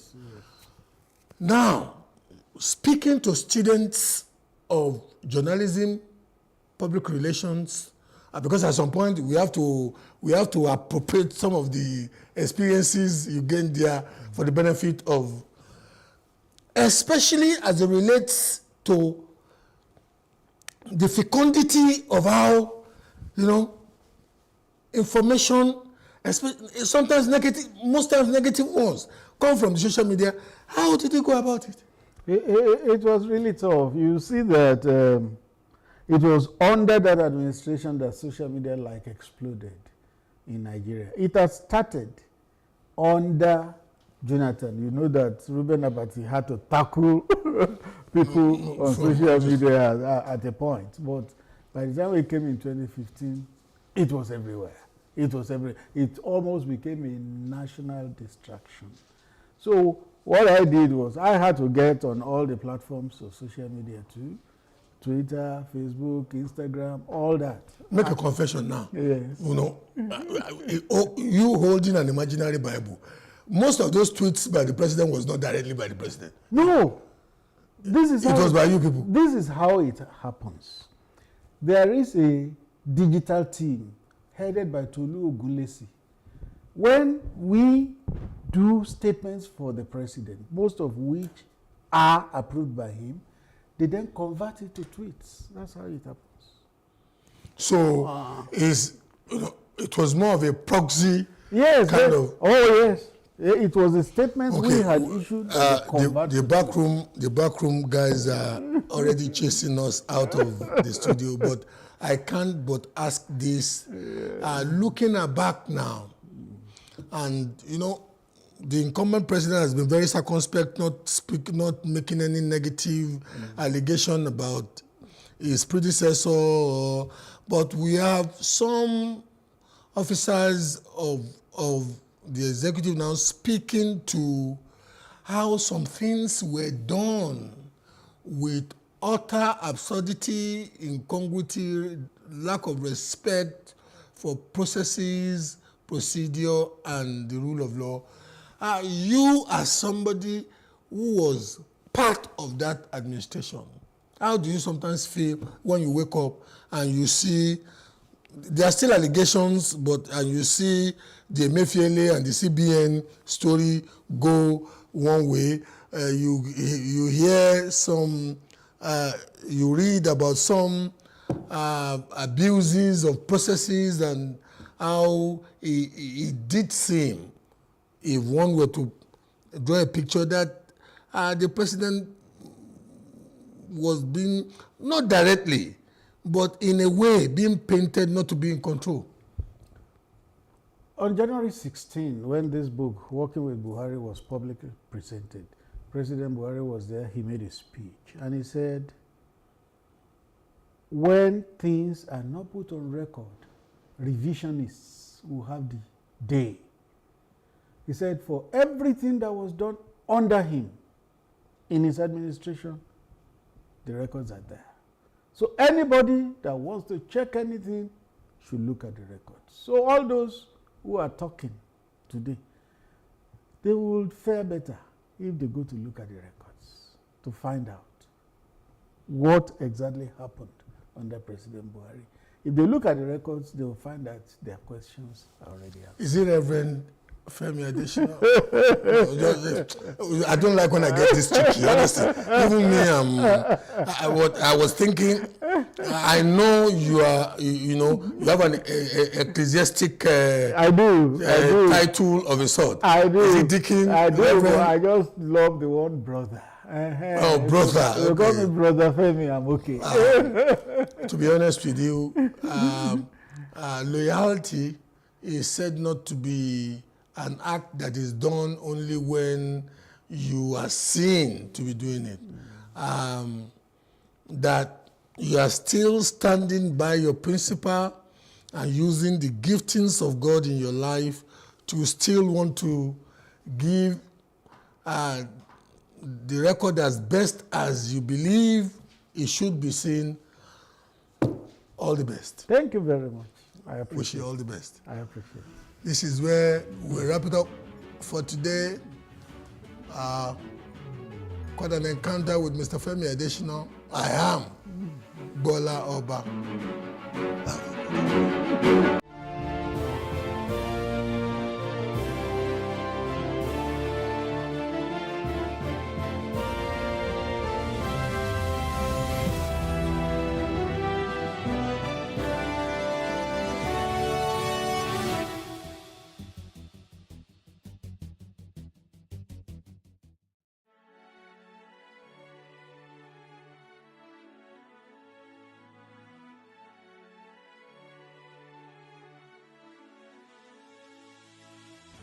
is engagement we need to have. Those who suffer miscarriages are never taken into account. Members of the National Assembly are also influence peddlers. You are sitting on Nigerians' money. From the barbing, I pay my rent. On the barbing, I send my children to school. A consultative engagement. No any tangible notification before they ban us. It's one thing for people to be at your back and the heat of the moment, and another thing for them to still be with you when push comes to shove.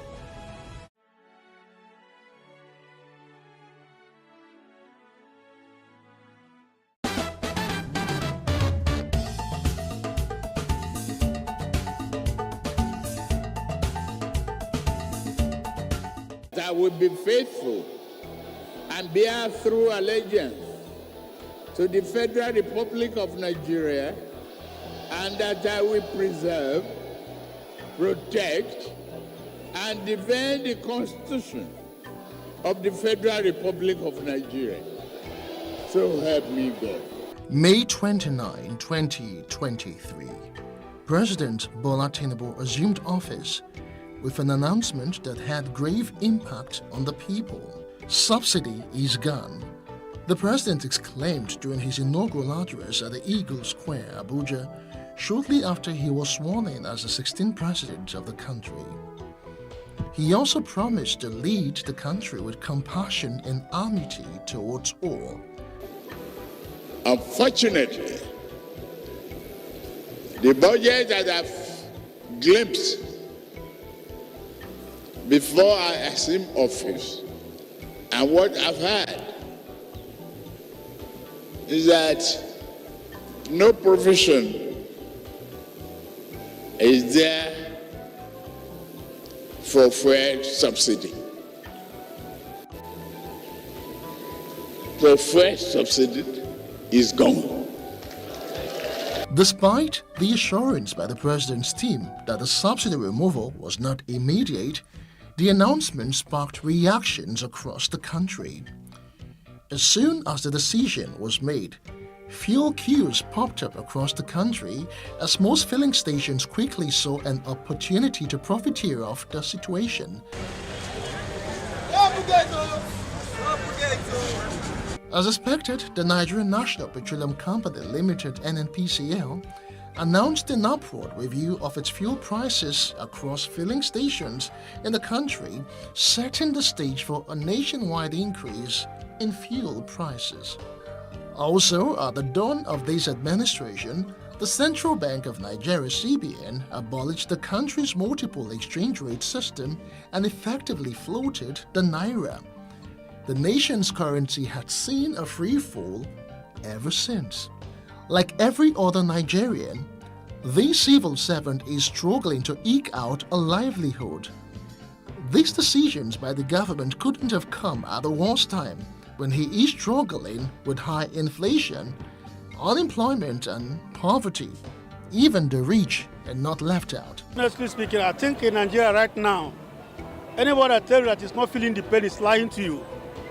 Cost of living is very expensive in the market. All the landlord has added money for their rent.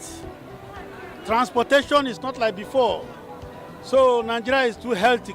It doesn't be easy. The high rack of fare, feeding, no matter how, no matter what, we will survive.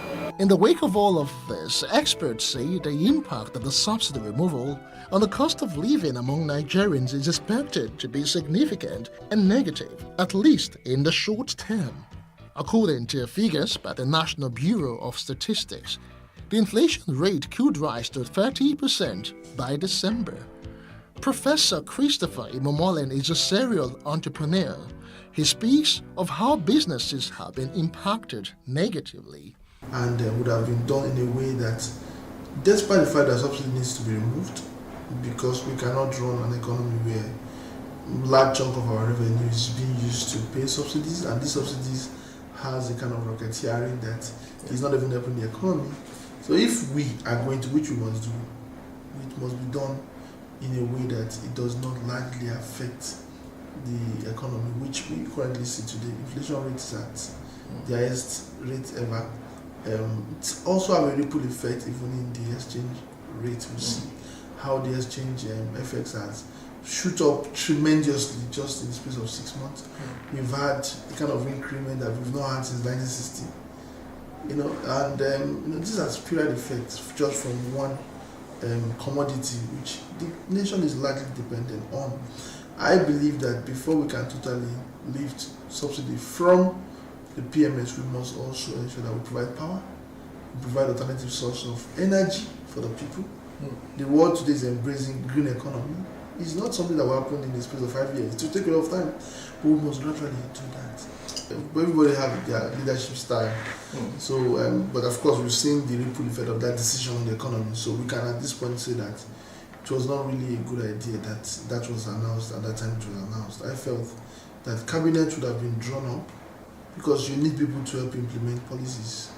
Your team, the team should have been on ground. As at that time, there was no ministers, there was no anybody on ground, and just that same day it was announced. It so happened that all stations were shut down.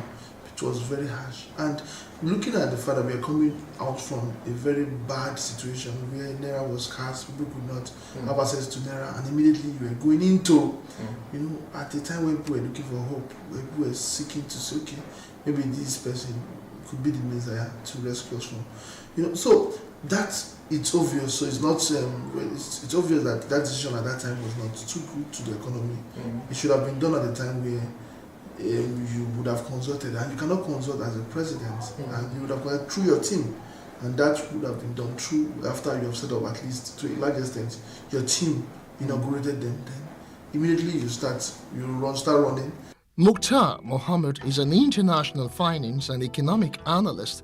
Although he supports the removal of fuel subsidy, he sheds light on how the Naira float and recent policies are affecting the economy. You just tell them that they pay high duty for bringing in those costs of those goods and services. That could encourage them to begin to think of establishing it here in Nigeria. Instead of you telling them you're banned, they'll find other ways to gain FX. And most of these 41 banned items are items that Nigerians generally want to make use of. So you need to also look at that also. So it all depends on the implementation of this policy. As it stands, the elimination of fuel subsidy has brought both challenges and opportunities. It has led to a 150 to 200% surge in fuel cost. That is about 500 to 600 Naira across the country. That is per litre. Food inflation is also skyrocketing. It's not cheap at all. Though. Many people are suffering. To even get the money to buy food is a problem. And the market also now is very expensive. We are not making it at all. Even you that are selling it, there's no gain on the market these days. Small and medium-sized enterprises are facing difficulties in accessing affordable power. Come and tell us, how much did you buy it? How much are you buying it for? Residents say they cannot afford even alternatives as they are disillusioned by the hack in liquefied petroleum gas, LPG. We don't really, they should try and help us. The thing is tough, everywhere is hard, but they should, at least gas is what we survive with, we cook with it, so they should try and help us. So what alternative do you think you will use outside of gas? Charcoal stove, that's the alternative for me, because here you cannot use firewood inside your house. The gas 1 kg is 900. So before we are buying it, is it 350? Yeah, so it is our cost now, so I think they should help us to reduce it. As the debate on the merit and demerit of fuel subsidy removal and Naira float continues, how are ordinary Nigerians finding ways to mitigate the impact of these policies on their daily lives? While some have reduced unnecessary trips, others have adjusted their budget and spending habits. We had to do away with so many things and just do with basic needs, and that is food, water, go and sleep. No unnecessary outings, nothing, because the pocket go tell you now. The food matter, now that one was pass. Because before, how much be the week of rice? Not be 120. Now we dey buy at 1,900. 1,900. Just consider the person that get 4 children now. How you want to survive? I beg. na beg we dey beg dem make dem help us o. This thing too much ororo palm rice everything wetin happen wetin we do dem make dem help us. No smile, nobody dey smile. As I dey talk to you now, I dey vex o, because e no even easy. No water, no light. Fuel wey we dey even dey manage to buy, we no fit buy am. Everything just dey stand still for this Nigeria. It's not been easy. In fact, it's only by the mercy of God that people are being sustained now. What you buy today, tomorrow it has added. What you buy this morning, by 2 hours time, the price has skyrocketed. In fact, we don't know who to cry to. We are only at the mercy of God now. Our children cannot feed well. Mothers are going hungry because of the children. Because when it's not enough, you have to feed your children first. We don't know who to cry to. All we are begging is that God should come to our intervention. Persistent inflationary pressures in the economy have accelerated poverty in the country, with purchasing power continuing to slump over the past few months. As a measure to address these difficulties, the federal government had announced a 5 billion naira palliative for each state, including the Federal Capital Territory, to cushion the impact of the removal of subsidy. The fund was shared in the ratio of 52 to 48%. Experts are voicing out their opinions on the workability. We spoke about student loan. We said September. Nobody's saying student loan. We talk about CNG. So everything is just like ghost. It's as if nothing is happening. And when people start talking, it's look as if maybe we're against. We're not against government. We must just talk so that this country will grow. We want this government to succeed. And this is what we are saying now. If everybody just keep quiet and everybody's nodding their head, no, you are doing the best, and this country will fail and every one of us fail. So government needs to start looking at the right thing to do, and the people need to also adjust. Going forward, here are some suggestions by experts on how to cope with fuel subsidy removal in the country. Reduce dependence on petrol-powered generators. Invest in alternative energy sources like solar panels, inverters or batteries. These can provide electricity and reduce reliance on fuel-powered generators. Use energy-efficient appliances and bulbs to minimize electricity consumption. Adopt energy-saving habits such as turning off lights, fans and electronics when not in use. Use public transportation or carpooling. Utilize public transportation options like buses or trains, which are generally more cost-effective than driving private vehicles.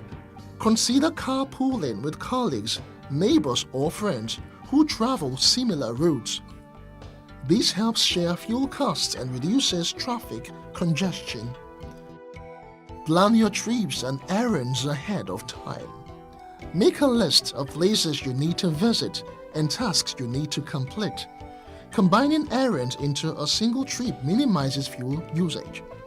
Utilize online shopping and delivery services for groceries, food and other items to reduce the need for physical trips. Adjust your budget and spending habits. Review your income and expenses, identifying areas where you can cut down or save money. Prioritize essential expenses and reduce discretionary spending. Consider taking up a side hustle or exploring additional sources of income to supplement your budget. Minimize air conditioning usage and explore natural ventilation options. Insulate your home to retain heat during cooler months and reduce the need for excessive heating. Make conscious efforts to conserve water and electricity, reducing associated costs. Explore fuel-efficient transportation alternatives.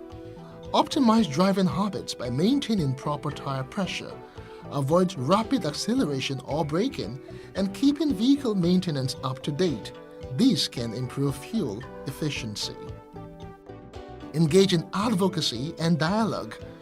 Participate in discussions with policymakers, community leaders, and relevant organizations to voice concerns and propose sustainable solutions.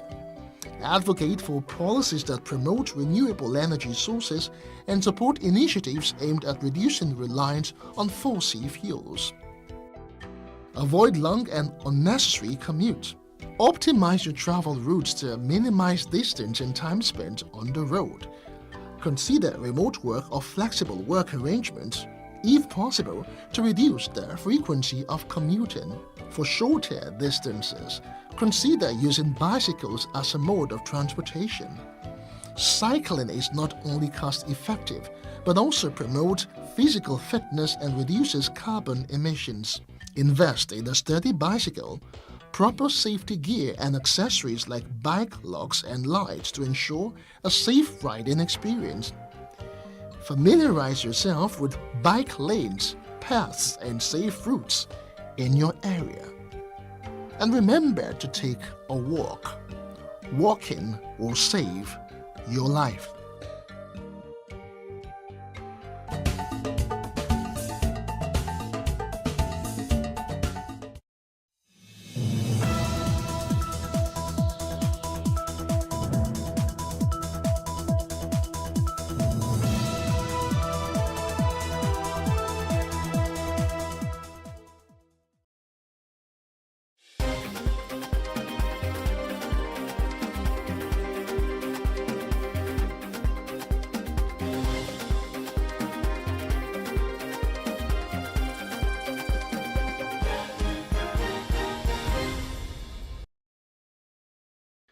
Good afternoon to you. I am Justin Akadonye, and this is the news update on Plus TV Africa. Vice President Kashim Shettima has called for the Minister of State for Petroleum Resources, Senator Heineken Lukwubiri, and the Group Managing Director of the Nigerian National Petroleum Company Limited, Mele Kyari, and the National Security Advisor, Nuhu Ribadu, to address the recent increase in petrol prices. Now, the increase was prompted by fuel scarcity and the country's crisis. Now, private suppliers have already sold fuel at higher prices than the NNPCL. Now, Nigerian groups and individuals have condemned the NNPCL's hike, demanding immediate reversal, release of incarcerated or prosecuted individuals, end to policies causing hunger and insecurity, and halting the government's culture of terror. Summoned by the Vice President, who was directed by Mr. President to summon this meeting. And we've been with him to brief him what is going on across the country. And what is important is for us to convey to Nigerians that the President is empathetic about what is going on in the country.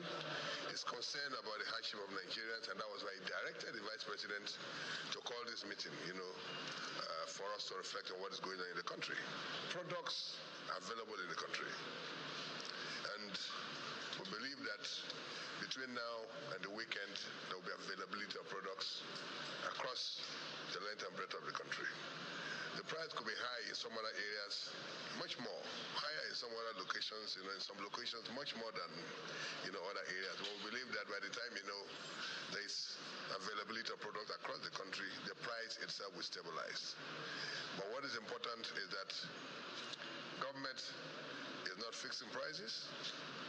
This sector is deregulated, and we believe that with the availability of products, the price will find, its level. The regulator is ensured that there's increased operating hours from all loading depots. Vessels are being cleared promptly, and extended hours where safety can permit for truck outs as well. More importantly also is the reinforcement of the support being given to local refiners, because with increased production from them, indeed, like the minister has said, there will be higher supply, which will stabilize the price.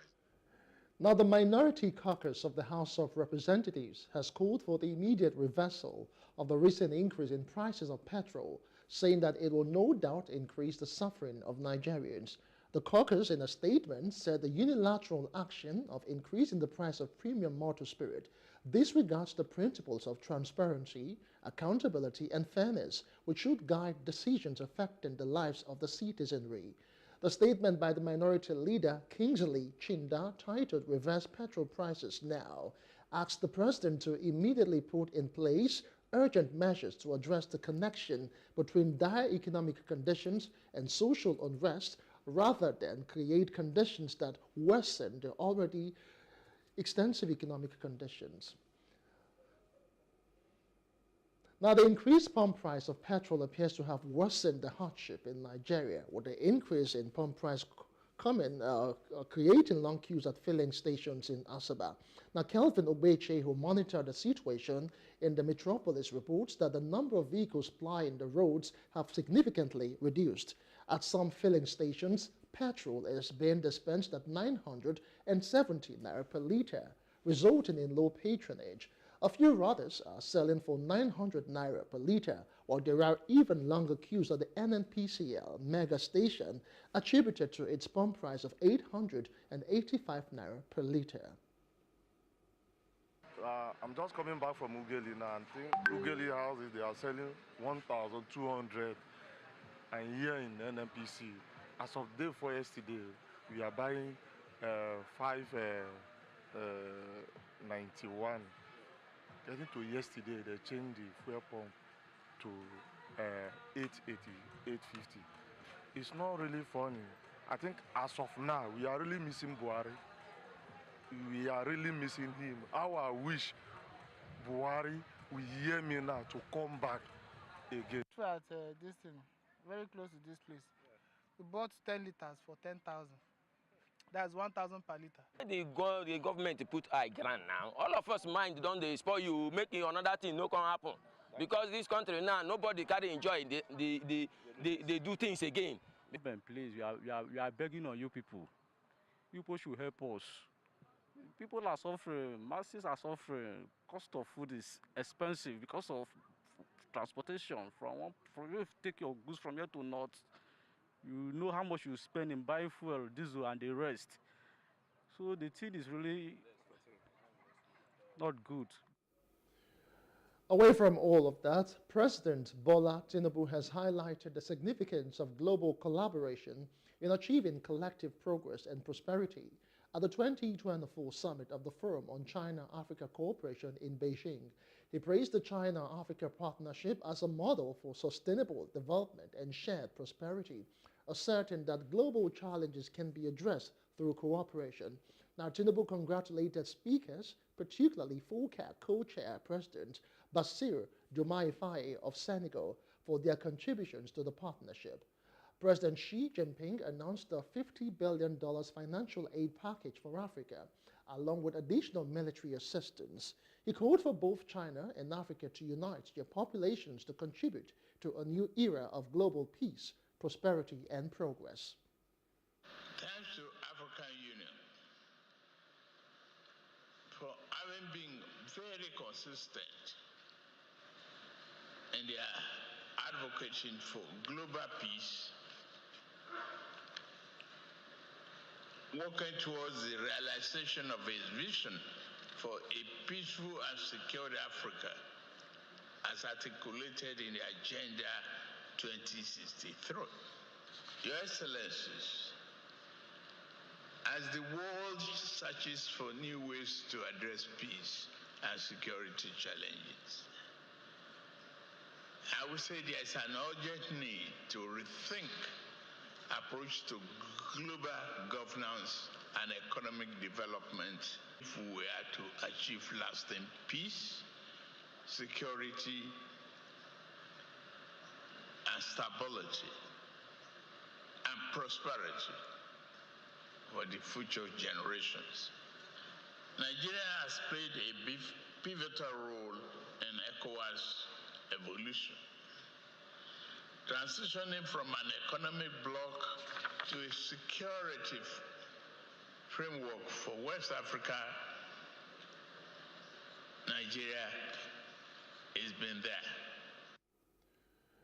The Speaker of the House of Representatives, Honorable Abbas Tajuddin, has urged Nigerian youths to focus on detail and avoid being influenced by modern technology.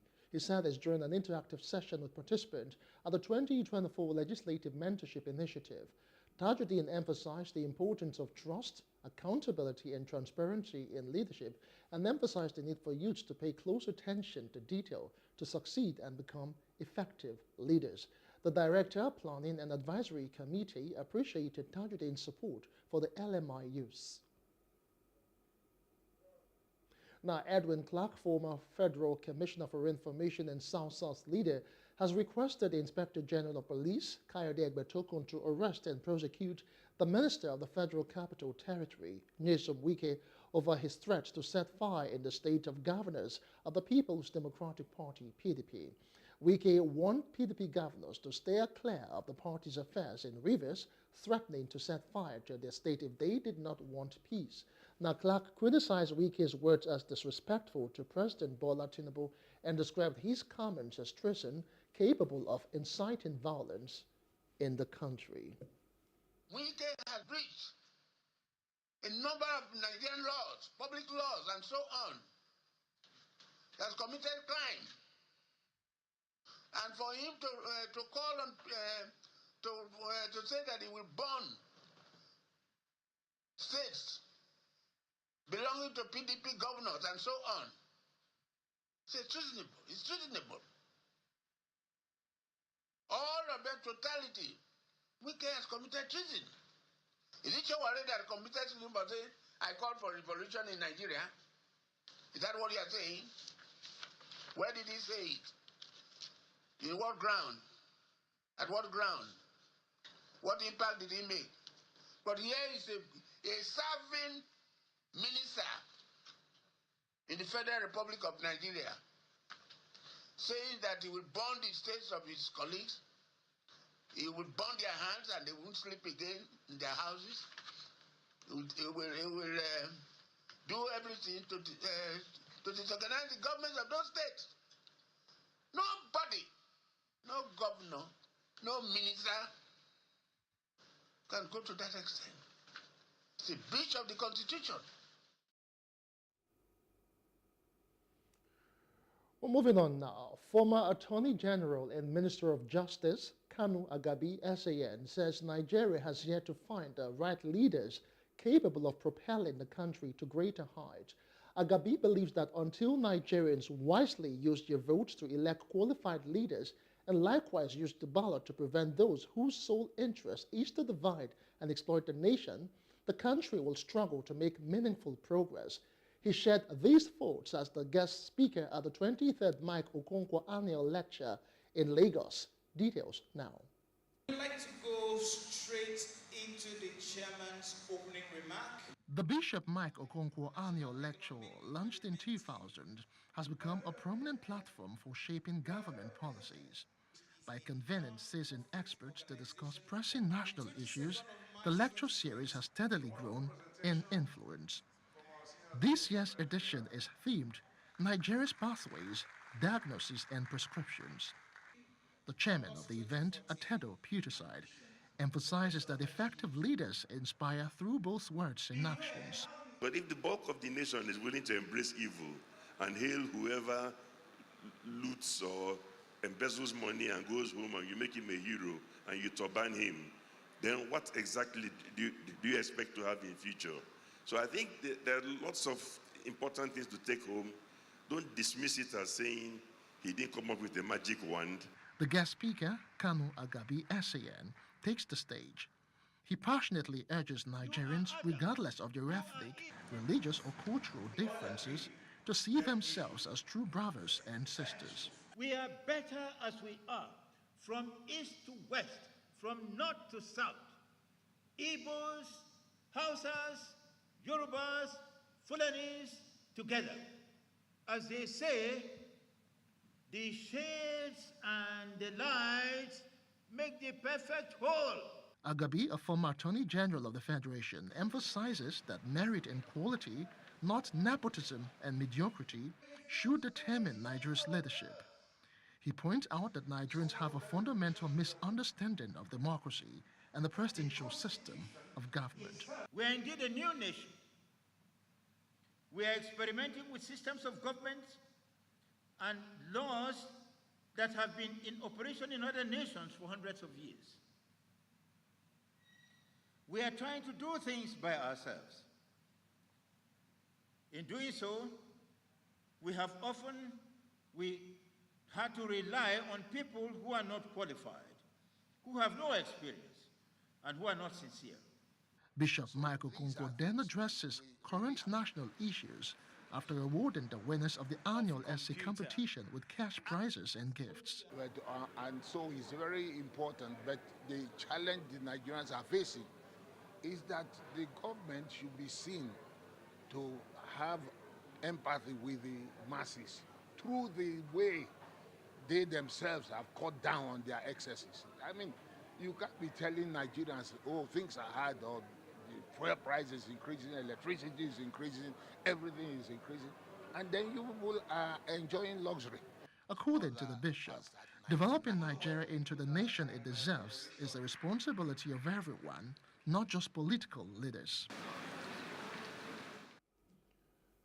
In business news now, Nigeria's National Petroleum Company Limited NNPCL has reported 188 oil theft incidents in the Niger Delta region between the 24th and 30th of August, with 89 illegal refineries dismantled in a week.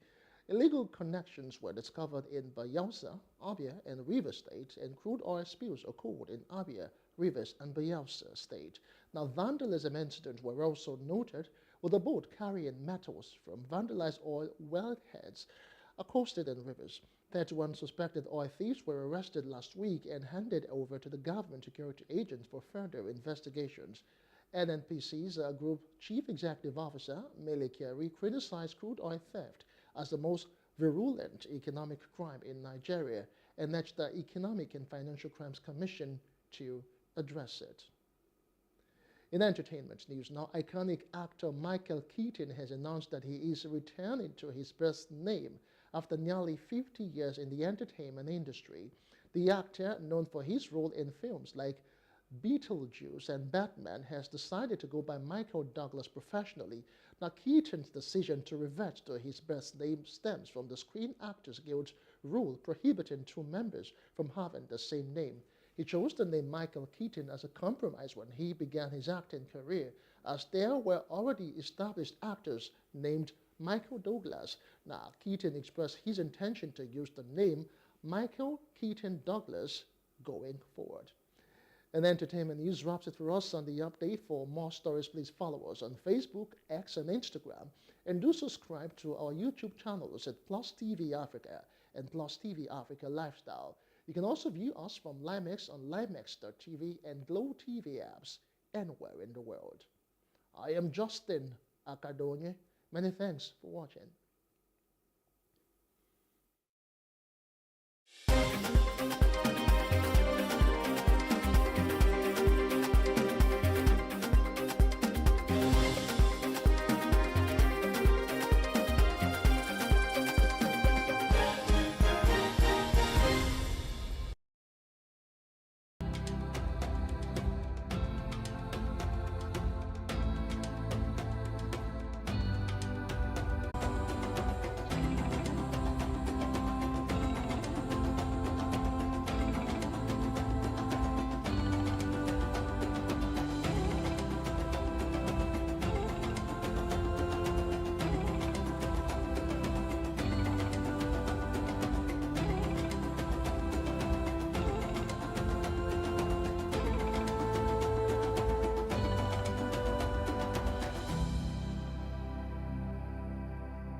Many people are often in psychological conflict between individuality and societal expectations.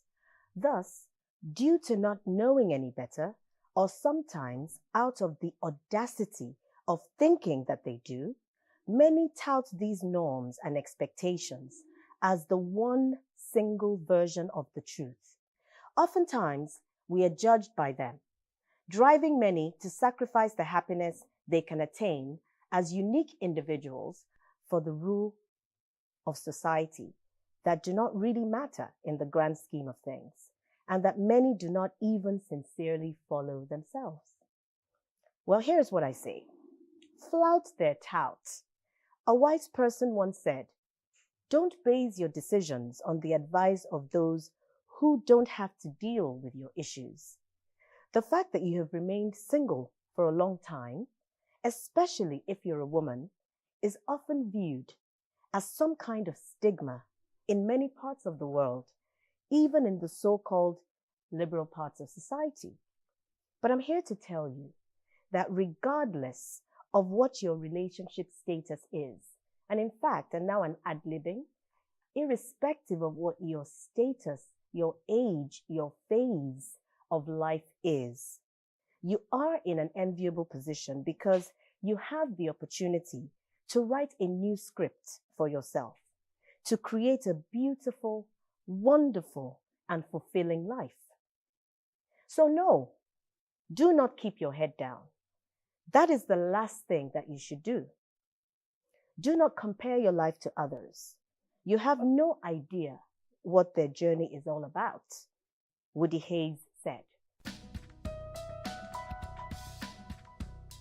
My name is Adefunke Adeyemi, or Funke for short.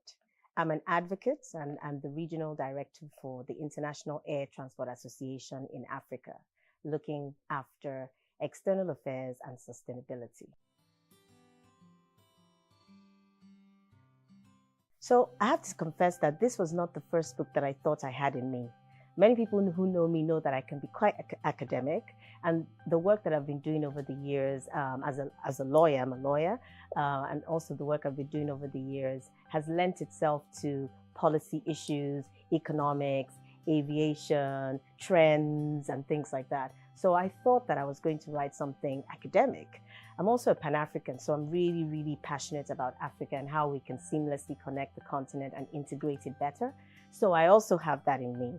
And yes, I will get there one day, but I didn't think that this was the first message that I was going to write in the form of a book.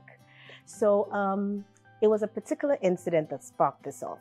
And it was an issue that someone who was very close to me did that I thought was really disillusioning and somewhat disturbing at the time. Not going into details, but basically it was just a question of me not understanding that we were not on the same page, right? And so it became something that I needed to deal with and cope with. And typically, when I have something and I'm dealing with that's ruminating in my mind, I write.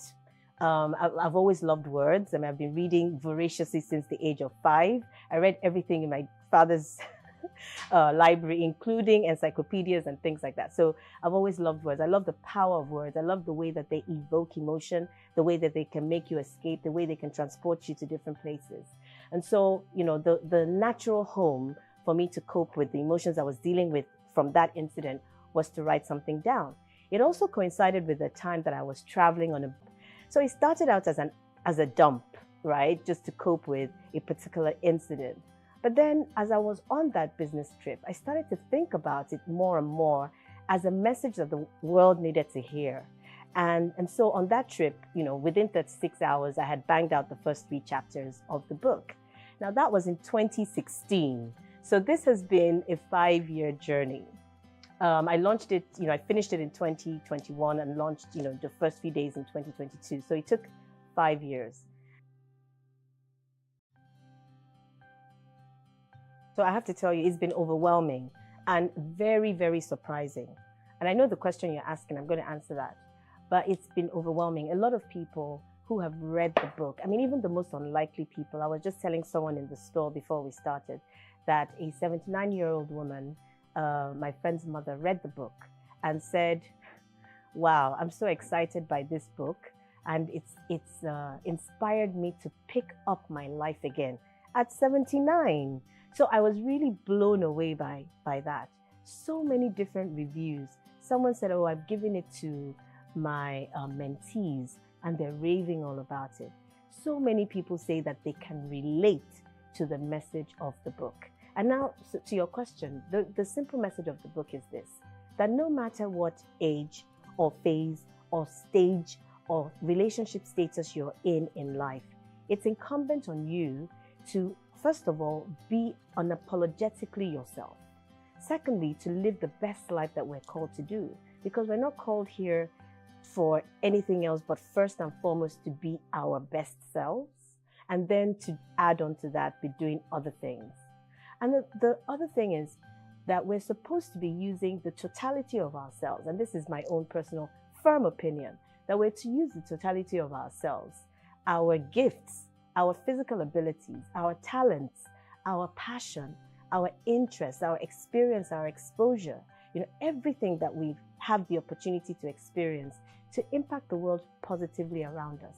And the catch is, why not do this when you're either, one, single from the lens of never being married, or that you have been down that road and you're not anymore, or from the lens of someone who is called singular, which is the title of the book. And what do I mean by singular? It's such a wide and broad category. Did you know that empty nesters are singulars? Their children have gone off to boarding school, or they've gone off to school or university, or they're starting out in life. And now you're home alone or home with your partner. And perhaps, you focus so much of your time and attention on them, which is a laudable thing and it's wonderful. But now what? What do you do? So you have time on your hands. And so perhaps you've put off some of your dreams, your own personal objectives and goals for your own life in order to do that. So it's now time for you to get back to it. Did you also know that it is for people who have been bereaved? You've lost your spouse, that relationship has ended. So what next? What do you do? My mom is in this category and I talked to her about it, and she gets it. She understands what this message is about. And there's so many in there. But it's not just about women, it's men too. Now to the literary world, I'm so impressed, honestly. Like, there's a boom of writers all around. I mean, before now, we know that some of the greats have come from Nigeria and Africa. We have, Chinua Achebe, Wole Soyinka, Buchi Emecheta, Ben Okri. There's so many of them that have been absolutely fantastic. One of my favorite books is So Long a Letter by Mariam Abba, a Senegalese writer, a forerunner of her time, a pace setter, a female writer talking about constraints of a Muslim religious society and how she survived that. So there's so many wonderful examples and legacy examples to choose from. But more recently, there's been so much going on in the literary space. And I think we have some of our very prominent writers to thank for that. Like Chimamanda Adichie. She's done a great job putting writing by women and writing by Africans on the global stage. And I think that's really opened the door for a lot of people to think, well, I can do this too. If I feel like this is a passion for me or this is something that I'm interested in, then I can do it. So there's a lot of inspiration out there, but there can be a lot more. I know that so many people have stories within them that they want to tell. A lot of people don't know how to go about it. And I guess the message there is, you just start with your thoughts. Don't worry about the words, don't worry about format.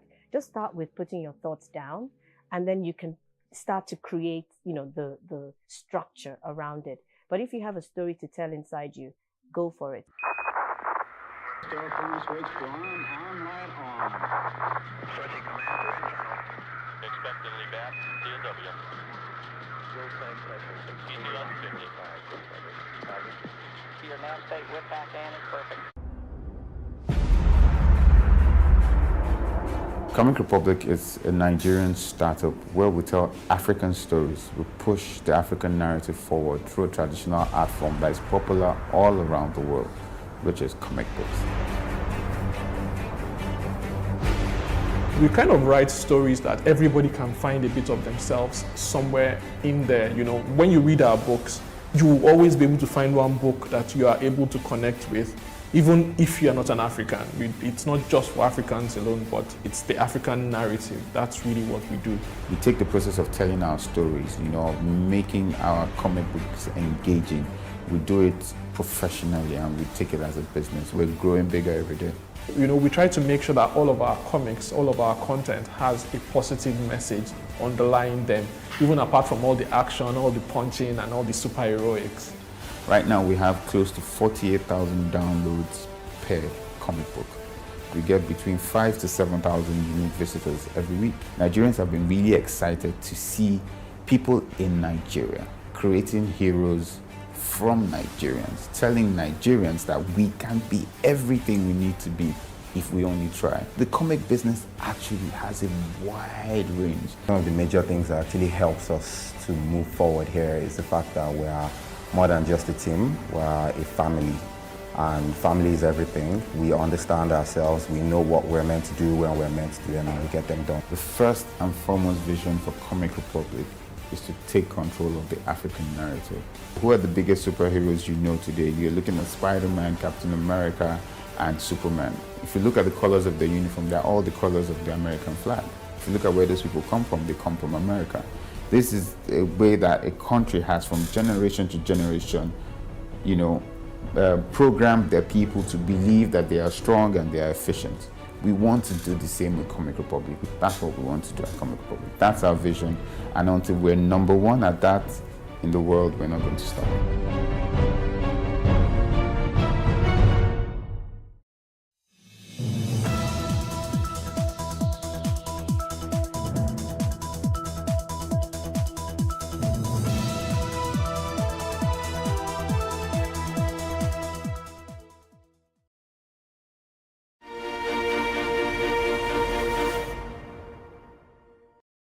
Hello and welcome to the Literary Bar, the place where authors and readers come together for the book.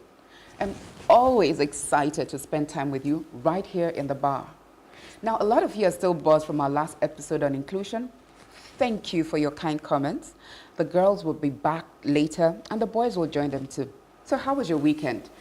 I'll tell you how I spent mine. I saw the play Gowan at Newson Center over the weekend, and I truly enjoyed the excellent interpretation by the cast.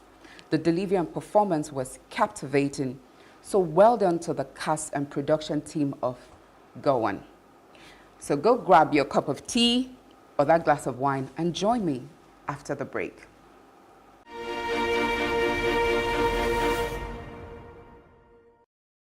So our book choice for this episode is a yet to be published memoir. So it is a privilege to share this book with you because the author has gone through a deep and debilitating traumatic experience. In Nigeria and elsewhere, new mothers are expected to be happy and excited. After all, during the wedding, family and friends mark 9 months on the calendar after the union for the naming ceremony. When conception is delayed, anxiety sets in. From doctors to pastors, alfas and babalawos, we look for solutions everywhere. However, when the baby arrives, we expect the new parents, especially the mother, to be overwhelmed with joy, possessed by evil spirits. For a long time, this maternal disconnect did not have words to adequately describe what the woman was going through: postpartum depression, or PPD. In Nigeria, it is believed that we have over 1.5 million cases of new mothers dealing with PPD. This is not a medical program. I'm not a doctor, neither is my guest. Rather, it is the author's personal account of her journey from the depths of despair to recovery and redemption. After the break, you will meet this maternal mental health advocate and my very charming guest, Chima Ejimofo.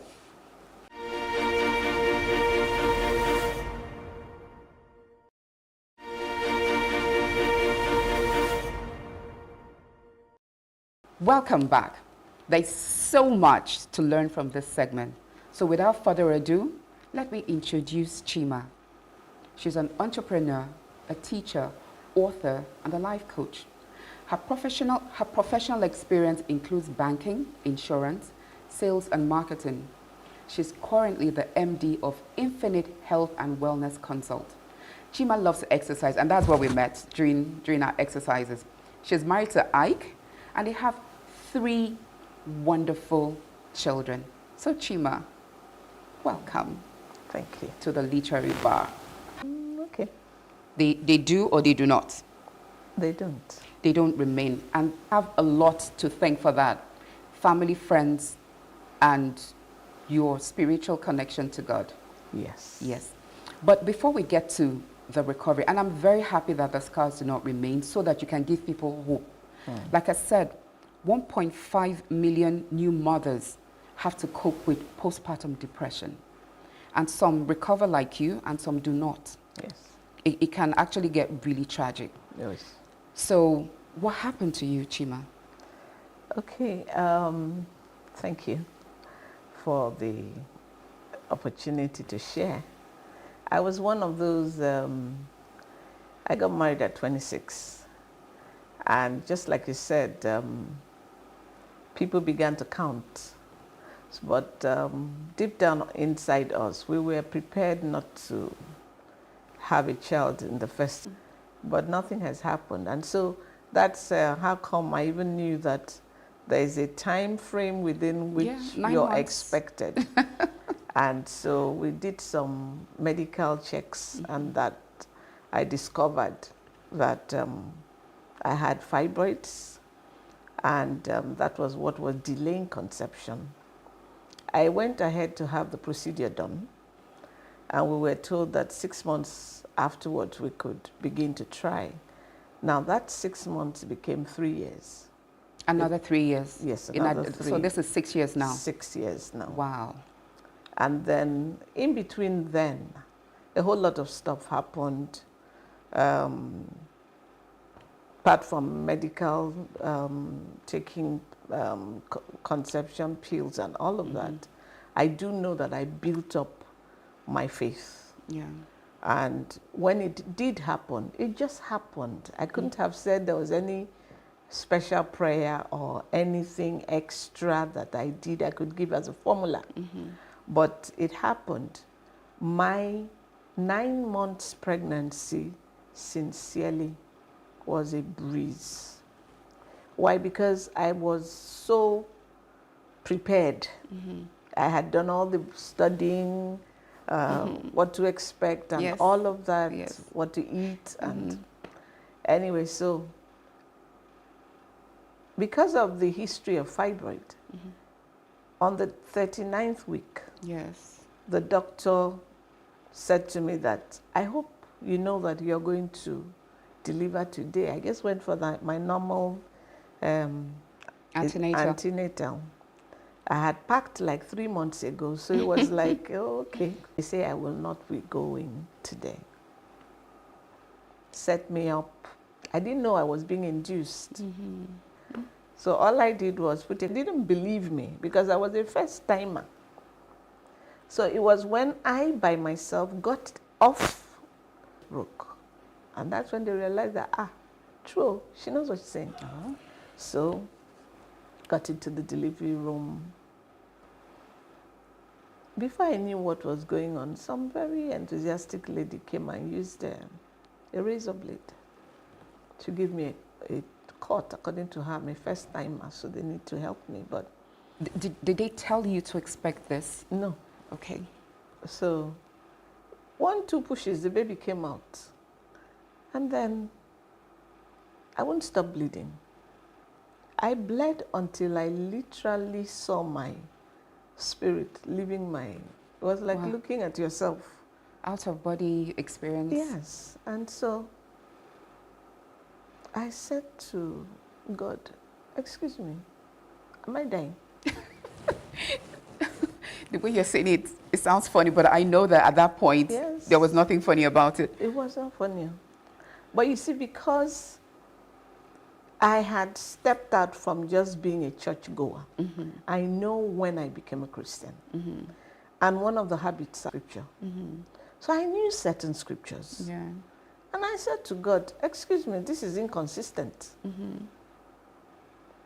The Bible says God is not a man that he should lie. Yeah. Neither is he the son of man that he should repent. Has he said it? Yeah. Will he not do it? Has he spoken it? Will he not bring it to pass? So I said, excuse me, explain this. You start a thing, then the devil truncates it. Where is your glory there? I didn't understand that I was arguing my case. Yeah. I just thought, and these were thoughts, and then help me. Yeah. And almost as I thought it, I came back into myself. Okay. And I was, I've cut out a whole lot of, because it's a long story. Yeah. So anyway, I was taken back to the now labor, what's it called, maternity ward. And 3 days later, discharged. Now, In those 3 days, I was not lactating. Okay. I was having rigor fever. Wow. And were as hard as stone. Okay. Because you were not lactating. I wasn't lactating. Now, you'd be amazed that why would that happen in any hospital? Yes. Well, it did happen to me. Okay.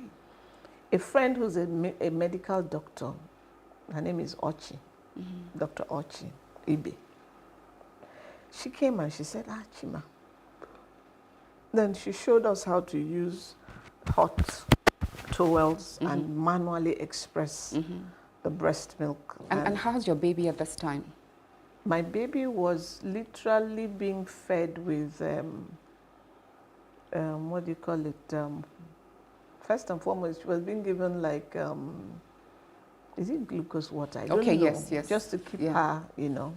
Hydrated. And then when I began to be able to manually express, she was being fed with a spoon. Okay. And 3 days later, we were discharged. Okay. When I got home, my sister-in-law looked at my tummy. This is the like 6th day, 7th day. Said, this tummy is looking untidy. Now showed my husband how to use the African way, the African girdle. Yeah. Wrapper to tie, and said I shouldn't mind the discomfort, but if it became unbearable, then, so I put that on just that first night. I woke up feeling like going to ease myself, and all I can remember was my name being called from far. So apparently I had passed out. Wow.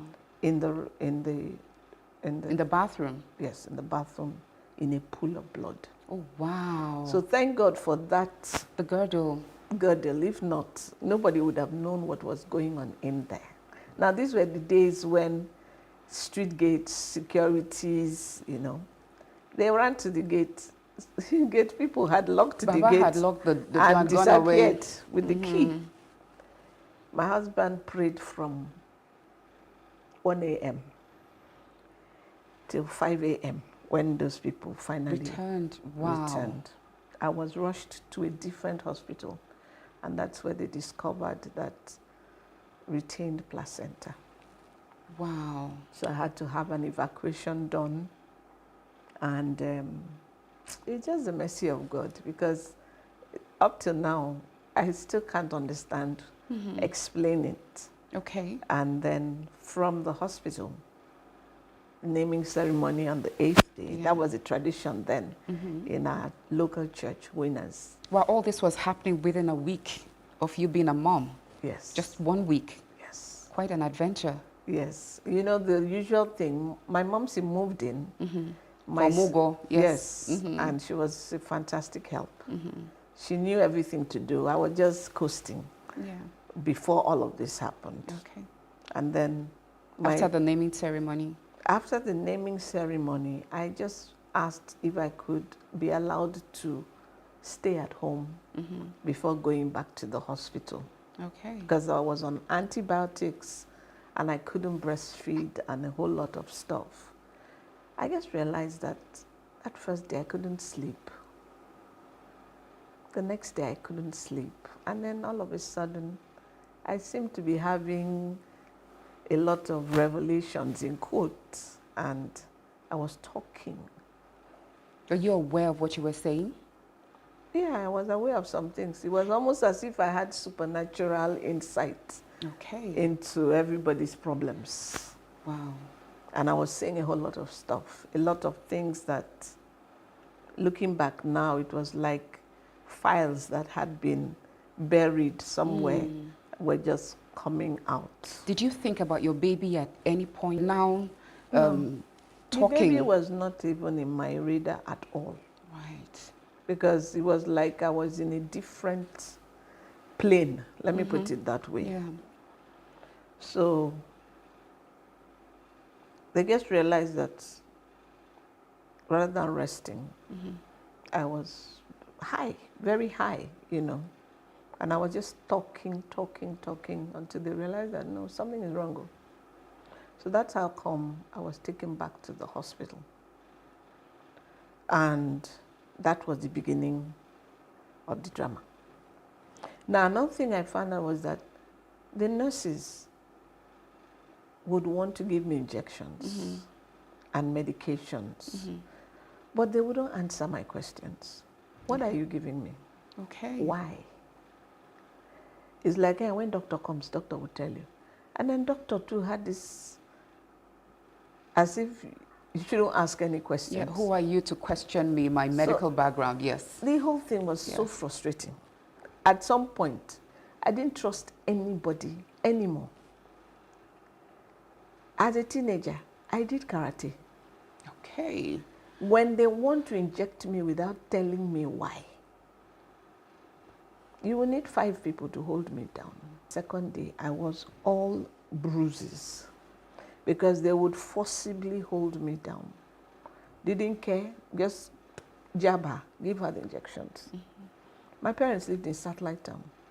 We lived at Yanokbaja. Thankfully, it took maybe like 2-3 days before my father could visit. And when he saw me, he was like... Where were you at this time? In the hospital. Oh, just a regular hospital? Yes. Nothing? But and your husband, were you aware of him? Yes. Okay. He was very much around. Okay. And I now said to my dad that these people want to kill me.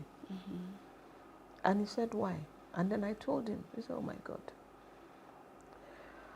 So he had to have a talk with the doctor.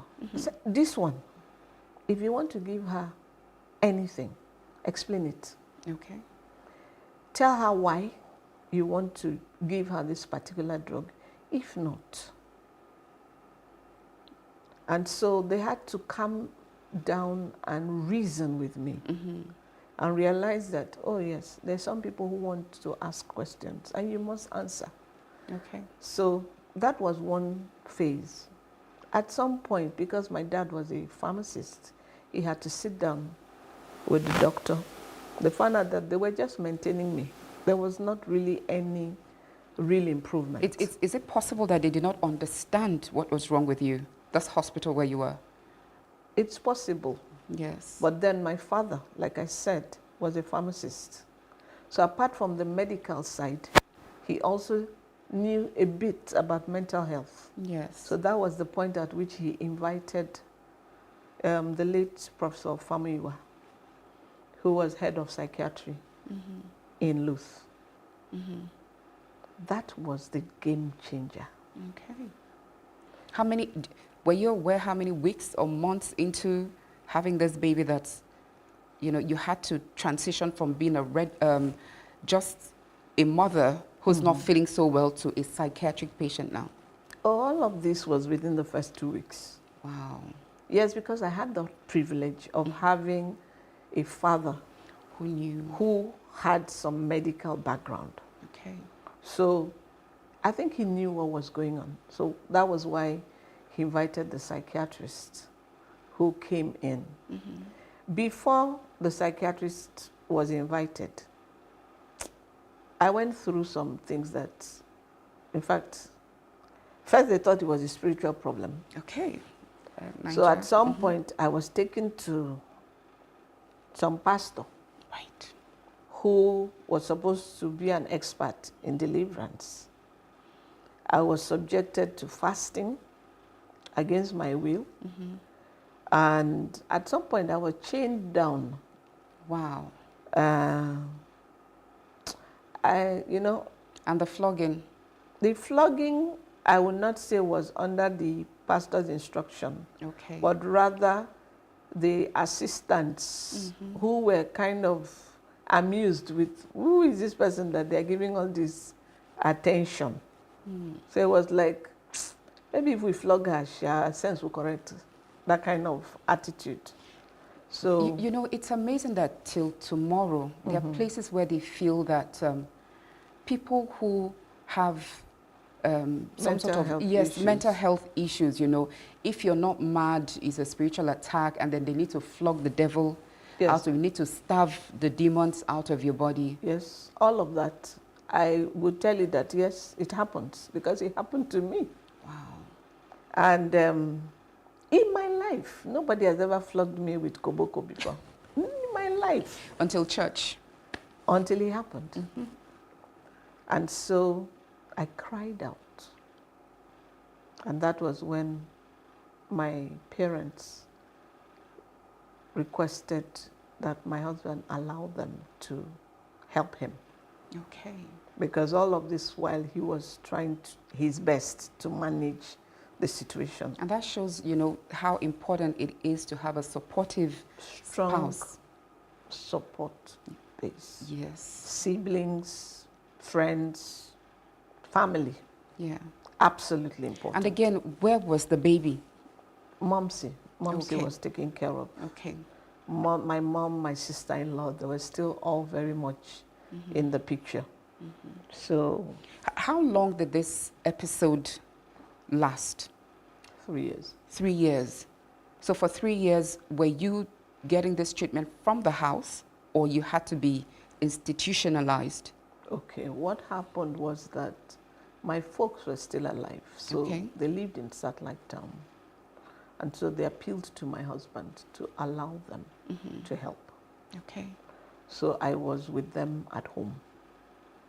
And I would from there attend clinics. And my husband was shuttling Satellite Town, Yanokbaja, as if it was a stroll in the park, but it wasn't easy. So that's when, you know, from there I would go for clinics. And then one day I still recall that my father said to me that I had a pet named Chimiwo. He said, Chimiwo, would you like to be a prayer point all your life? Yes. Or would you take what you know is your right as a believer? And for the first time, I sat down and I asked myself, did I have strong enough reason to want to have my life back? Yes. Because at some point, it was interesting for other people to be taking care of you. Yes. But I thank God for tough love. Tough love tells you the truth. Tough love says to you that, Auntie, it's your life. And you have to take the driver's seat back. Yeah. So yeah, it was nice, everybody looking after you. But even family after a while, they get tired. Yes. I didn't ever want that. My father didn't want that to happen. You. So what was happening to the baby in this 3 years? When did you ever realize you become a mom? And then when did you bond with your baby? At what point did all of this For start the to first turn? 1 year, I can't say I was present. Other people were helping me. The way the family is structured, we've always had relatives. So I have an auntie who is almost like a sister because we are so close in age, who moved in. And after my mom spent the 1 month or more, she stayed. Okay. And so I had... She became a surrogate mom. Yes, I had people always around me. My husband's family, very supportive. My family also, very supportive. So I had people who were always around. I still recall that when my mom had to leave after 1 month, I broke down and I was asking her, how am I going to cope on my own? I said, don't worry, you will cope, you will cope. So at what point did you go back to bonding with your child? Well, did motherhood now become something you were looking forward to? I would say that,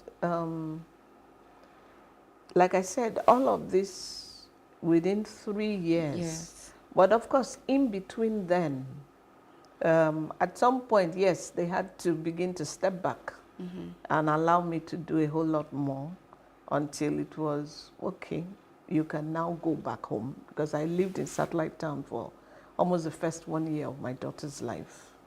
And then went back home and began to take care of her, almost on clockwork. Yeah.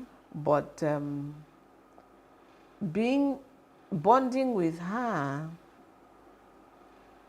it was gradual.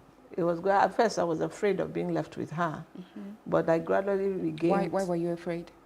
Because I didn't know. I didn't believe I could.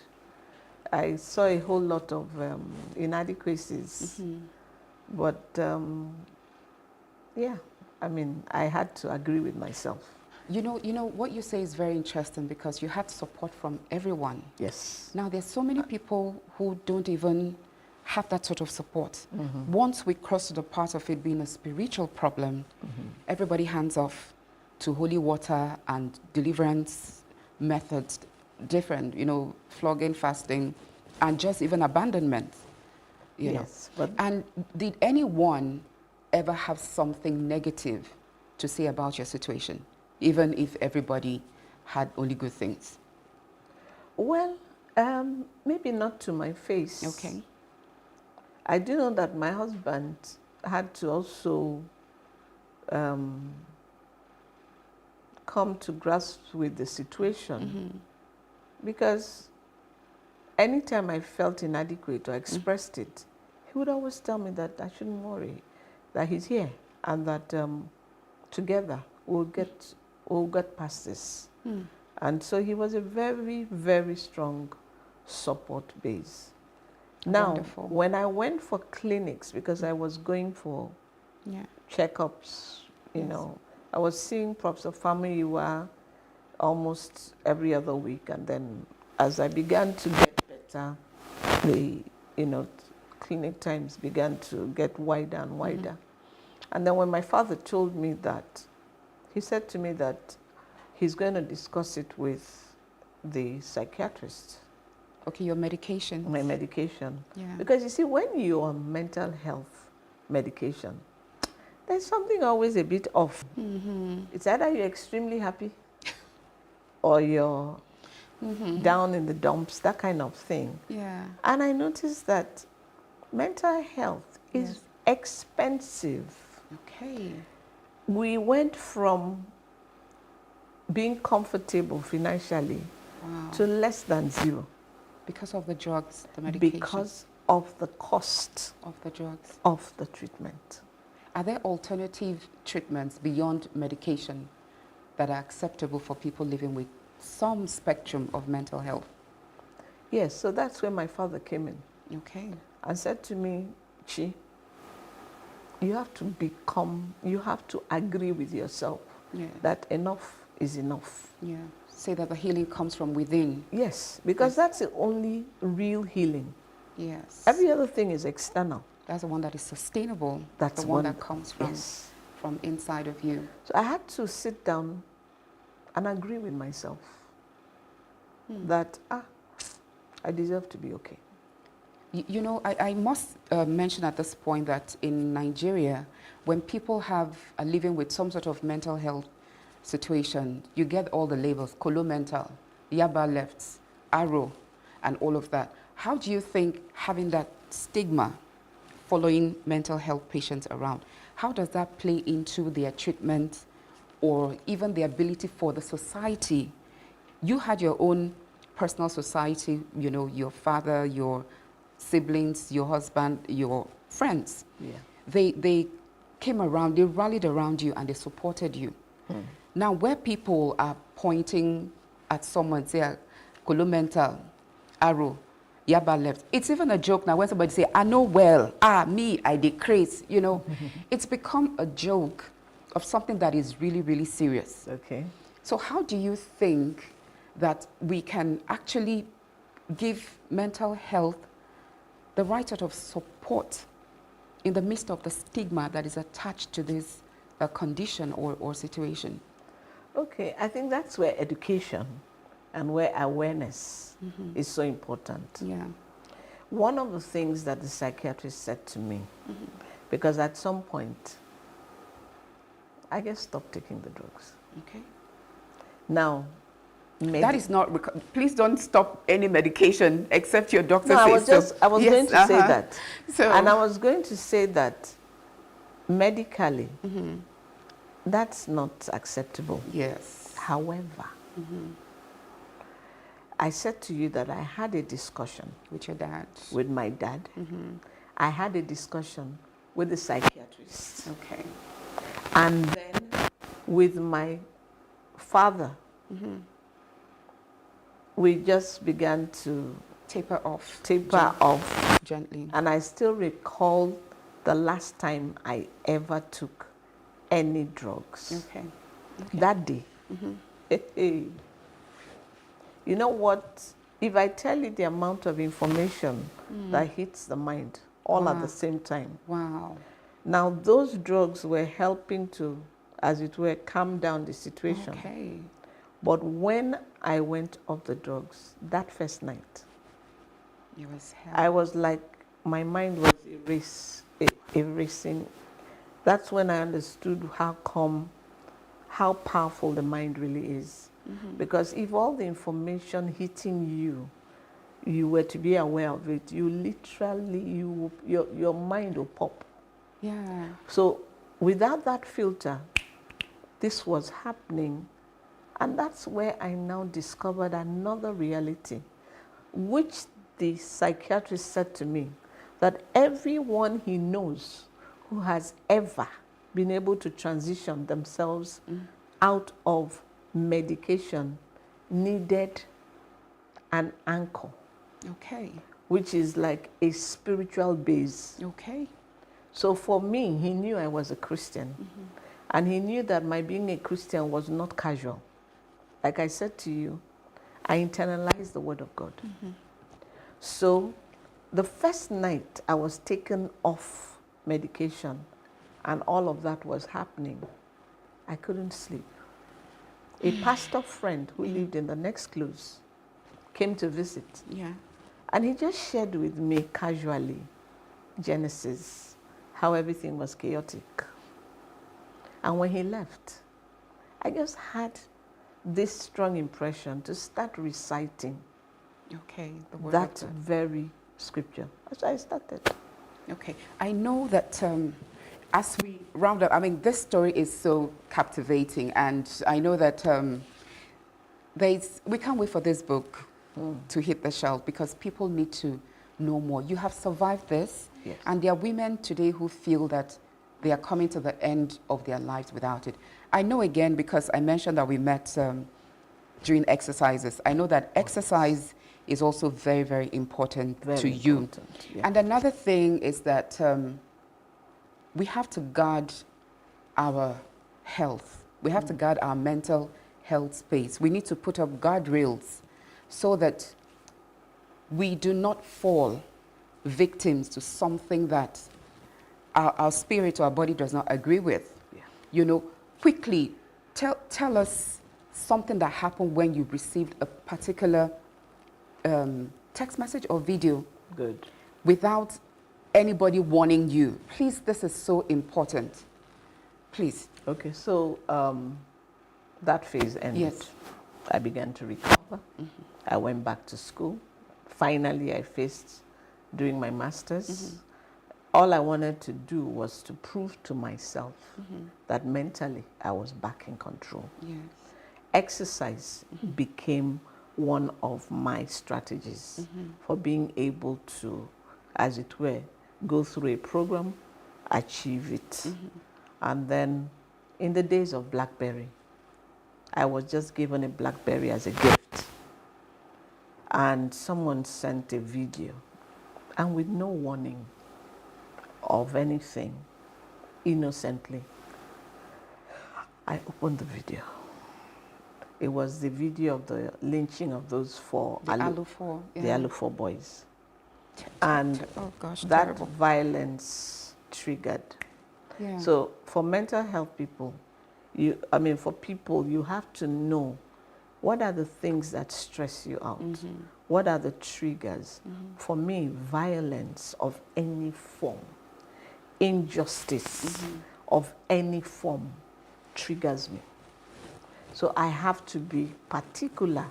In fact, there are people who they have a habit of forwarding stuff. Yeah.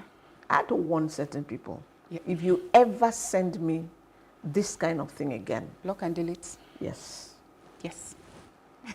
And then in groups I belong to, you see people, maybe they caught a thief or something. Yeah. Or there was this one of a soldier who was flogging a woman because she said she was pregnant for him or something. Those kind of things, they hit me the wrong way. So we just have to be vigilant. Like I said, this conversation will go on and on and on. But thankfully, Chima's memoir will soon hit the shelves, and then you can get a copy. We're going to announce that when that comes up. But I didn't want us to wait for it to be hot off the shelf, hot off the press. I said, let's get it hot, hot. Chima, thank you so much. Thank you. Thank you for giving people hope. Oh, yes. Thank you for sharing your story, because I know it is deeply personal. And I can't thank you enough. And we can't wait to launch the book right here at the Literary Bar. Wow. So please, when we come back, we will round up the show. But while we're talking, some special guests walked in. Some beautiful, beautiful girls. That are my nieces, so I can't wait to show them off to you. So after the break, do join us.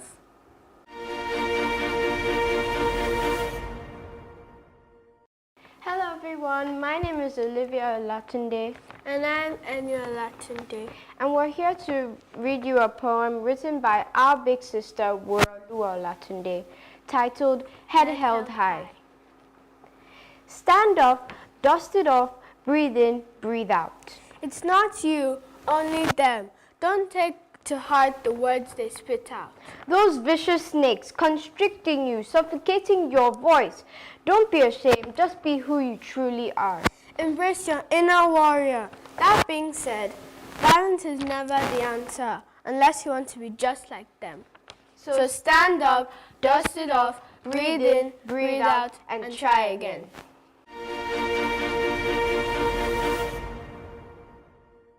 Welcome back. So as we round up the program, I will be remiss in my responsibility if I do not lend my voice to the plight of Dr. Ganiat Wobola, who was kidnapped last December. We as Nigerians are pleading on her behalf. But how did we get here? That medical personnel, our guardrails against sickness and diseases, are under siege. I pray that there will be a happy ending to this impasse. Thank you so much for staying with me. I want to express my profound gratitude to Chima for sharing her journey to recovery with us. Until I come your way next time, same station, remember that the Literary Bar is always open. For more, please follow us on Facebook, X, and Instagram, and do subscribe to our YouTube channel at Plus TV Africa. You can watch us on DSTV channel 408 and YouTube. Make your life a great story. My name is Chinidu. Thank you very much.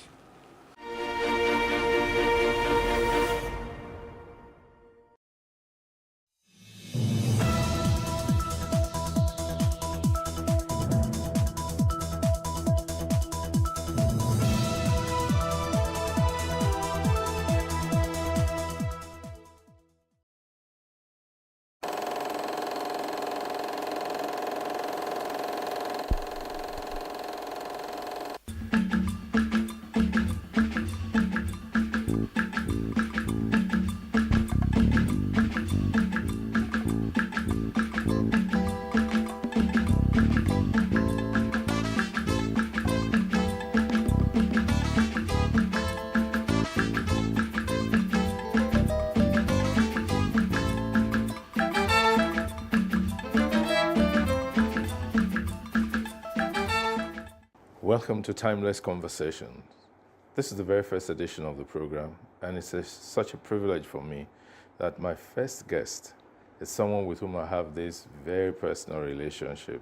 A great performer he is, a leader, an icon Someone who, at the very tender age of between 13 and 14, formed his own band. This man has put so much into the music industry in Nigeria. He's turning 79.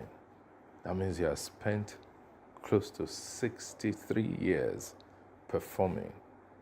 My guest is a member of the Federal Republic, someone who has mentored great numbers of young, aspiring, and successful musicians. Please welcome with me Chief Commander Ebenezer Obey. Ebenezer Obey began his professional career in the mid-1950s after moving to Lagos. After tutelage under Fatai Rolling Dollars Band, he formed a band called the International Brothers in 1964, playing high life and juju fusion. The band later metamorphosed into Inter-Reformers in the early 1970s with a long list of juju album hits on the Decca West Africa music label. Though he did not create the juju music style, Ebenezer Obey has been a seminal force in reinventing what has become part of Nigeria's national sound. Well, sir, I know that everybody calls you evangelist now, but we're going deep into music. Welcome, sir. Thank you very much, Lego. Yes, sir. It's good to see you, and I see that you're looking very healthy. It's my pleasure to see you too. Yes, sir. It's really, really nice to see you. I want us to go back to Idogo. Okay. That's your roots. Yes. What was it like growing up in Idogo? Well, I think I will have to put the whole story of my life in order. You are right to talk about Idogo being my root. But I want to say that both my parents, my father and my mother, they are from Abeokuta.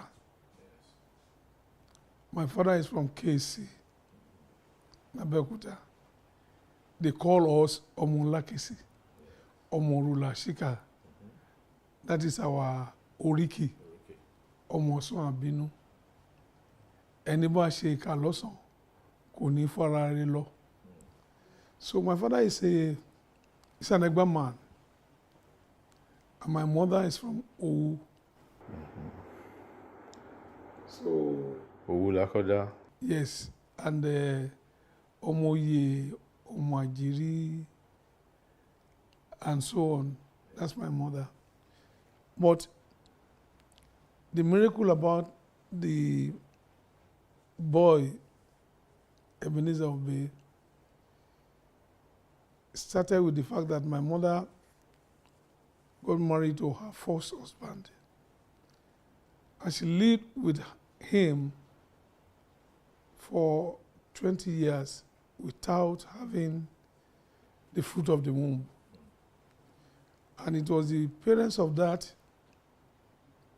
husband of my mother that called the family of my mother and said, for 20 years now, they have tried enough. So they said they think it's better that my mother will find her way. So it was a sudden thing that they were not expecting. So because of that, my mother passed through a very bad period. And when the family yourself, because Edatomola will say, Ilé àánú Olúwa kì í ṣú. Wọ́n á lọ forí ara ẹ̀ pamọ́ sọ́dọ̀ àwọn ẹ̀gbọ́n ẹ̀ ní Dogo. Go and hide yourself in Dogo. Forget about a man. Don't kill yourself. And my mother was a good believer. So the pastor in Lagos prayed for my mother.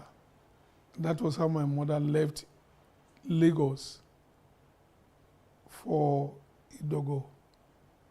On getting to Idogo, My father was a carpenter by profession, very good carpenter. And in those days, they combined farming.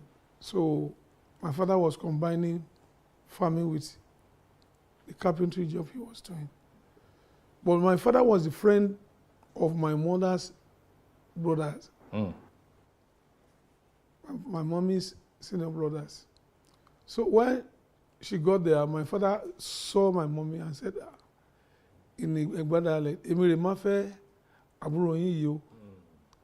Á bímọ obìnrin mi, á dẹ̀ bọ́kùnrin mi."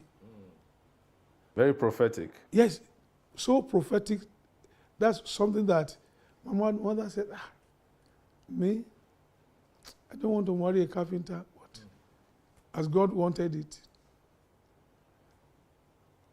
My mother, who was never pregnant for 20 years.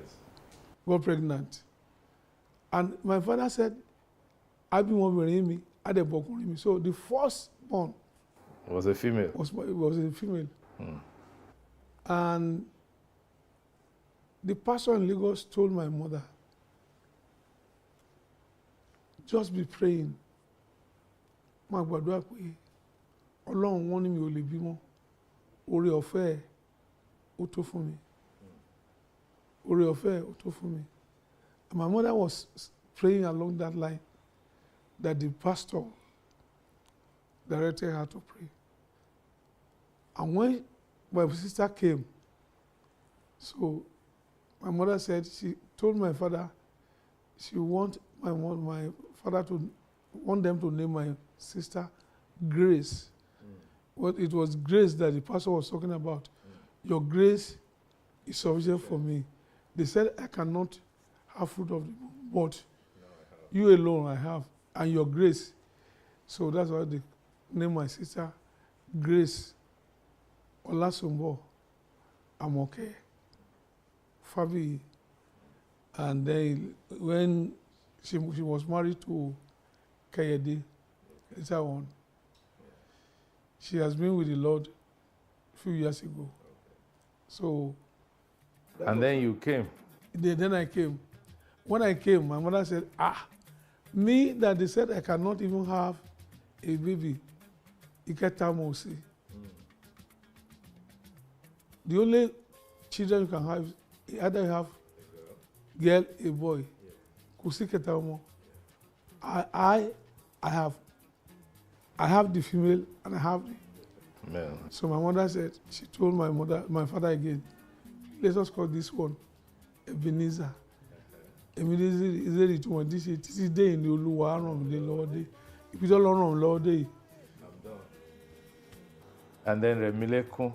Who named you Remilekun? My father named me Remilekun because my father had only one son.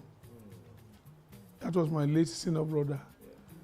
And my late senior brother was 14 years older than me. You can see. So. It means both of them, both your parents had experience. Yes. It was a kind of breakthrough. So my mother, Olashupo, Olamishupo. Yes, so there's Olasumbo. So now Olashupo. Olashupo.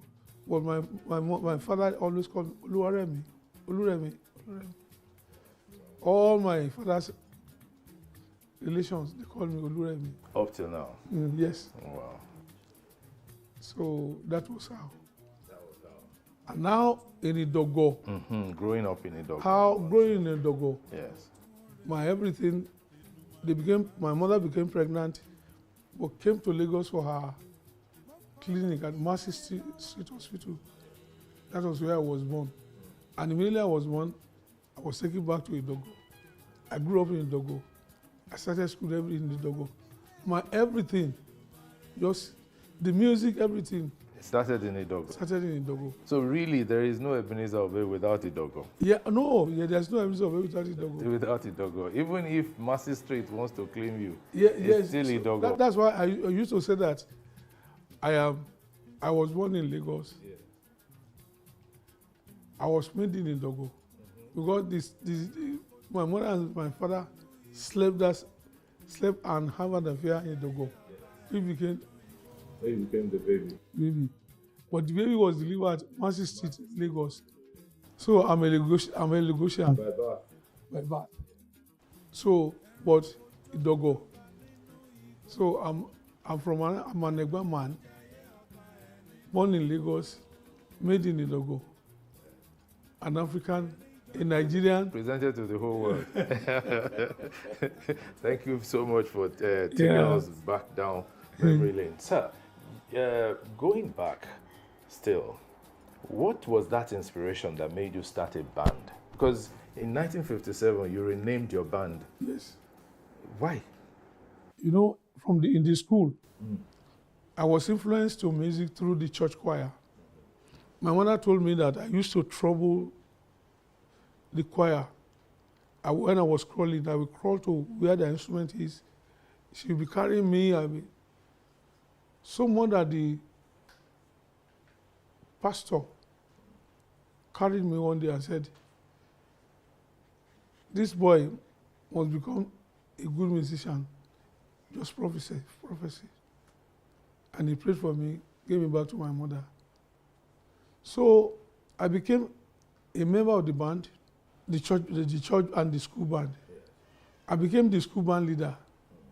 Anything music and drama, I was extremely good. And from there, that led to the Dogo Boys and Girls Youth Club. In the youth club, we have drama, music. I belong to the drama. All forms of entertainment. I was the youngest, but I was the most talented. I do the vocal, I compose. And it's been like that ever since. The day they started, they formed the band as a club, Ifelodun Mambo Orchestra. I was in Lagos and I dreamt that I saw that they bought drums and they are trying to play the drums one by one. But I got there and I started playing the drums and they carried me. So when I got, and the dream came true. I was on holiday in Lagos with my father. The day I arrived with Dogo, that brother is late now, Brother Jimo Akiwande. He said, we have heard that you are going to come from Lagos today. Follow me. I said, let me go and greet my mother. He said, no, you know, when you get to Mama, we will not allow you. My mommy was a very disciplined person. So I followed him. When I followed Mr. Akiwande, exactly as I saw in the dream, drums, and I just started, I picked this one, and they have been looking for wood. When I take the bongos was called double toy. Bongo. When I take the double toy, I have memorized how it sounded in Adeolu Akisonya's band. Adeolu then was playing Agidigbo music, Mambo Orchestra. I took it, they just carried me, they shouted. So that was how. That's it. And I became the star of that band. But my mother will not leave them. My mother was fighting those people that you are teachers already. They have started teaching. Allow my son to finish his own education. So, and I will not listen. My mother would talk to me, wake me in the midnight. Olasupo, Aremu, Omolakesi, Omoye, mo fẹ́ lulu yìí. Àbí o fẹ́, mo fẹ́ jẹ́ lawyer. Come on, criminal níyà lawyer. Because my mother is from Owu. Mo fẹ́ jẹ́ doctor. Come on, criminal níyà doctor. Àbó fẹ́ kàn pè mí níyà doctor ni. I said, tó bá ṣoríire fi lu ìhun lẹ̀. Ìwé rẹ̀ ni ó gbajúmọ̀. She said, have you had? She'll be crying, I'll be crying. Promise me, and I said, I promise her. But the following day, when they start the lesson, she is the one who will call me. Lasupo, I want to see your people have started. Show love. I said, no, I'm not going. But I will watch my mother just run out. I will go there. She will come there, pull me, beat me, do everything. don't you like to ride above a good pleasure car ni mo fẹ́ gun pleasure car o fẹ́ lọ lóyìnbó ẹ̀ tó bá lọ lóyìnbó mo ní oyè lù but I was doing that. My mommy's problem was too much with those people who founded the band, one by one. So by 1957, I now formed my own professional band. I became professional. 1957, you were 15 years old? Yes, 15 years, precisely 15 years. Before then, I was known, something I did not take note.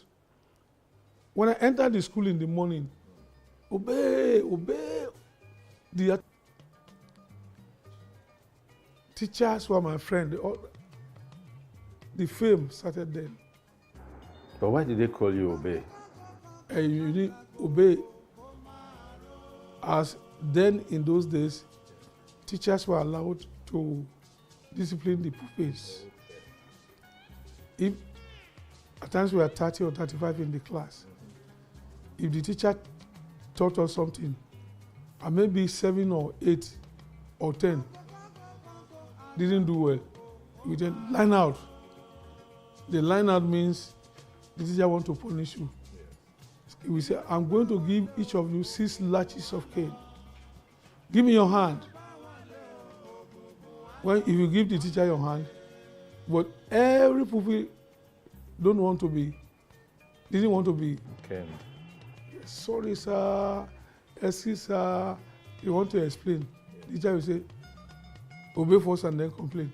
Give me your hand. After I've given you 6 lashes of cane, you can now explain. He knew that immediately you receive the lashes, you cannot explain, say anything. Yeah. So I was privileged as the prefect, class prefect. They call it prefect or monitor. Yeah. So when the teacher line out, so he doesn't want to be, the teacher didn't want to be repeating. So it's, I'm the one who will say, obey first and then complain, obey. That's how, when I entered the school, that's obey. That's how it became so it's my compound name. Now. Ebenezer Obey Fabi, yes. Interesting. I thank you for saying star. I remember that when you started recording music, you stuck with one record company. Yes, Decca was very tenacious. Decca. Everybody went elsewhere. You just remained with Decca. Yes. I also know that you later became a director in Decca. I'm finally the owner of the place. So how did you get into Decca? You see, God has his own way of doing things. Yeah. When I look back into my life, every path I've treaded in life was ordered by God. Because in those days, it's not like this when we have the technology that you can record. You have to find the company. And on that day, I didn't even have money to go to Lagos. Decca's studio was at Abuloja, close to University of Lagos. It's still there. Their office is at Abiboki in Lagos. I have to trek all the way from Mushin. I still remember from Mushin to Babalosha to Alakija to Dioro, Alakara, Yaba, Oyibo, Nkata Bridge, Udumota. All the way. When I got there, the gate man said I cannot enter. When you trek such a distance, today I'm holding handkerchief, but then it was not. I took my mobile, I stretched it up. So the man just looked at me and said, who is this boy? I said, I'm a sow, I'm a feature sow. I come to record. My record will sell. He said, no, I cannot enter. I said, my record will sell. God entered his heart. He said, okay, go. When I entered, I saw the secretary. The secretary was typing. He didn't even look at me. He saw me like this. He was typing. Good afternoon. My name is Ebenezer Obey. I'm a feature star in. He's on leave. He'll be back in 3 weeks' time. You can call back and say, I trek all the way from Mushi, and I'm going to trek back. I'm a future star. He said, I'm sorry, you cannot see the managing director. I said, I would like to see the managing director. As I was discussing with that secretary, the managing director just pressed the intercom, and the thing sounded on the table of the secretary. So the managing director heard all that we were saying, and he asked, what is all that noise about? There's a young man here. He said he's a future star. He said he wanted to see you. I said he cannot see you. He said, the managing director said, future star? He said, yes, sir. He said, send him in. I entered. I proceeded. Good afternoon, sir. My name is Ebenezer Obi. I'm a future star. I want to record for your company. Don't pay me. Don't pay me, sir. Pay me after you might have sold my record. My record will sell. My record will sell, sir. The man was so looking at me. I said, don't pay me. No, just, my record will sell. He didn't say anything. He just pressed the intercom again. Mr. Ogunbayo, please come upstairs and see this young man. The white man? No, Ogunbayo, CK Crest. That's the manager, the white man. When about Ogunbayo came, I just processed. I started speaking in Yoruba. Sir, mo fẹ́ ṣe record fún yín, ẹ má sanwó fún mi. Tí record mi bá ṣe tán ni, I'm a future sir. Ẹ má sanwó fún. The MD did not understand what I'm saying. Before Ogunbayo will say anything, MD said, I think this young man is speaking with confidence. I think we should give him a chance. Then the officer said, I think so, sir. Then he said that we should record him, we should not pay him, we should pay him after we have sold this record. The manager said, wonderful, wonderful. He said, you are not going to trade back. We give you money for transportation. So they give me 10 shillings. Note, 10 shillings note. You're already a star. I'm already a star. Yes. So I left that place. I entered bus back home. I left home with nothing. I came back with something. God has been so good to me. And that was it.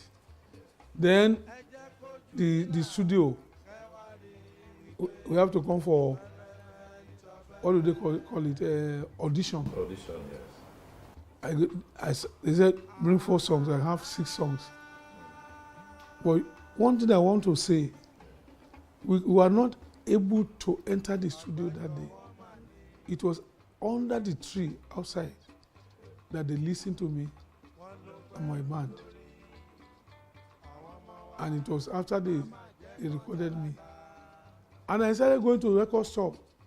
I've recorded in Dekau because they say there's a day there's a listening day.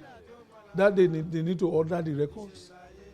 On the day I was there, I was reminding them, order my record though, it will sell though. And as they were coming, the MD was coming. His staff who was sitting, they have passed me. Features, they reverse. Features, what do I said? I come to tell all the distributors to book my record. They say, no, you don't do that. You don't allow. You go home. You have done your work. When it came to my turn, they must have 500 numbers ordered. Somebody say, I have booked 100, I booked 20. When they add the total, it must be up to 500. When they ordered my own, remaining 19 to clock to 500. The staff started, they told me, sir, your future star didn't make it. What song? He said, remaining 19. The man said, I booked 25. You see how God, if the man did not book that 25, and that was how I started. And from being a star, I became a shareholder. And by the end of the day, I became the owner of this. See, so my life is, everything about me is God and my music. There is that theme in all of your songs. The theme of godliness, the theme of integrity, the theme of what the Yorubas will call omoluabi. Like there's something about it. There's always a God factor there. Even before you openly gave your life to Christ and said, this is the path I'm towing, there was always God in it. Who would you say was responsible for that, or what? You know, I told you that I was influenced to music through the church. Especially my mother. My mother was a very dedicated Christian. Her faith, she has a very strong faith in God. And that's the way that we were brought up. So my mother's influence, because she started taking me to church since the time I was a baby. And that was how I was influenced to music, through the church and the school band. The other factor that stands out is the fact that there was the rivalry in growing your music. There was the time it was rumored you and King Sunny Ade were not friends, you were not seeing each other. If something was released today, it will release tomorrow and all that. What is your relationship? Well, I've said this many times. You have to keep saying it. And I'm tired of saying it, but anyway,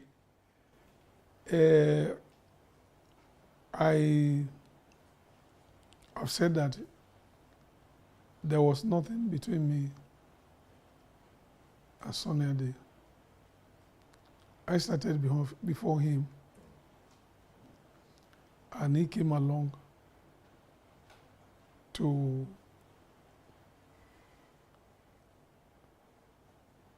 play his own kind of music. I play my own kind of music. He plays his own kind of music. The only thing is that both what we play is called the same juju music. And it was people that were turning whatever I say in my record, and they were turning whatever he says in his record. That there's a rift between me and him. And honestly, there was nothing like that. He used to pay me visit. I used to pay him visit too. So, but when the rumors were gaining much ground, Adelu Akisanya and Anke Dairo, they saw me and they told me that we need to call both you and Sunny Ade together. We're hearing you are fighting. I said, fighting? No, there's nothing like that. They saw him, they said, there's nothing like that. So that's how they summoned both of us. They said it again in presence of two of us. I said, there's nothing like that. Like that. So, but the people were turning, what they were doing that, there was nothing between, it was Adelu Akisanya and Anke Dairo that said, okay, this is what you people are going to do. Both of you record a record, Sunny record the record, dispel that there's no fight. And that's the end. And that was it. So, but until today, people still refer to it. Yeah, but even recently, both of you performed in yes. the show. Yes, we did Oleku together, and so there's nothing. It's good relationship. And talking about performance, there was this generational collaboration. Yes. Simi Yes. sang your song, Yes. and you participated in it. What was that experience like for you? Well, Simi is my daughter, and she's a very nice musician. When she started years ago, she told me that when she took permission, that she wanted to sing in Mexico, and I gave her permission. And I'm happy the record that record did very well. So it is that I Mexico that we both now do collaboration, and people like that, like it a lot. I feel happy because Simi is a very cool-headed artist, and I love all the artists. They look onto me as father, and I keep that father relationship with them. So there are more to be expected. Very good. Because since after that release, there had been requests. Yes. Last year, 2020, there were different kinds of rumors. There was a particular one, obey this, obey that, what's going on? People who even knew that I was close to you say, Kilo Shelesi, Baba, and all that. What really happened? There was nothing. I was not sick. There was nothing. Nothing happened to me. I was with Bishop Olani, my son, and Pastor Larry Obe. Yes. And both of them just instantly, hello, nothing's wrong with my daddy. I'm here with my daddy. There's nothing wrong with my daddy. Larry was, their phone was just, Daddy, they have come again. No. 5 times within a month. But thank God. I trust in God too. Now, I'm going to tell you this. I am type 2 diabetic. I am type 2 diabetic. Yeah, same thing with me. A lot of people don't like talking about their health status. Why? What kind of advice can you give people? No, you see, I have said it out. Yes. I said that there's nothing about me that I want to hide. And I didn't do that. I've been a diabetic person since 1974. 1974 to this time is 47? Yes. And the doctors always say that I manage it very well. But it's not me, it's God. Well, I believe so much in the power of God. I use the medicine that I'm supposed to use. I use the medicine that I'm supposed to use. And diabetes can affect your eyes. Yes. It can affect many things. Yes. And that's the challenge, the only challenge that I have. I have done many cataract operation, but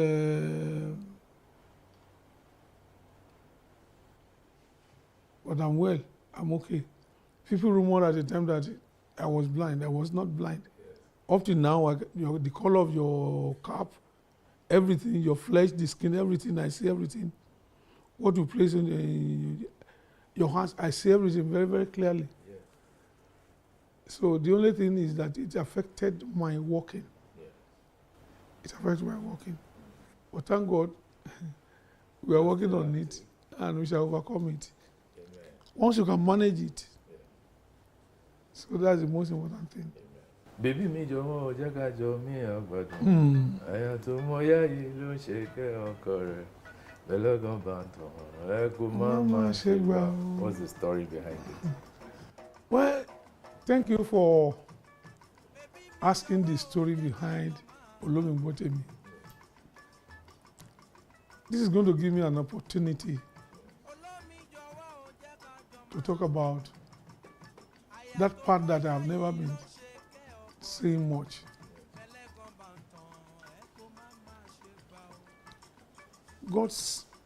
I want to talk about women in my life, which I have never said as I'm going to say it now. Women in my life started with my mother. I'm so grateful for the role that women have played in my life. I'm thanking all mothers, all women, for they are so special. And God have used them. My mother, starting from my mother, Abigail Indemola, wonderful mother. She's the one who made sure that I became what I supposed to become in life. She showed me love, discipline, and everything that she put me through made me what I am today. That's my mother. My late wife, Juliana Olaide, Awenobe Fabi, the right wife that I needed.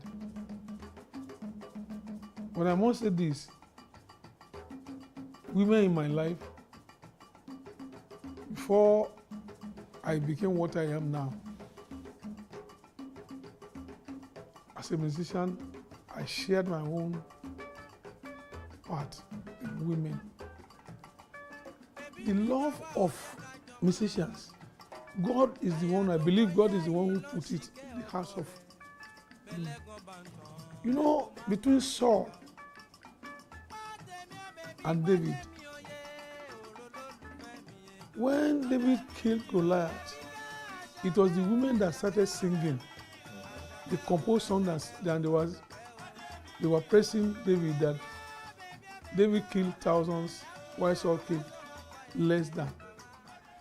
The enmity between Saul and David started by that. It was women. It is what the women saw that they highlighted. That is the life of a musician. You know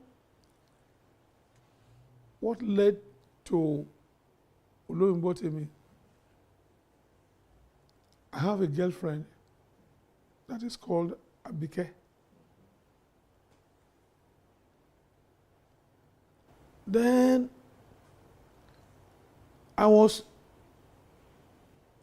moving around. We used to move around nightclubs. We play all around. Then there was this woman called Ashake. You know, I mentioned Abike or Ashake or Ashake. This woman, Ashake, is older than me and saw me. I said, Ejo Eyinda. I said, And she said, Ejo, Baba Olomamba Ingerui. Money already come by me. And she gave me 10 shillings to give my Baba. I've never met her. I didn't talk to her. God has his own way of sending people to you.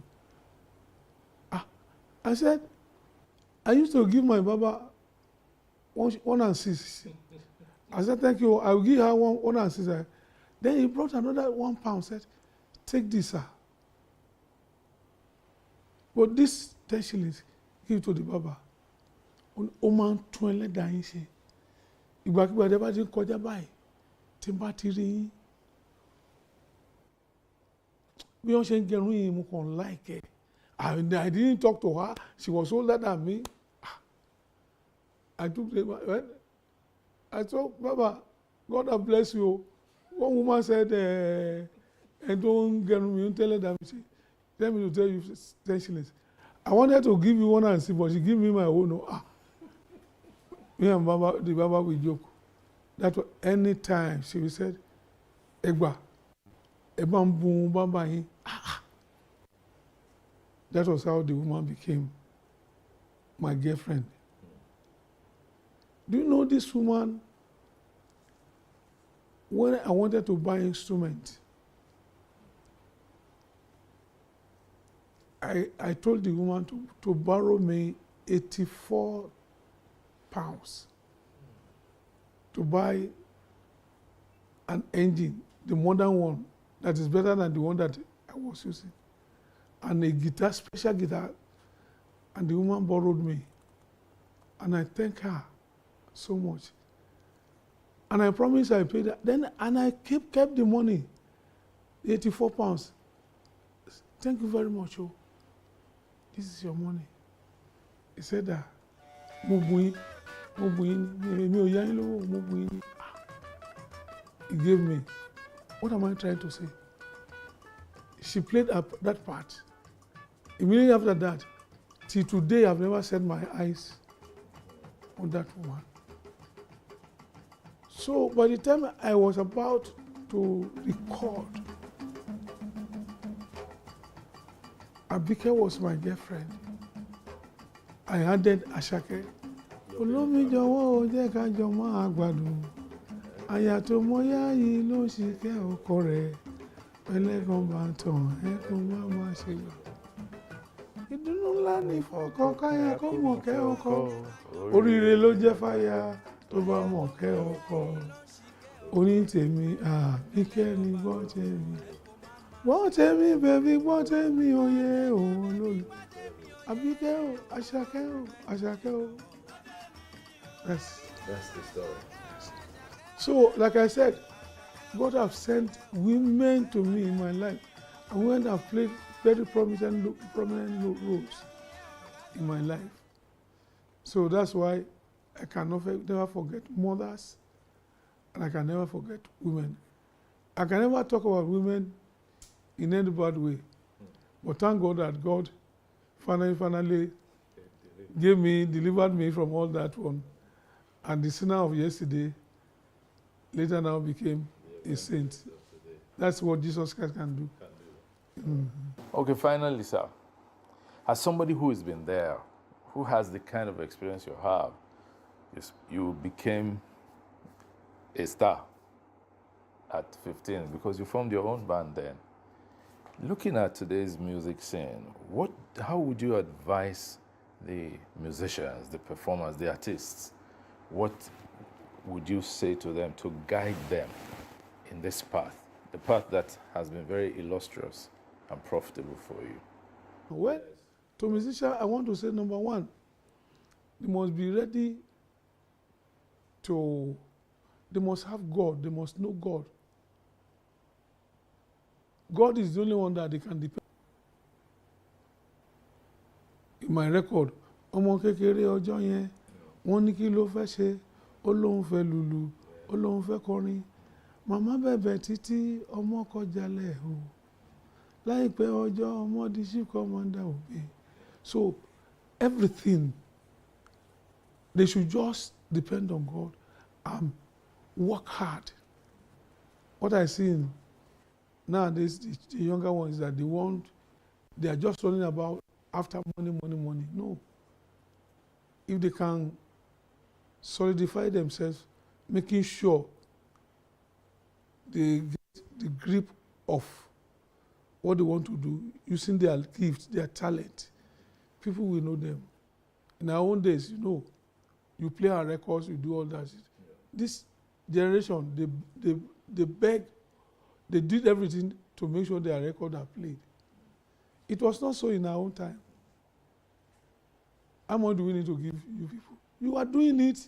You are looking for our records. You are promoting it. But they just want to be known. And thank God, we have quite a lot of talented. They only need to work hard, and God will see them through. Okay, and finally now, I want to thank you, Chief Commander Ebenezer Obey, for coming. You're welcome. On this program. You're my very first guest on this program, Timeless Conversations. I want to make you a promise.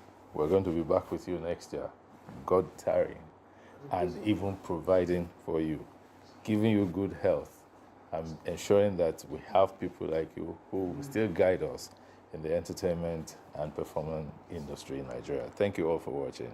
Bye.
Good afternoon to you. I am Justin Akadonye, and this is the news update on Plus TV Africa. Vice President Kashim Shettima has called for the Minister of State for Petroleum Resources, Senator Heineken Lokbobere, and the Group Managing Director of the Nigerian National Petroleum Company Limited, Mele Kyari, and the National Security Advisor, Nuhu Ribadu, to address the recent increase in petrol prices. Now, the increase was prompted by fuel scarcity and the country's crisis. Now, private suppliers have already... Summoned by the Vice President, who was directed by Mr. President to summon this meeting. And we've been with him to brief him what is going on across the country. And what is important is for us to convey to Nigerians that the President is empathetic about what is going on in the country. He's concerned about the hardship of Nigerians, and that was why he directed the Vice President to call this meeting, for us to reflect on what is going on in the country. Products are available in the country. And we believe that between now and the weekend, there will be availability of products across the length and breadth of the some other areas, much more. Higher in some other locations, in some locations, much more than, other areas. But we believe that by the time, there is availability of products across the country, the price itself will stabilize. But what is important is that government is not fixing prices. This sector is deregulated, and we believe that with the availability of products, the price will find, its level. The regulator is ensured that there's increased operating hours from all loading depots. Vessels are being cleared promptly, and extended hours where safety can permit for truck outs as well. More importantly also is the reinforcement of the support being given to local refiners, because with increased production from them, indeed, like the minister has said, there will be higher supply, which will stabilize the price. Now, the Minority Caucus of the House of Representatives has called for the immediate reversal of the recent increase in prices of petrol, saying that it will no doubt increase the suffering of Nigerians. The caucus, in a statement, said the unilateral action of increasing the price of premium motor spirit disregards the principles of transparency, accountability, and fairness, which should guide decisions affecting the lives of the citizenry. The statement by the minority leader, Kingsley Chinda, titled "Reverse Petrol Prices Now," asked the president to immediately put in place urgent measures to address the connection between dire economic conditions and social unrest, rather than create conditions that worsen the already extensive economic conditions. Now, the increased pump price of petrol appears to have worsened the hardship in Nigeria, with the increase in pump price creating long queues at filling stations in Asaba. Now, Kelvin Obeche, who monitored the situation in the metropolis, reports that the number of vehicles plying the roads have significantly reduced. At some filling stations, petrol is being dispensed at 970 naira per litre, resulting in low patronage.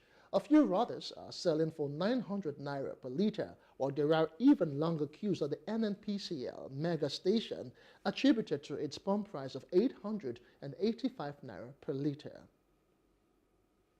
I'm just coming back from Ugeli now, and think Ugeli houses, they are selling 1,200, and here in NNPC, as of day 4 yesterday, we are buying 591. Getting to yesterday, they changed the fuel pump to 880, 850. It's not really funny. I think as of now, we are really missing Buhari. We are really missing him. How I wish Buhari will hear me now to come back again. At this thing, very close to this place. We bought 10 liters for 10,000. That's 1,000 per liter. The government put high grant now. All of us mind don't they spoil you, making another thing no can happen. Because this country now, nobody can enjoy. They do things again. Please, we are begging on you people. You people should help us. People are suffering, masses are suffering. Cost of food is expensive because of transportation. From you to take your goods from here to north, you know how much you spend in buying fuel, diesel, and the rest. So the thing is really not good. Away from all of that, President Bola Tinubu has highlighted the significance of global collaboration in achieving collective progress and prosperity at the 2024 summit of the Forum on China-Africa Cooperation in Beijing. He praised the China-Africa partnership as a model for sustainable development and shared prosperity, asserting that global challenges can be addressed through cooperation. Now, Tinubu congratulated speakers, particularly FOCAC co-chair President Bassirou Diomaye Faye of Senegal, for their contributions to the partnership. President Xi Jinping announced a $50 billion financial aid package for Africa, along with additional military assistance. He called for both China and Africa to unite their populations to contribute to a new era of global peace, prosperity, and progress. Thanks to African Union for having been very consistent in their advocating for global peace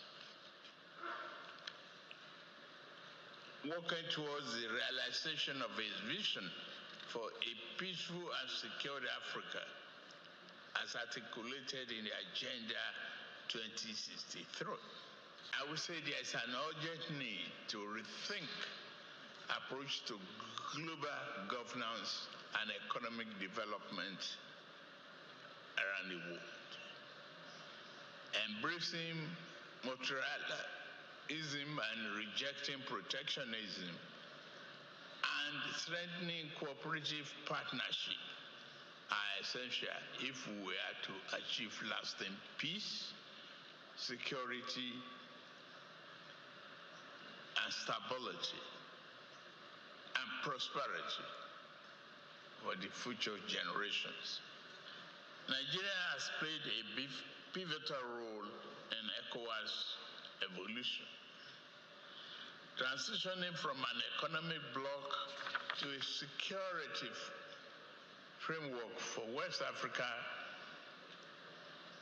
Nigeria has been there. The Speaker of the House of Representatives, Honorable Abbas Tajuddin, has urged Nigerian youths to focus on detail and avoid being influenced by modern technology. He said this during an interactive session with participants at the 2024 Legislative Mentorship Initiative. Tajuddin emphasized the importance of trust, accountability, and transparency in leadership, and emphasized the need for youths to pay close attention to detail to succeed and become effective leaders. The Director, Planning and Advisory Committee appreciated Tajuddin's support for the LMI youths. The Minister of the Federal Capital Territory, Nyesom Wike, over his threat to set fire in the state of governors of the People's Democratic Party, PDP. Wike warned PDP governors to steer clear of the party's affairs in Rivers, threatening to set fire to their state if they did not want peace. Now, Clark criticized Wike's words as disrespectful to President Bola Tinubu and described his comments as treason capable of inciting violence in the country. Wike has breached a number of Nigerian laws, public laws, and so on. He has committed crime.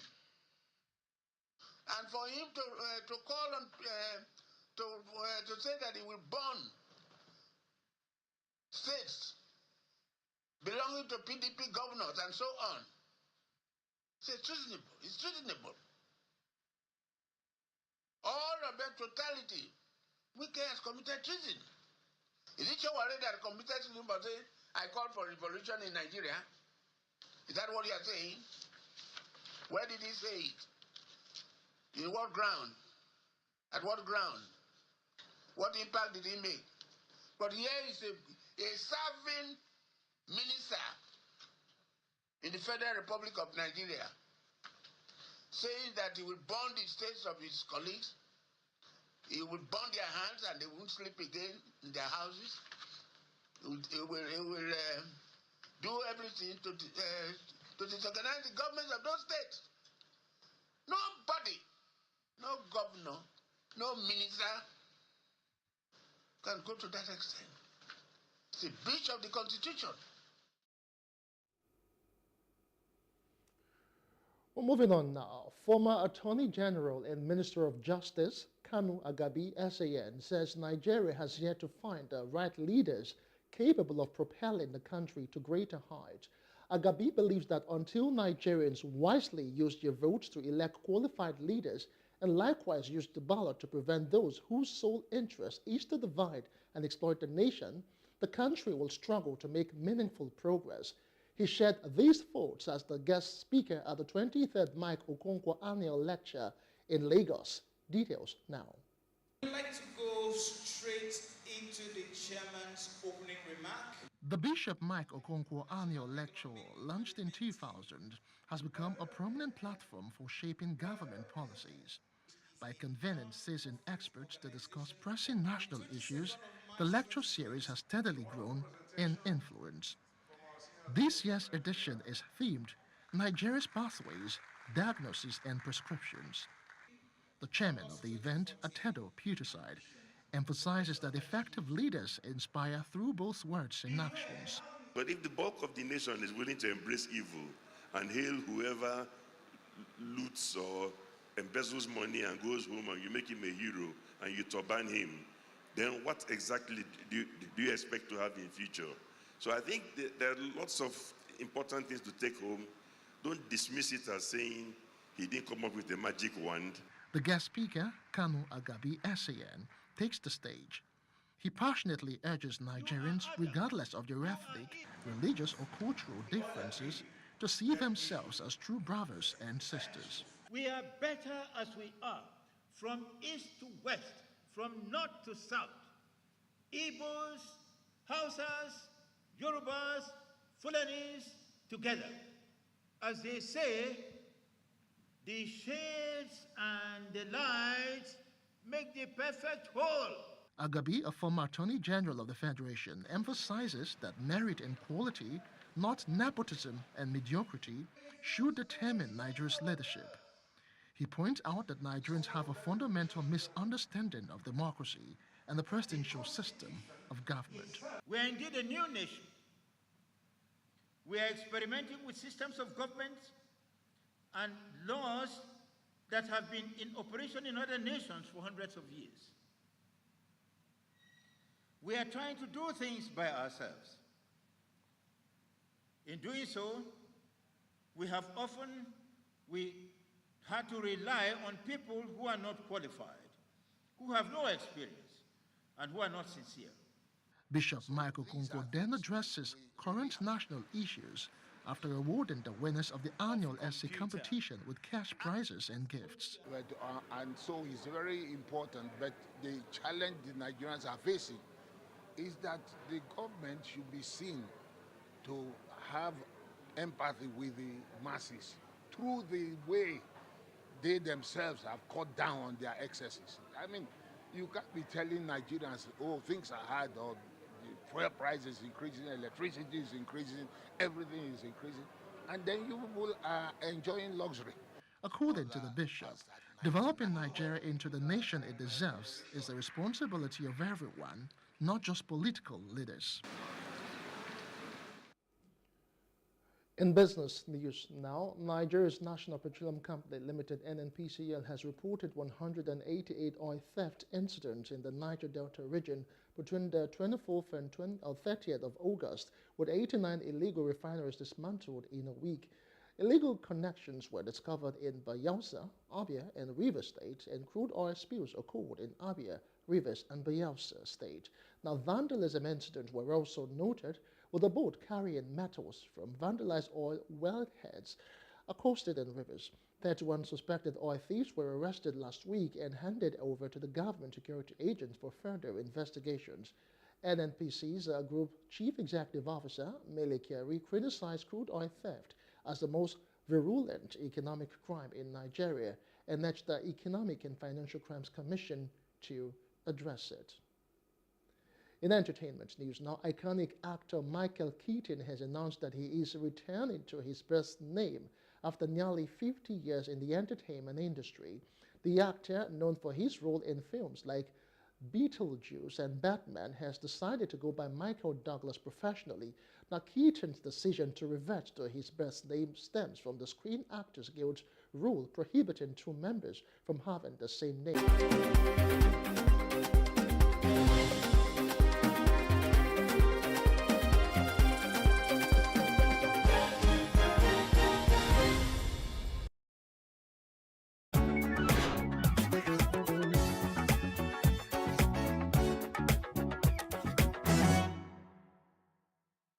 I had a terrible experience with, and I didn't want her to go down that route.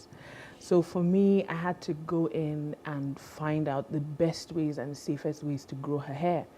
And in doing that and in finding out a lot of information, I found a lot of women wanted to do that as well, but they didn't have the information or the background, and I needed to find a way to help them out. And then in doing that, I also decided to found Davella Naturals, which is bringing out the products, ensuring that women had the best care, and also building a community of women who wanted to showcase their inner beauty by the growth of their hair, basically. And that's just talking about hair. Very refreshing, Yes. you know, because if you look around now, every well, maybe 80%, 90% of African women, Nigerian women, would like the... Yes. Okay? So it's the wig that does it. So what you're saying now is you have to keep the natural You natural. have to care for the hair underneath. Okay. Because at some point in time, you have to have that confidence. There's some days you're not going to feel like putting on the wig cap and wearing the wig. You also have to have the confidence of the hair underneath all of that. Okay. So I tell my clients that the health of your hair is most paramount. Right. Not necessarily the length, not necessarily how it looks, but how you look after it and how it makes you feel. Because a woman's hair is her crown right. at the end of the day. All right, so what does it actually take to become a natural hair expert as well as run a successful business around it? Okay, the most important thing is to have the passion for it.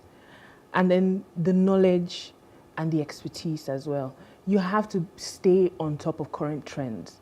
You have to know what it is that is for long-term stay and what it is that people are just fascinated about. I mean, at some point in time, people were looking at putting raw egg in their hair, raw powder. Okay, what will make this one grow? Okay, if I mix Aloe garlic vera, and raw. onion and this thing. And that's not saying that those things are not good in and of itself, but you have to get to the compound, the chemical compound of those things in order to get the essence of what it is that they can use to care for their hair.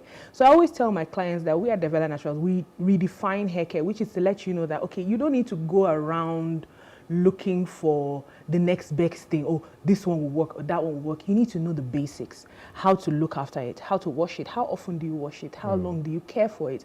So the passion for it, the knowledge behind it, and then being able to be innovative and change with the people that come up, but also knowing that some things are constant in the business. Well, I'll just have, yes, in our society. And we've always been told that we are the crown. The women's crown. But you just said to me that really, that's not true. That the hair it's your hair that is your crown. Well, when a woman stands beside her man, yes, she has to be able to present herself in a way that he's going to be proud. Okay. And when she's confident and proud in her crown, he is also confident and proud in his crown. So you can have a double crown. Exactly. anyhow, the natural hair trend, has transitioned into more of a lifestyle actually in Africa, over there, and even beyond. Yes. And that's over this maybe 10 years. Now, what will you say is responsible for that? Okay, for me, it's a growing movement of women understanding who they are and drawing back from a lot of Eurocentric ideas. Growing up, we had relaxers because our mothers thought that that was the easiest way to look after your hair. Oh, your hair is hard. Oh, your hair is strong. You go to the salon. And you're battling when you're combing it. You're giving yourself a headache, not knowing. And then also with a lot of research that have come out with the dangers of long-term use of some certain relaxers. I mean, in the US, the FDA is looking on how to ban relaxers in the US because they have seen the health repercussions concerning women. So a lot of women have come back to be like, okay, my true natural hair, what exactly does it take for me to look after it? And then they see the beauty in the hair itself and the versatility in looking after it, and they're proud. Because the pride in your own self is the most important thing in looking after your hair at the end of the day. Wow. Hair pride. Hair pride. Okay, so how sustainable really is setting up a natural hair business in the terms of how many people really are interested in keeping their hair natural? How many women, for example? And, when you think of how difficult it is to keep it, you talked about the basics, which we didn't go into, apart from washing. How often do you wash and all that? How sustainable is it? How much of a business can it be, in this setting? Okay, so for a lot of women, I've seen that they struggle with the hard hair, strong hair mentality first. I always tell people that healthy hair is the main cause first. So if you are still in that mindset of, oh, I need to relax my hair, okay, fine. If you need to relax it, don't do it every 2 months. Maybe do it every 4 months. Then extend it to every 6 months. In the process, you then now find out how to look after your hair in between. So how often are you conditioning it? How often are you going to the salon? If you go to the salon, are you able to tell your stylist this and this and this? Now, the haircare industry is a multi-million-naira industry. The only thing that is probably hindering a lot of people is that there's no proper regulation. And NAFDAC, as well as they are trying to help, they are not necessarily making it easy. And then we also need government to help in terms of loans, in terms of, you know, banks and government being able to give us the right backing, you know, to build industry, to be able to manufacture these things, because we are not struggling within ourselves. We are struggling with international brands, the Shea Moistures, the Cantus, the Carol's Daughters. These brands have come in, and mind you, they get their raw materials from here. Their cocoa from Ghana, their shea butter from Ivory Coast, from Nigeria as well. They take it abroad, they manufacture these products and they bring it back. So why do we have to go through that journey when we have companies like mine who make these things in-house? And then also, they need to be able to give us the ability to import a lot of the raw materials that we need to make these products. So access to loans, access to government backing, ability to make the manufacturing industry grow, and we will definitely see a boom in hair care manufacturing in Nigeria. Is it unnatural hair? You must feel so awkward talking about this. I'm so awkward that I'm looking for the words. Now, wigs, right, have come as an escape route for a lot of people, to the point that some may even say, hey, who needs natural hair after all? If I can just, you know, quickly put on a wig and go on. You know, so what would be your advice to women who rock their natural hair and might have been a little bit confused with the knocks that natural hair has been taking? What would be your advice to them? Okay, I think I know to what you're alluding to, which is the current viral video that has been going around with a certain woman of God who has said some things that are not palatable. Now, to say those kind of things in an atmosphere where natural hair is still being groomed is actually quite damaging. Damaging to the esteem of some women who listen and take to heart what things that are said from the pulpit. To say that, quote unquote, who natural hair help, it actually helps a lot. Because if you wear your wigs constantly, you will not wear it to sleep.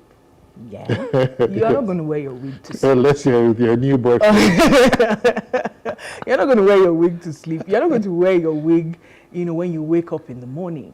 You have to be able to confidently look at that person in the mirror and say that the wig is an accessory to my beauty. That's right. It doesn't define my beauty. So at the end of the day, if you sit, I mean, for example now, Made Kuti just got married this past week. His wife had different kinds of natural hairstyles all through their wedding, from her afro to an updo to a pin-up look, and they were all very beautiful. And I say that to say this: it doesn't matter if you wear a wig or you do not wear a wig. The person that is meant for you is meant for you at the end of the day. Okay, I see your hair. Yes. It must be natural. Yes, it is. Because you are the ambassador. You're the ambassador. And for a lot of us, we think that it's difficult to keep a long hair and still have it natural.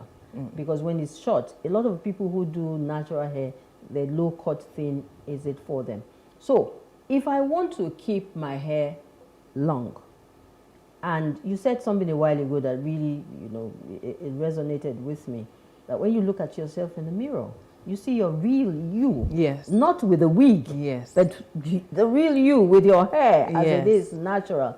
So just give us those tips now that ladies, women watching this show, and for a few who would like to also take it to the next level, business level, what do we have to do, like in 2 minutes? Okay, if in terms of caring for your hair, whether you are currently relaxed or you have natural hair, I would suggest ensure that you have a good clarifying shampoo.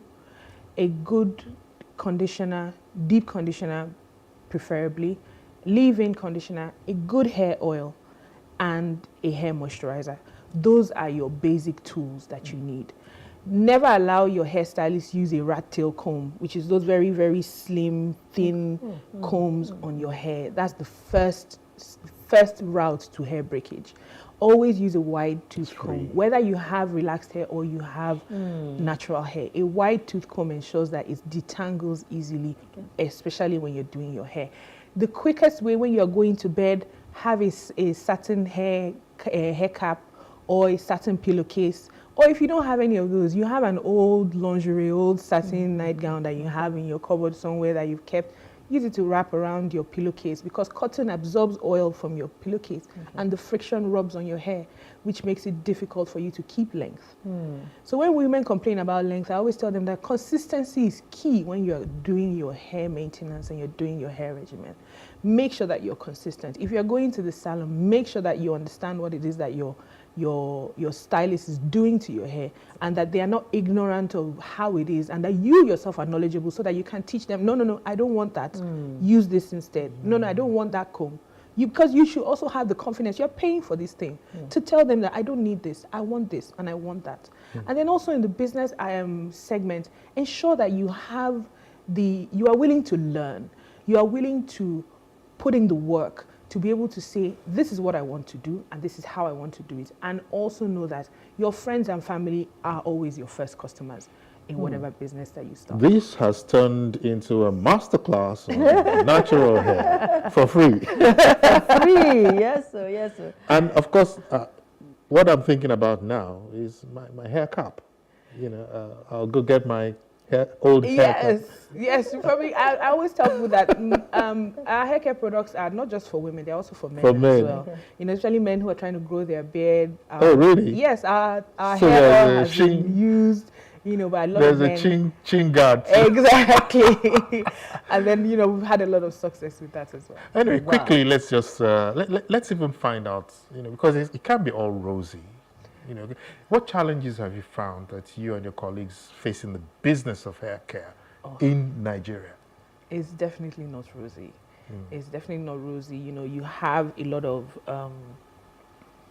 like I said earlier on, you know, access to loans is very difficult. You have to either have a fallback, or you have, you know, your family and friends, like I said, are very important when you're starting out your business. In getting marketing is also another thing, and then convincing people that made in Nigeria is also very good, because we are an export European mindset kind of. If it's not made abroad, it's not good enough. So we are trying to change that narrative. Buy the Naira, grow the Naira, made in Nigeria is very important. And knowing that there are actually good quality hair care products made here in Nigeria, affordable enough for you to not want to spend tens of thousands on products made abroad. But we know what it is that is good for Nigerian hair, good for the Nigerian environment, and that will work best for Nigerian women. Okay.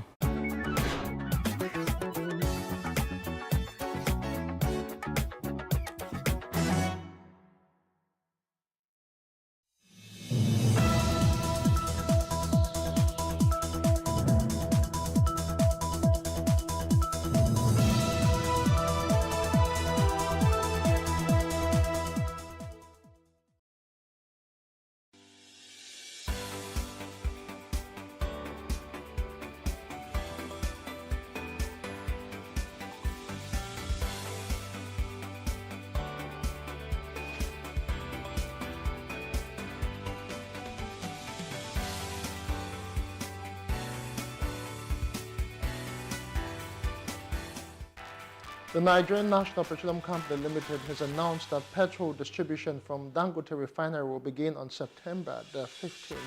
Olufemi Shoneye, NNPCL's Chief Corporate Communications Officer, stated that prices will fluctuate based on market conditions. Now, this follows the start of refining operations at the Dangote Refinery.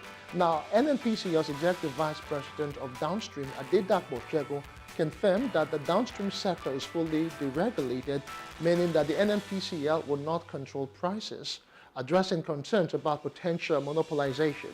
He also noted that current fuel shortages are expected to ease soon. Meanwhile, the minority caucus of the House of Representatives criticized the NNPCL's recent petrol price hike from 568 naira to 855 naira, citing economic hardships faced by Nigerians. Now, we will be looking at these developments on the show today. Welcome to Business Insight on Plus TV Africa. I am Justin Akadonye.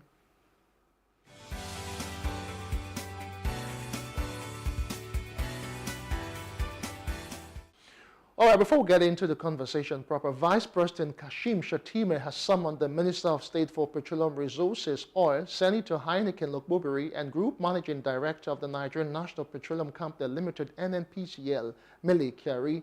Also summoned on Thursday at the presidential villa is the National Security Advisor, Nuhu Ribadu, over the recent hike in the petrol price, popularly known as PMS. The Vice President was meeting with the trio in his office at the State House, Abuja. Now, on Tuesday, the NNPCL increased the pump price of petrol from 568 naira to 855 naira to about 897 naira, depending on the location per litre, and lingering fuel scarcity and the country's crisis. Private suppliers already sold fuel at higher prices than the NNPCL. Some were selling at 1,200 naira per litre on Wednesday and, of course, on Thursday. Who was directed by Mr. President to summon this meeting, and we've been with him to brief him what is going on across the country.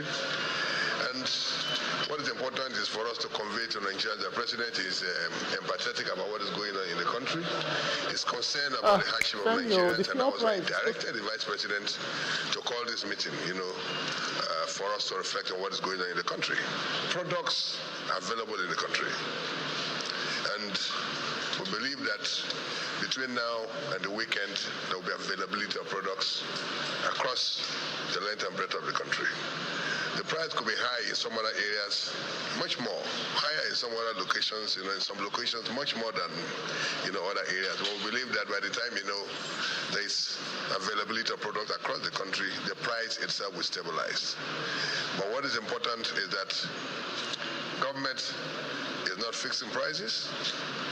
This sector is deregulated, and we believe that with the availability of products, the price will find, its level. The regulator is ensured that there's increased operating hours from all loading depots. Vessels are being cleared promptly, and extended hours where safety can permit for truck outs as well.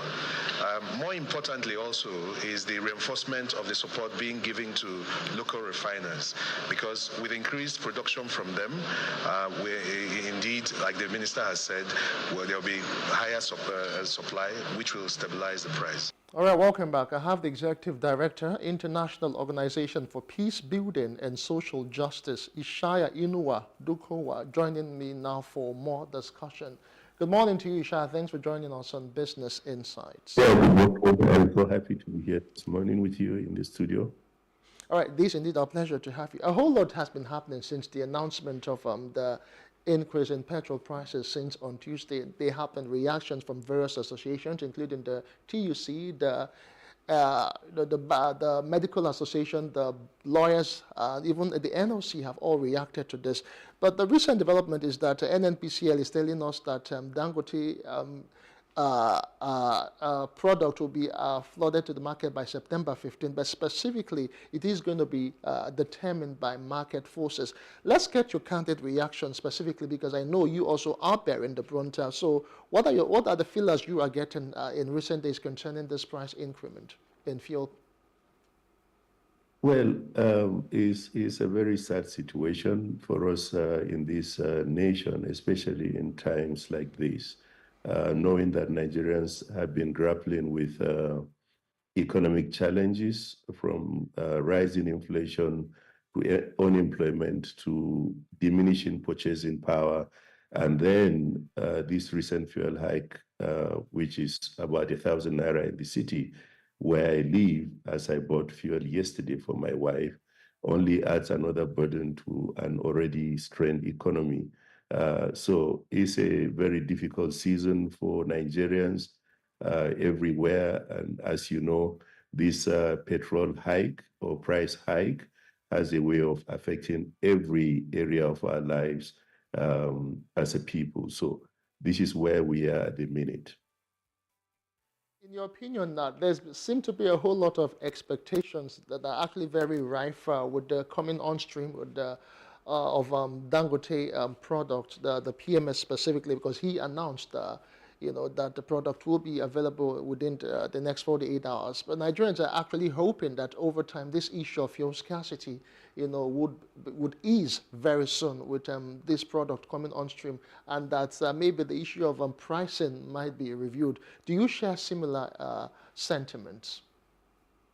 Well, the challenge is that hope ought to be active, but sadly ours is always a hope that is characterized by or as a wishful thinking, which never comes to the light of the day. We were greeted with a lot of excitement, knowing that the refinery, the Dangote refinery, is up and doing. But whatever it is that is making that the fuel from the refinery is not coming into the market, just makes the heart sick. Hope differs or deferred makes the heart sick. This is where we are at in Nigeria, and we speak too much English. We have experts talking about expert things, but when it comes to real practical outcomes of the things they are saying, we don't get to see them. So there is something from the back end.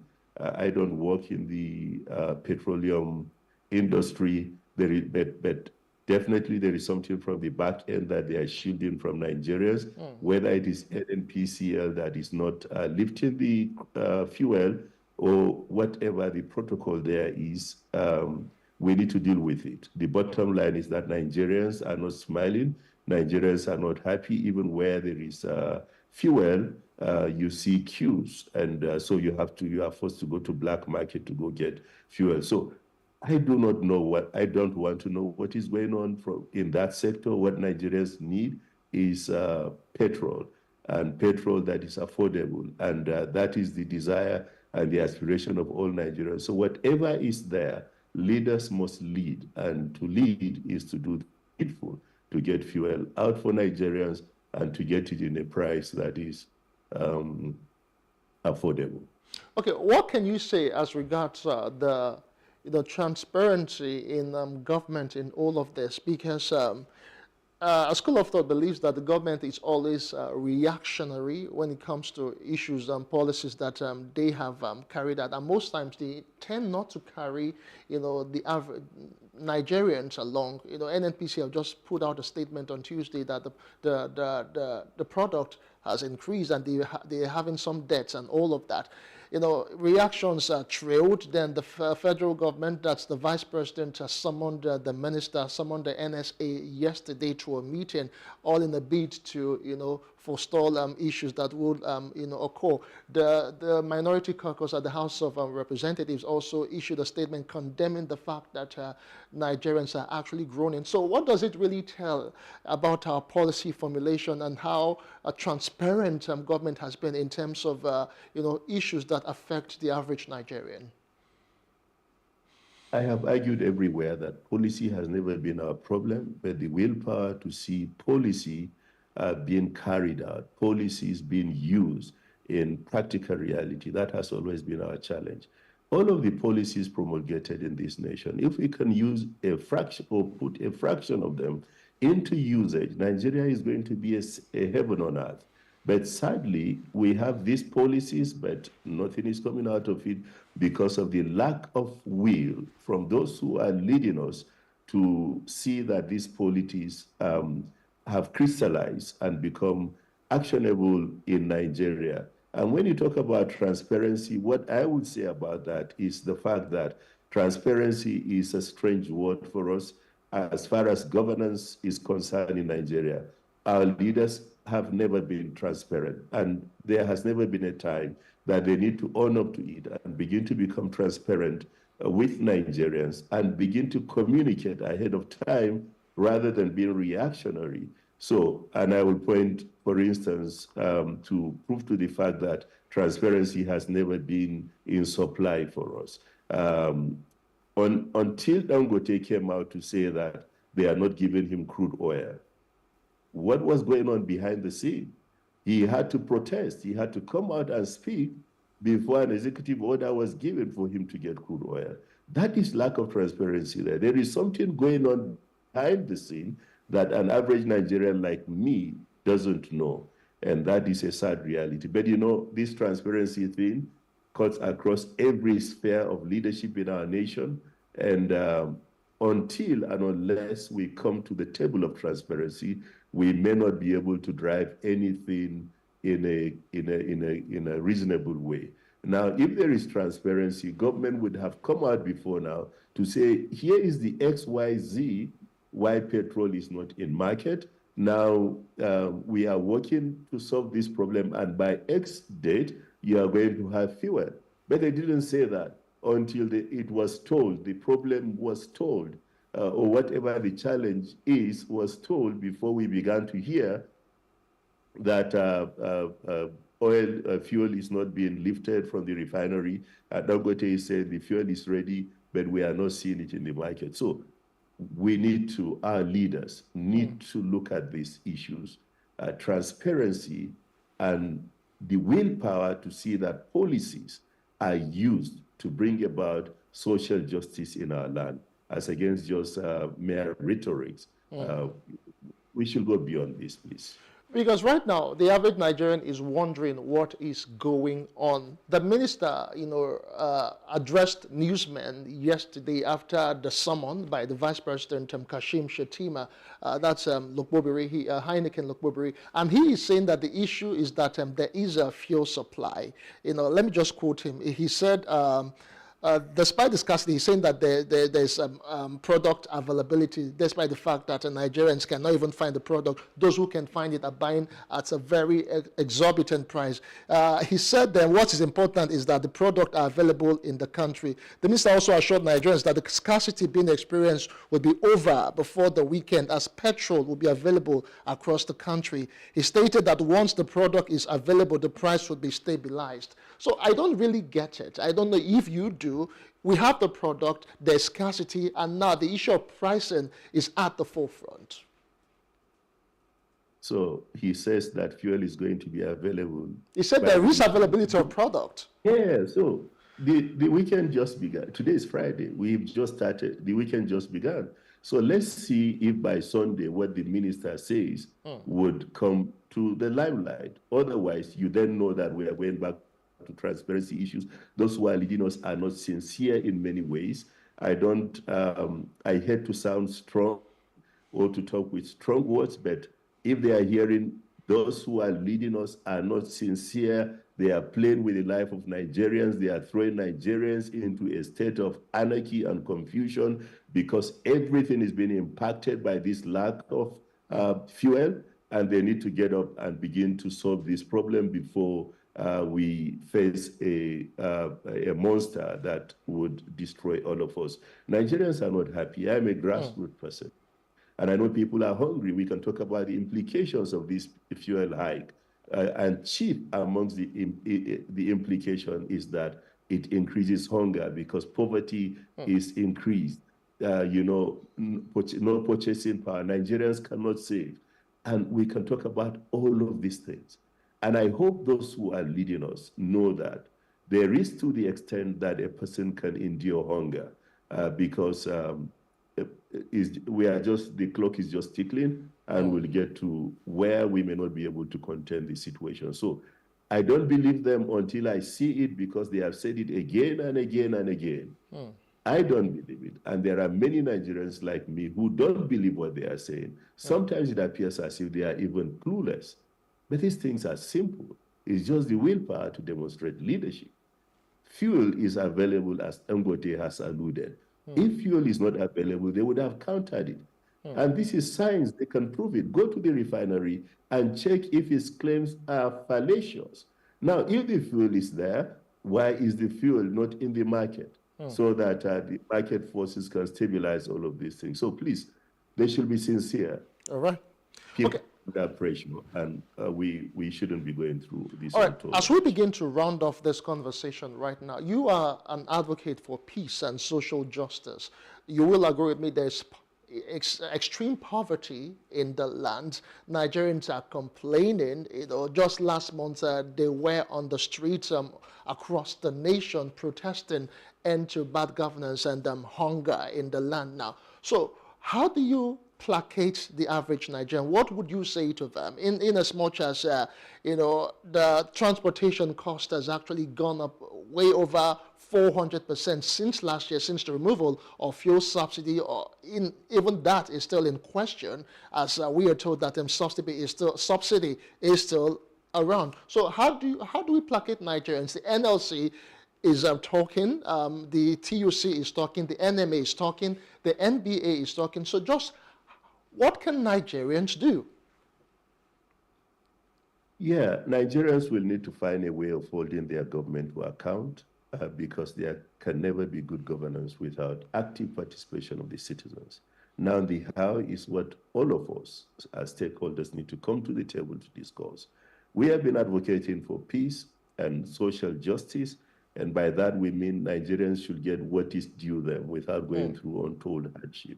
And we've been talking, you can find our names everywhere talking about this reality, but the truth is that Nigerians must come to the space where they are beginning to find ways to hold. Ishaya Inuwa Dokua for joining us on Business Insight to look at these issues as regards the fuel scarcity and increase in pump price. Many thanks once again.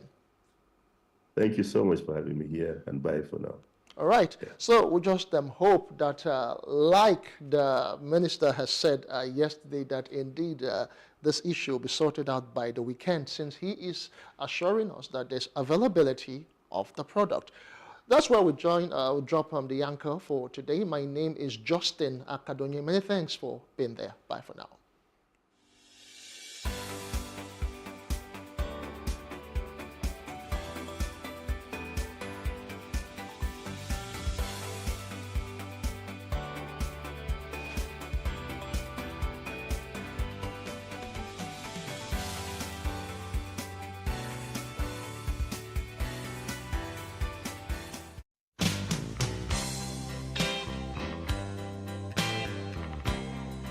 Fundamentally, hustle culture is about work dominating your time in such an unnatural way that we have no time to live our lives.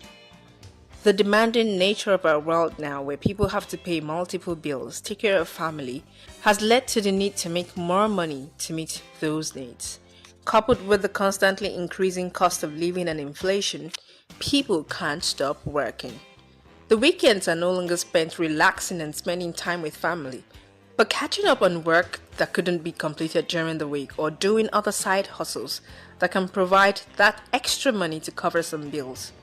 Now, people log in long hours and take on side hustles for many reasons. Eloho, a 28-year-old woman, has to take on multiple jobs of being an editor by day, an English language tutor by night, and an invigilator on the weekends. The cost of living has really increased. Like, the inflation is at an all-time high. And salaries are not increasing that much. Even if they are, a friend of mine calculated it for me and said, even if you're earning like 100% more, now your expenses are not like 100% more. For example, I moved houses twice in the last 3 years, and now the rent I'm paying right now is like 200% of what I started with on this same salary. So I say my salary is for 3 different things. So like the day job is for living expenses. Electricity tariff has increased twice.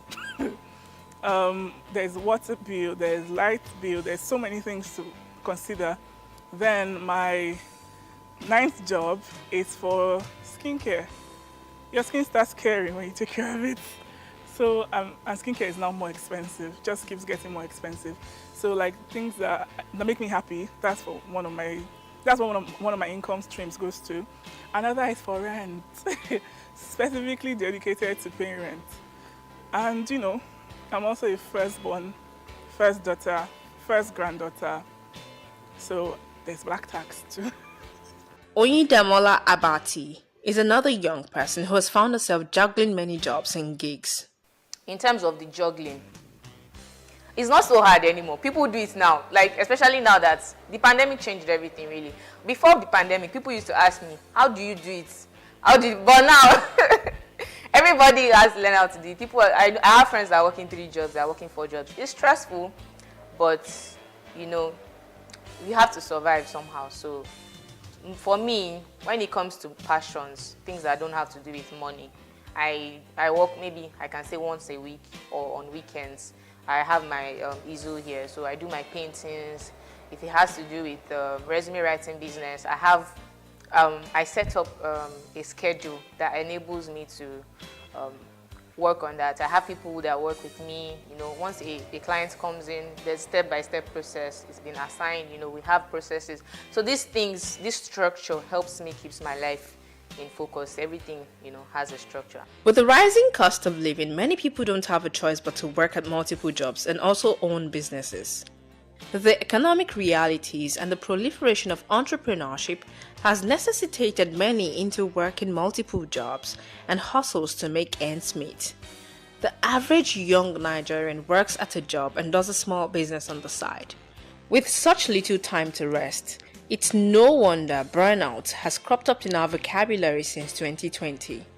Burnout is a condition that is classified as an occupational phenomenon by the World Health Organization resulting from workplace stress that has not been successfully managed. It is a state of physical, mental, and emotional exhaustion caused by excessive and prolonged stress. As the stress continues, you begin to lose interest and motivation that led you to take on certain roles in the first place. Last December was the first December in 8 years I did not fall sick. And December, you have a little break. The first day of that break, that's when I fall sick. Because my body is used to like just going and going and going. And as soon as I stop, the body's like, you thought I forgot. So there's this. It's never, and what's part about my kind of sickness is that it's never something you can find. It's really just stress. So in December 2019, I traveled because I like to travel home every year. I went to Warri, and one Sunday, I just woke up and my body was hot. And so I was like, what's wrong with you? And I was like, no, I'm fine. I wasn't eating, and I'm a foodie, so if I'm not eating, it's really bad. So I wasn't eating, so many things were going on, but I was really just hot, and I was shaking. And then I said, no, I'm going to church. So I went to church, and before I knew it, I landed in a church clinic. And then my mom came and she was like, what's wrong with you? And I was like, Mommy, I'm tired. That was the only thing, Mommy, I'm tired. The doctor was like, there's nothing wrong with you, but your body is just hot and you look like you're about to faint. I was like, Mommy, I'm tired. So I lay my head on her shoulder.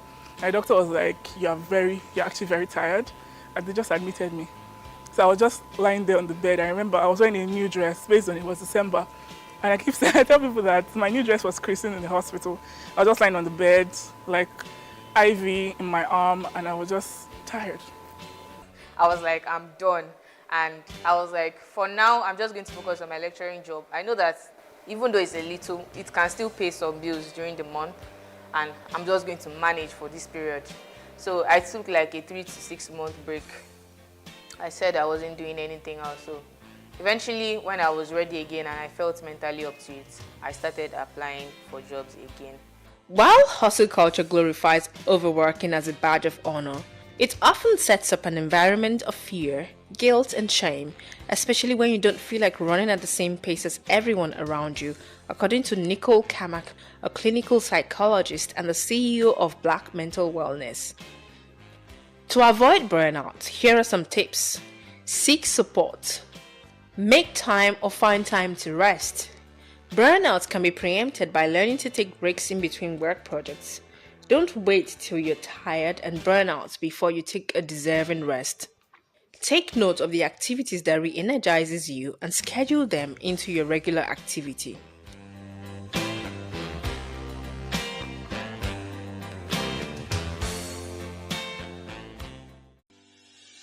Increase the reach of your events or business services.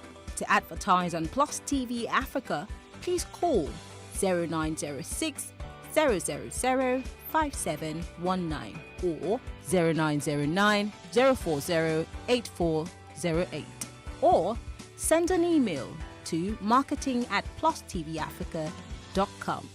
Plus TV Africa, Big stories live here.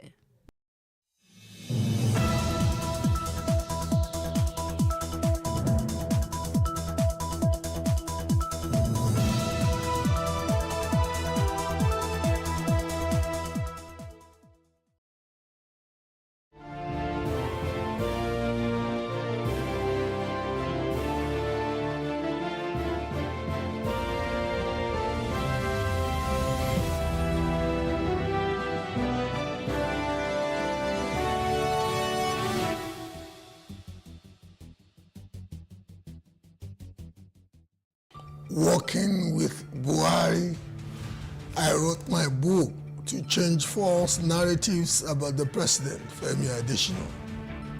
I am Bola Oba, and this is Plus Politics.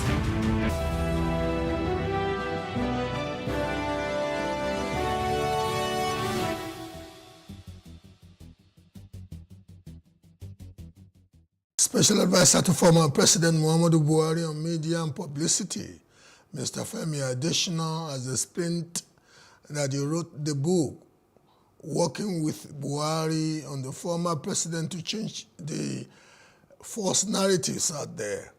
He said when he was offered the appointment to work with Buhari, he was reluctant to accept it because he did not know what he was going into.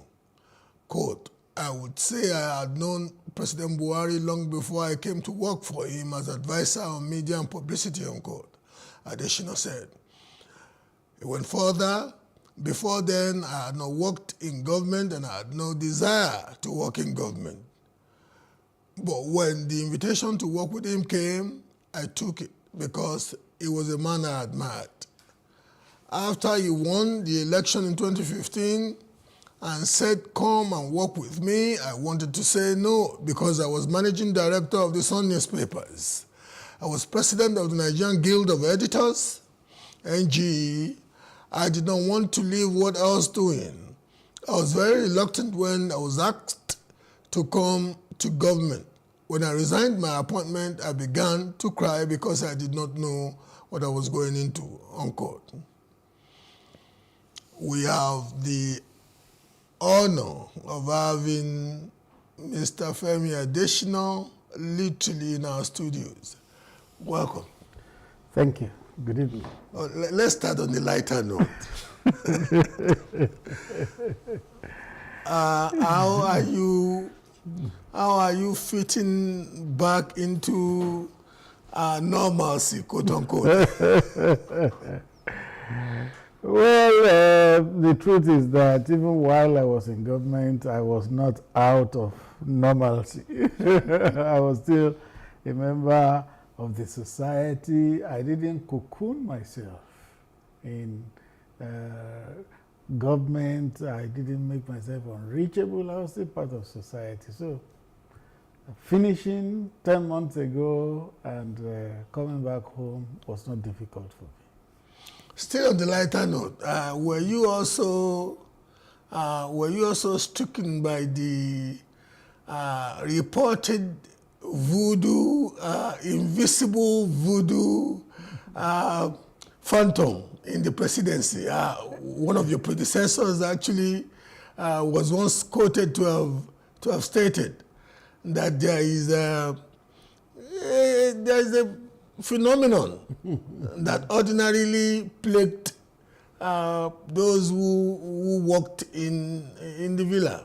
Were you?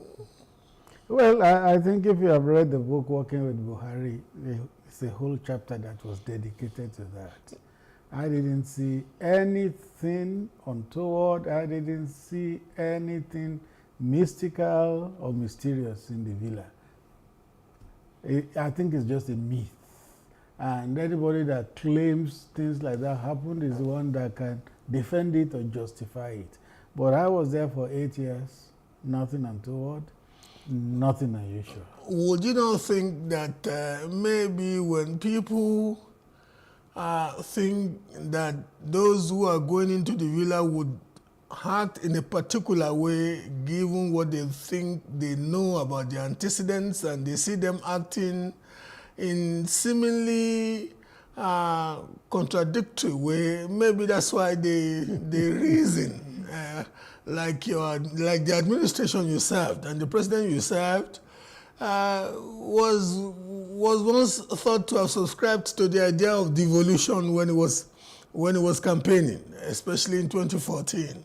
Was once thought to be a president that was going to bring about a more profound degree of sanity in public life. And so, people naturally would take to such an opinion from whoever may have served in the villa that maybe when... Well, it would be a fallacy. And I'll give you this account. There was a time that things were quite difficult in the country. Now a lot of people say, being power, we are hungry, we are hungry. There was a time under Buhari that things were difficult too, and things were expensive. So one evening, I went to see him at home. And I said, Mr. President, do you know that there's a lot of complaint about scarcity of food and the prices of essential commodities and all that?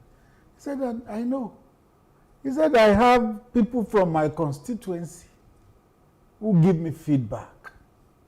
He said, so I know what is happening, and we will do our best to make life better for them. So that shows you that when you are there, there are different feedback mechanisms you can have. And unless you shut all those avenues, then that is when you become closeted from reality. But there was this particular audio leak from the then Honorable Minister for Transport, Right Honorable Rotimi Amaechi, when he said he was jocularly referring to some characters who felt they could complain. He said Buhari who doesn't even read newspapers. Buhari, what it concern Buhari concern. There was that audio leak there. And it gave the impression of a man who was living in his own world. A man who was so far away from the reality of the Nigerian environment that even a ministerial character could have the temerity to allude to his principle as somebody who could not be bothered by any opinion or any especially social media opinionation that some people thought would reverberate to him. Well, just like you said, it was a leak. And the nature of leaks is that you can't authenticate it. So, for all we know, it could have been cooked up. It could have been manufactured. I didn't hear Minister Amaechi saying, yes, I said so. Neither did he say, no, I didn't say so. So, for all you know, it may not be true. But the President Buhari I worked with was the one who told me as his media advisor that 10 a.m. every day, I want the media highlights on my table. And when you give it to him, he begins to read it immediately. And one time he told me, he said, when I read the media highlights, at times I may not even read the main paper again. So when I read the highlights and I want to know more, I find the paper you have referred to in the highlights and I go to read that story.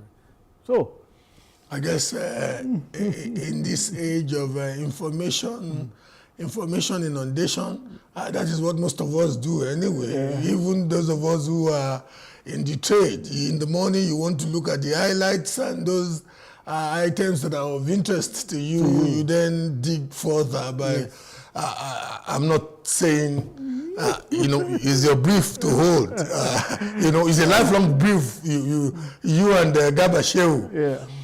I was a bit sympathetic to you and Garba Shehu.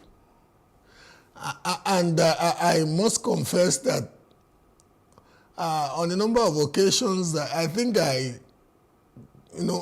just repeating some of the lines I had used, I would say, I can't really blame Garba Shehu and Femi Adesina, because for me, it would border on a miracle to competently speak for an incompetent government.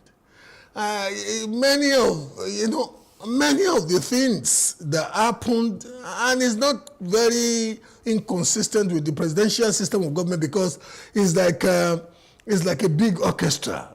Somebody inevitably will miss a chord. Somebody will miss a note. That's not, even in America where we've copied it from, we know that the president may be speaking to a particular agenda and you could have one or two.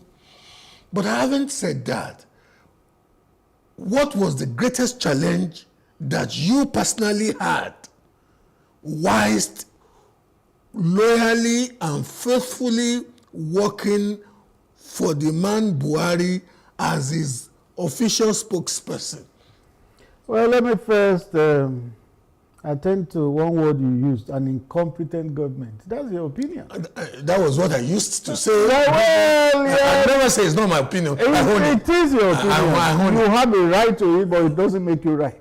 I never said that. I never said it was gospel. But you have. I said, but I used to empathize with you and Garba Shehu, because sometimes, I would look at the two of you, looking like, if I were to swap places with this gentleman, what could I have done better? You can't begin to pontificate that whatever is my opinion is the gospel truth, is what is right. I never said it was gospel. But you have a right to it. Oh, thank you. You have a right to Thank you for, at least, if that makes you more democratic, more of a Democrat than I would have thought of somebody that worked with a principal that, that's a mistake you have made again. Nonsense. That's a mistake you have made again. We'll get to it. Okay. You were asking what is the challenge. Specifically, that you perceived, that you encountered, that you had to, within the context of your personal values, your principles, your understanding of your profession, how did you juggle it? Well, I wouldn't say there was anything that came up that was insurmountable. The nature of challenges is that they are meant to be confronted. Any challenge that came, we confronted it, and as much as possible, we try to surmount it. I wouldn't say there was anything in my 8 years in government that gave me a stiff challenge and maybe it amounted to regret. No, nothing. I just took things in my stride as they came, and I believe that I did my best. A particular passage in your book speaks to the fact that when the distinguished Senator Bukola Saraki emerged as the president of the Senate, yes. We knew that it was against the run of play of what the establishment, the party establishment, that's the APC establishment, wanted.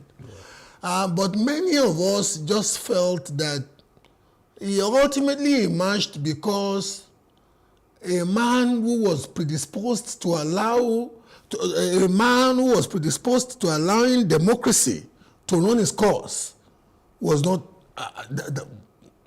President Buhari was not ready to use any form of intimidation but from the way you have reported it, he seemed not to have liked it.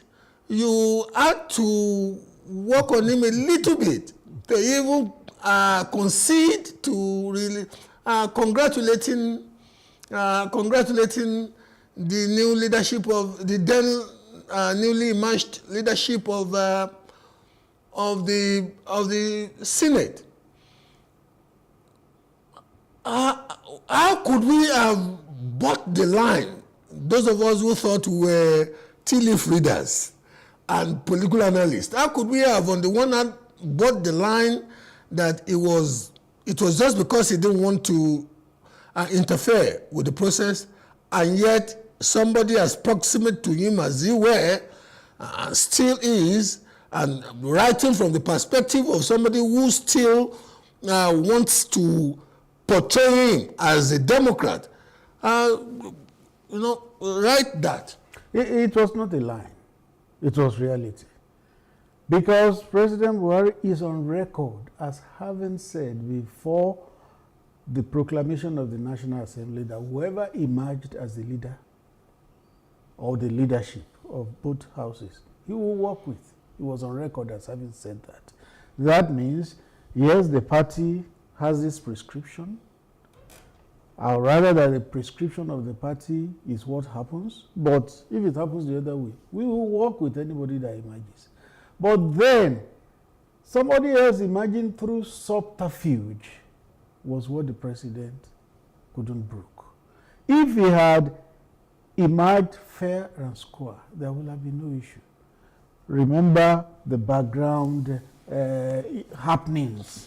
They were waiting for a meeting with the party, and then some people went behind to begin to meet. Left the venue yes. and joined the plenary. Yes, at the expense of and the election majority took of place while a large chunk of the people were not there, still waiting for the meeting with the party leadership. And because they had formed a quorum, something constitutionally acceptable was deemed to have happened.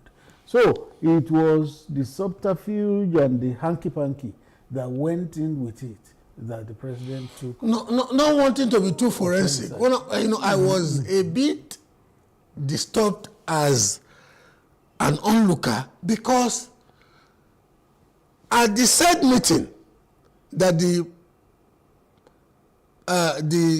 senators-elect of the party were supposedly scheduled to have, all of them had congregated. A detachment of, at least what made some of us, what convinced us that the president was going to come was because a detachment of army operatives were already on the ground, and the only elected officer of state in Nigeria that is protected by personnel or officers or operatives of the Nigerian army is the commander-in-chief. So we thought it was going to come, but there was a bit of a delay because it came in from a foreign tour. Germany, that morning. Yes. The very morning. So, and in your opinion, which is not gospel, you thought some people played the first one on the party and played the quisling and went to join forces with the other side, and ultimately gave us a very chimeric leadership of the Senate where the substantive president was, the president of the Senate was the party from the majority party, but the vice president, the deputy president of the Senate was from, unusually, the opposition party. But even at that, as a Democrat, your principal ought to have accepted it. We have covered that ground. He would have accepted it if it was fair and square. But it was not. There was subterfuge. So how long did it take you to convince him that he needed to do what Democrats ordinarily do across the world? Sometimes you get the leaking and keep on thinking. But the important thing is that at the end of the day, he agreed that the statement should be issued. If you read the book, he inserted one word where I wrote that a constitutional process had been concluded. He inserted the word somewhat. So he now read, a constitutional process has somewhat been concluded. So that's what happened. But eventually... But the constitutional process was concluded. It was. And that was what I wrote. And then he inserted the word somewhat. Because there was a lot of shenanigans that went into which were not unusual in a political environment. Not unusual. But there is also party supremacy. And everybody that is a loyal party member is expected to defer to the party. Using that now as the microscope to analyze managing a principled, often obstinate man. Sorry, it's meant in the positive. I agree with you. I agree with that one. Obstinacy. Yes. And I'm sitting there thinking, 8 years of your life was spent micromanaging not only the intellectual persona, but indeed the emotional persona of a man who could tell you to your face that, because of such things that you have mentioned, like subterfuge. I'm not saying it's not true. Many of us outside too could see the machinations but 8 years working closely with such a man, you didn't lose much weight, and your chubby face. Sorry, maybe I wanted to take a punch at. Okay. One thing I need to iterate here, or reiterate because I've written it, is that on the day I resumed work, President Buhari told me, he said, one thing I will want from you, Adesina, is the truth. Always. I say, always tell me the truth. In this kind of position, people can ring you and you will not know what is happening. He said, but from you, I want the truth. He said, when I argue, please argue with me. He said, I'm a general, so I can argue. He said, but argue with me. If you argue with me and you are right, I will end up agreeing with you. It was like giving me a blank check. And that was why on that day when I said, let's issue a statement to congratulate the leadership of the National Assembly, and he said no, he would not issue. I argued with him until he agreed. There was another time, much later in the administration, and a different party from the ruling party won election in one state. I went to meet him. We need to congratulate the new party and their candidate that won. He said, why should I congratulate them after they beat my party? I said, no, Mr. President, you have to do it. He said, why must I do it? I said, you need to do it. Otherwise, it will be misinterpreted. And I showed him the statement I had prepared. He read through. And then he said, go and issue. If I didn't insist, that statement would not have been issued. So, with such a person, and like any other human being, sometimes these things are natural. When your side is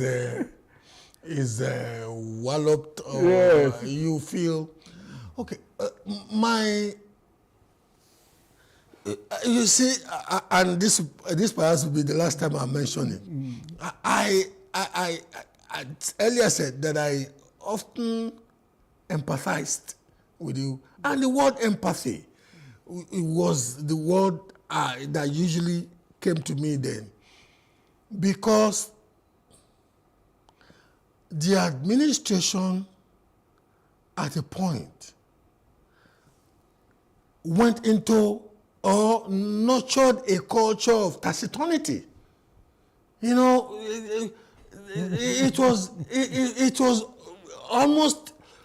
almost got to a point of condescension. You needed to hear from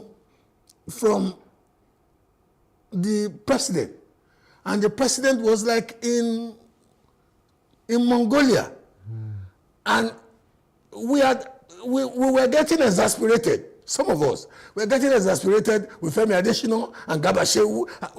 Garba Shehu is not Muhammadu Buhari. Femi Adesina is not Muhammadu Buhari. What instructed that strategy of alienation and near cocooning? Let me borrow the word you had earlier used. I will not call it alienation. I'll call it a style peculiar to. And that was a metaphor and phraseology you were very adept at using. Yes. It was even far more irritating.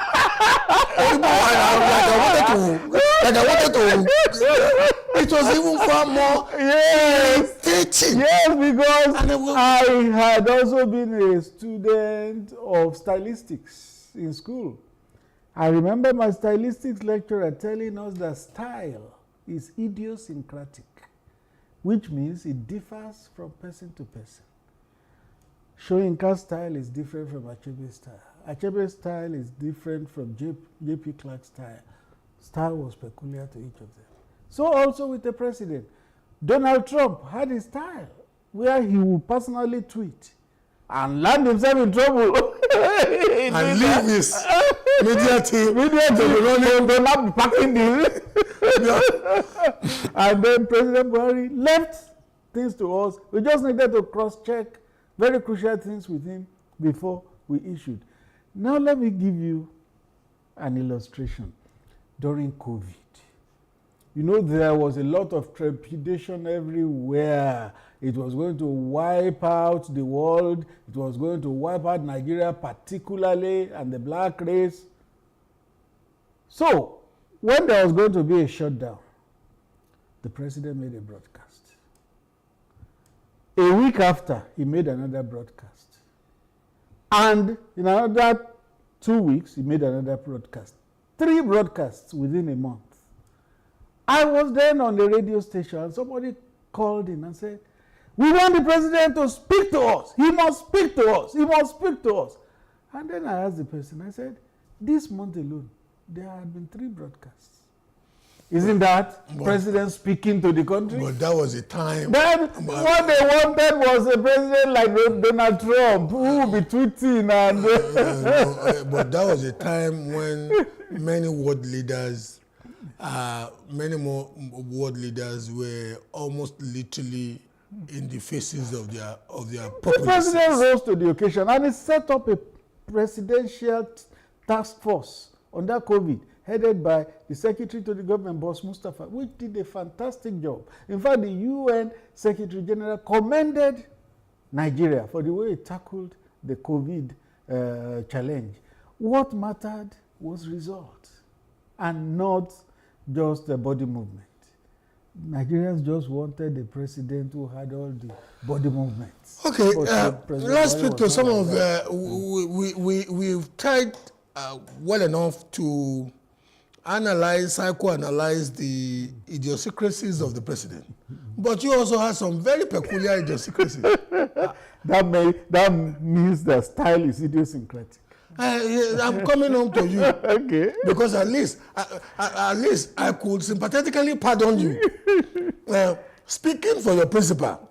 But you also took on some unnecessary battles. How did the Wailing Wailers, how did that emerge from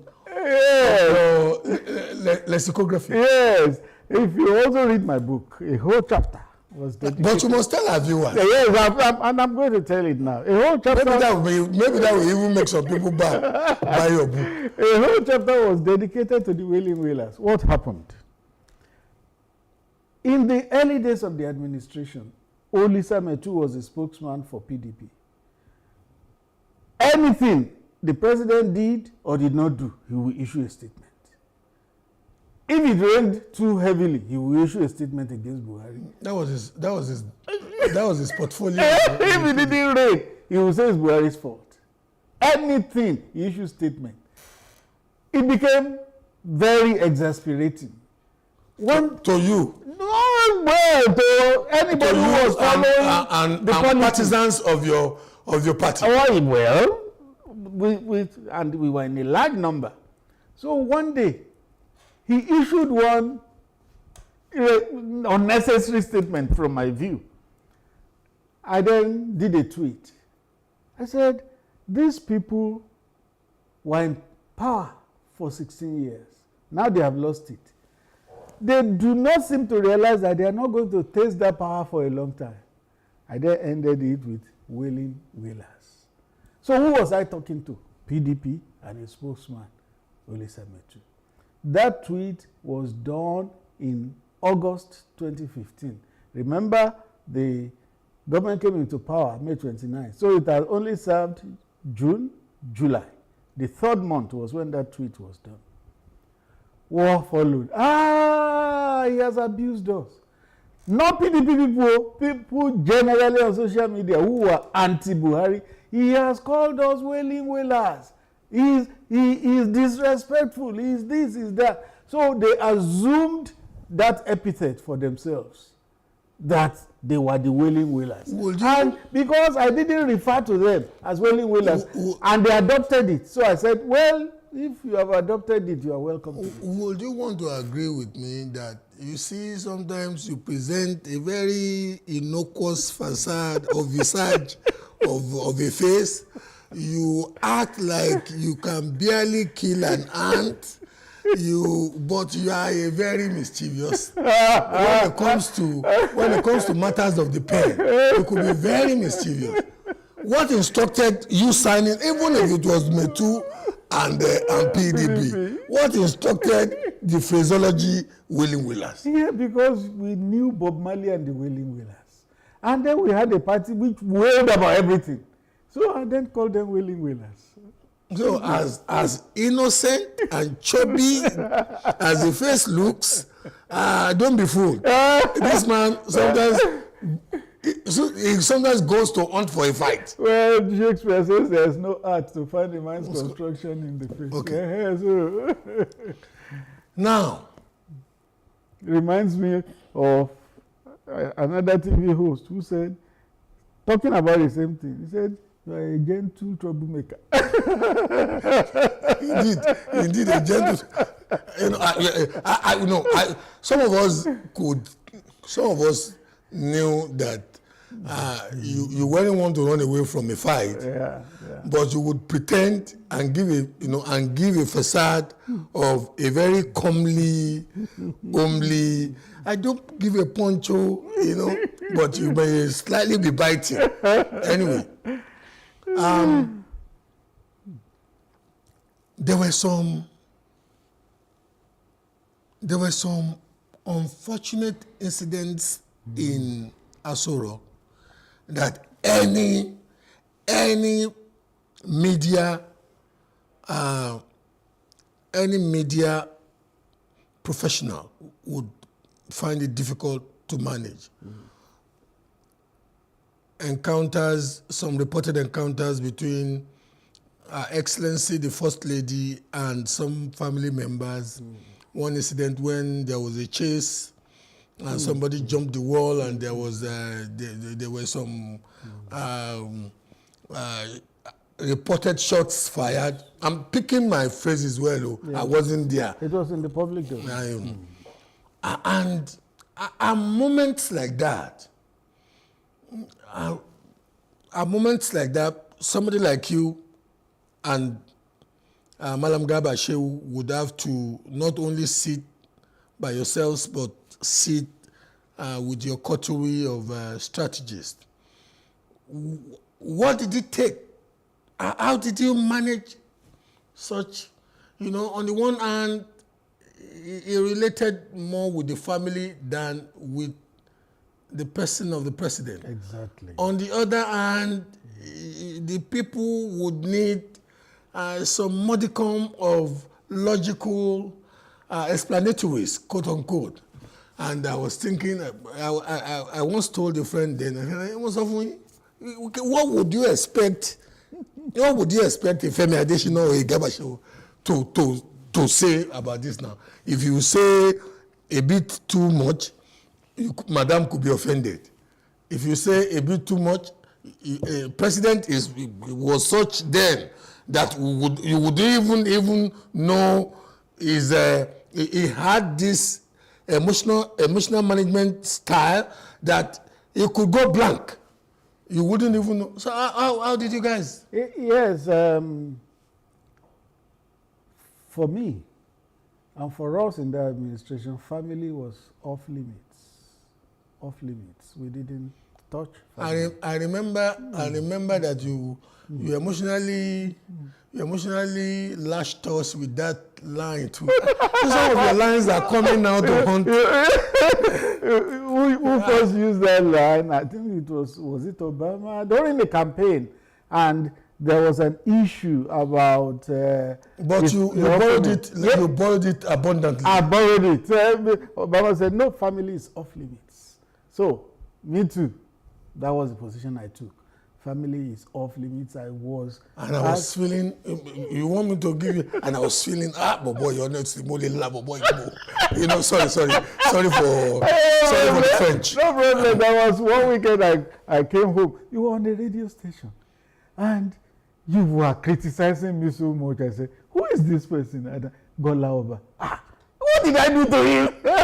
You know, sometimes you got me so livid, and I would think, but you see, and a part of me would again say, but what could you have done if you were to swap places with? I'm not doing this as a PR for you. I know. Because some people are watching now and they're feeling, you know, I still have my cane somewhere in I didn't want to speak the French, but you have helped me now to speak the Yoruba. I have my book. Yeah, you know, it's a very delicate and sensitive assignment, and you have to use your sixth sense to do it. Otherwise, you land yourself in trouble. You became the first Nigerian to hold the position for 2 terms of a president. Yes. Is not only in Nigeria, in most liberal democracies, it is perceived to be one of those portfolios with loads and loads of banana peels, littering the welfare of the professional or the person handling it. Because whichever way you speak, some will be happy, especially loyalists and partisans of the party of the president. But some, even if you woke Rotimi Williams from the grave, and Gani Williams and Gani Fawayimi was backing Rotimi Williams. You couldn't, you know, that was how, because of the rabid partisanship that social media. Before we go into, you became the media advisor of the president in an age when conventionalism left journalism, left public relations, left public perception management. Now, speaking to students of journalism, public relations, because at some point we have to appropriate some of the experiences you gain there for the benefit of, especially as it relates to the fecundity of how, information, sometimes negative, most times negative ones, come from the social media. How did you go about it? It was really tough. You see that it was under that administration that in Nigeria. It has started under Jonathan. You know that Reuben Abati had to tackle people on social media at a point. But by the time we came in 2015, it was everywhere. It almost became a national distraction. So what I did was I had to get on all the platforms of social media too. Twitter, Facebook, Instagram, all that. Make a confession now. Yes. You holding an imaginary Bible. Most of those tweets by the president was not directly by the president. No. It was by you people. This is how it happens. There is a digital team headed by Tolu Ogunlesi. When we do statements for the president, most of which are approved by him, they then convert it to tweets. That's how it happens. So it was more of a proxy kind of. Oh yes, it was a statement we had issued. The backroom guys are already chasing us out of the studio, but I can't but ask this. Looking back now, and the incumbent president has been very circumspect, not making any negative allegation about his predecessor, but we have some officers of the executive now speaking to how some things were done with utter absurdity, incongruity, lack of respect for processes, procedure, and the rule of law. You, as somebody who was part of that administration, how do you sometimes feel when you wake up and you see there are still allegations, and you see the Emefiele and the CBN story go one way? You hear some, you read about some abuses of processes and how it did seem, if one were to draw a picture, that the president was being, not directly, but in a way being painted not to be in control. On January 16, when this book, Working with Buhari, was publicly presented, President Buhari was there, he made a speech, and he said, when things are not put on record, revisionists will have the day. He said, for everything that was done under him in his administration, the records are there. So anybody that wants to check anything should look at the records. So all those who are talking today, they will fare better if they go to look at the records to find out what exactly happened under President Buhari. If they look at the records, they will find that their questions are already answered. Is it Reverend Femi Adesina? I don't like when I get this tricky, honestly. Even me, I was thinking, I know you are, you have an ecclesiastic title of a sort. I do. Is it Deacon? I do. Reverend? I just love the word brother. Oh, brother. You call me Brother Femi, I'm okay. To be honest with you, loyalty is said not to be an act that is done only when you are seen to be doing it. That you are still standing by your principle and using the giftings of God in your life to still want to give the record as best as you believe it should be seen. All the best. Thank you very much. I appreciate it. We'll wrap it up for today. Quite an encounter with Mr. Femi Adesina. I am Bola Oba.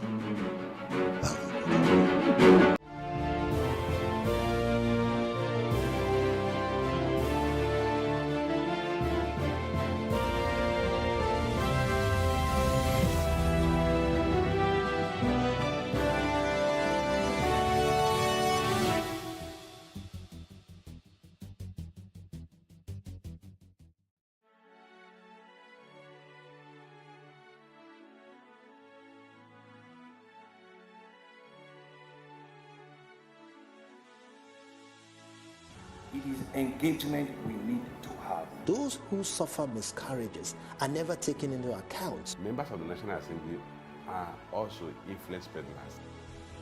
You are sitting on Nigerians' money. From the barbing, I pay my rent. On the barbing, I send my children to school. A consultative engagement. No any tangible notification before they ban us. It's one thing for people to be at your back and the heat of the moment, and another thing for them to still be with you when push comes to shove.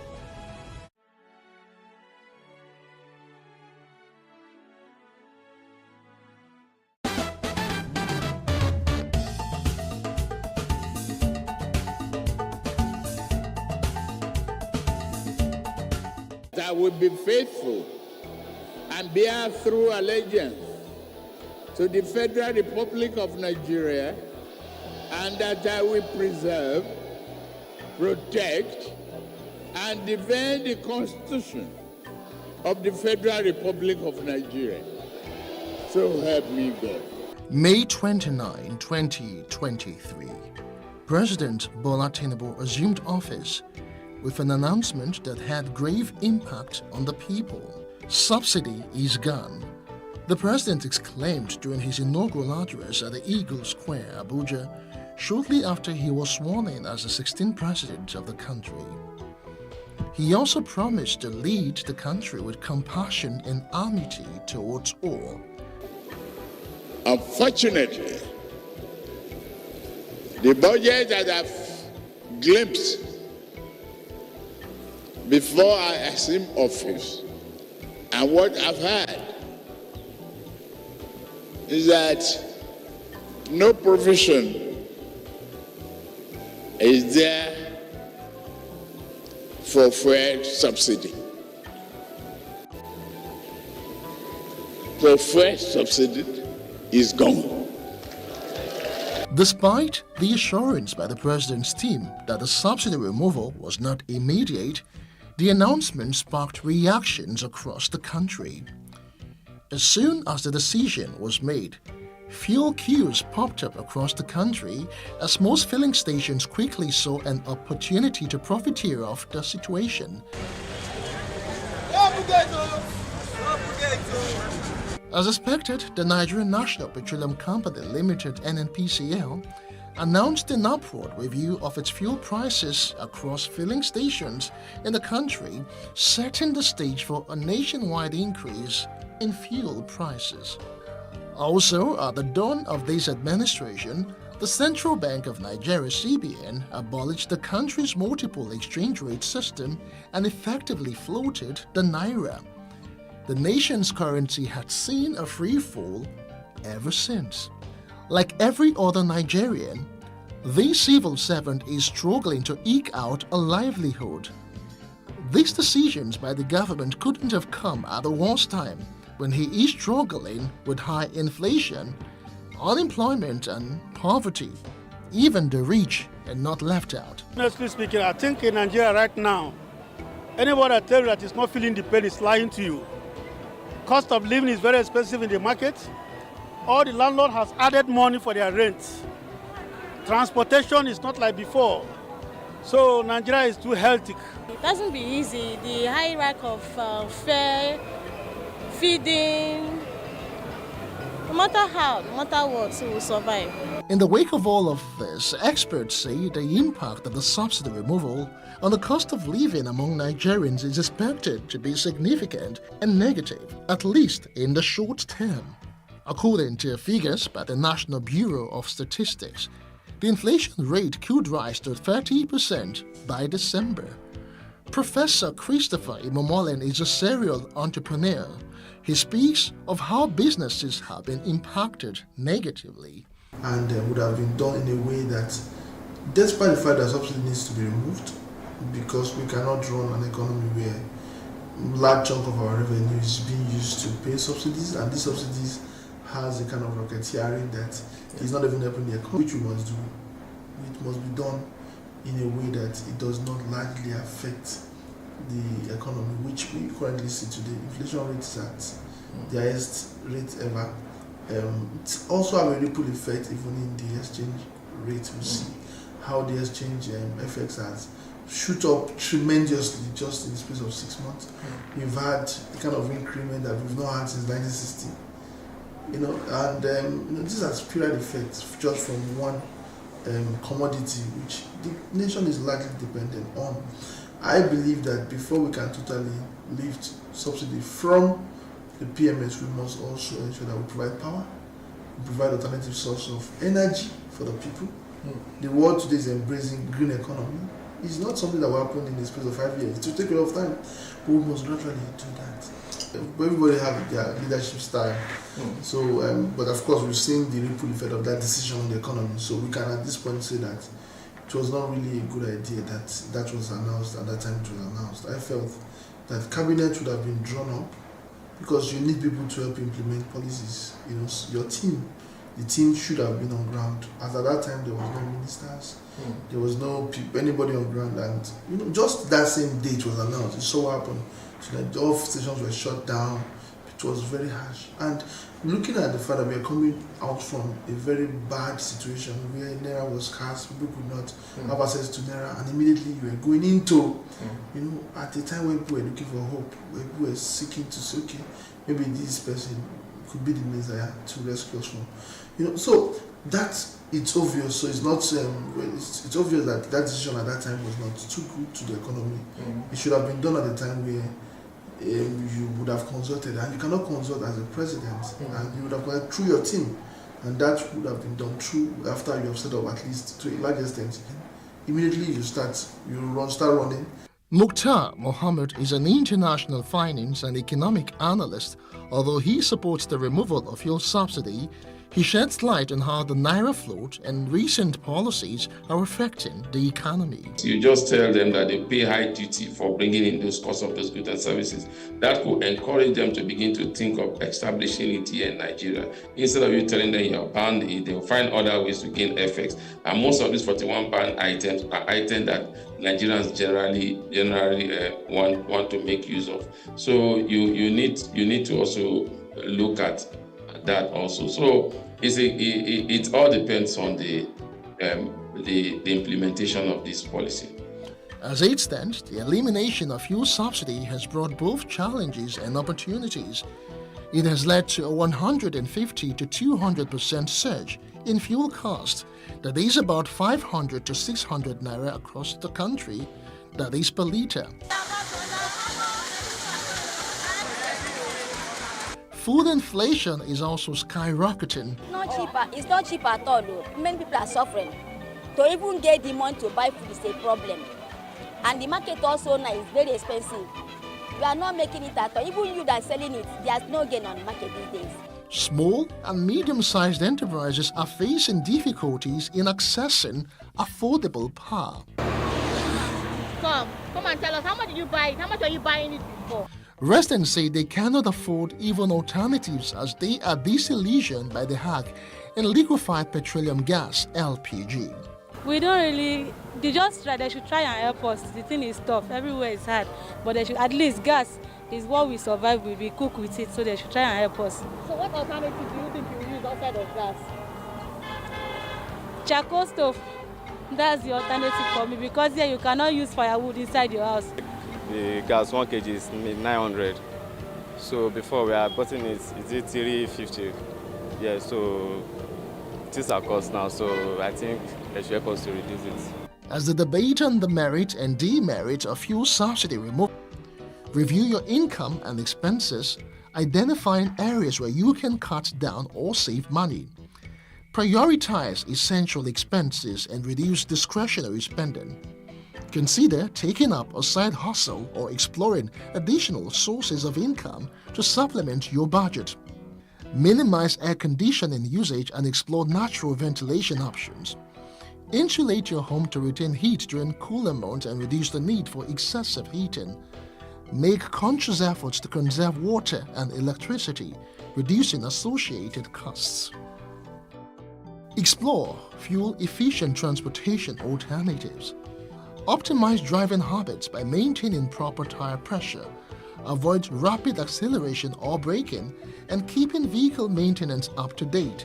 This can improve fuel efficiency. Engage in advocacy and dialogue. Participate in discussions with policymakers, community leaders, and relevant organizations to voice concerns and propose sustainable solutions. Advocate for policies that promote renewable energy sources and support initiatives aimed at reducing reliance on fossil fuels. Avoid long and unnecessary commute. Optimize your travel routes to minimize distance and time spent on the road. Consider remote work or flexible work arrangements, if possible, to reduce the frequency of commuting. For shorter distances, consider using bicycles as a mode of transportation. Cycling is not only cost-effective, but also promotes physical fitness and reduces carbon emissions. Invest in a sturdy bicycle. proper safety gear and accessories like bike locks and lights to ensure a safe riding experience. Familiarize yourself with bike lanes, paths, and safe routes in your area. And remember to take a walk. Walking will save your life.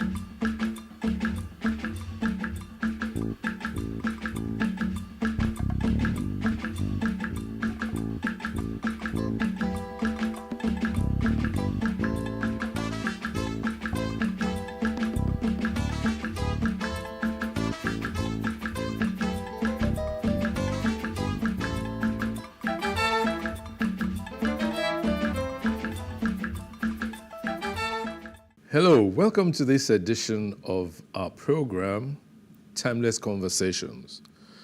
Today, my guest is a broadcast producer, broadcaster.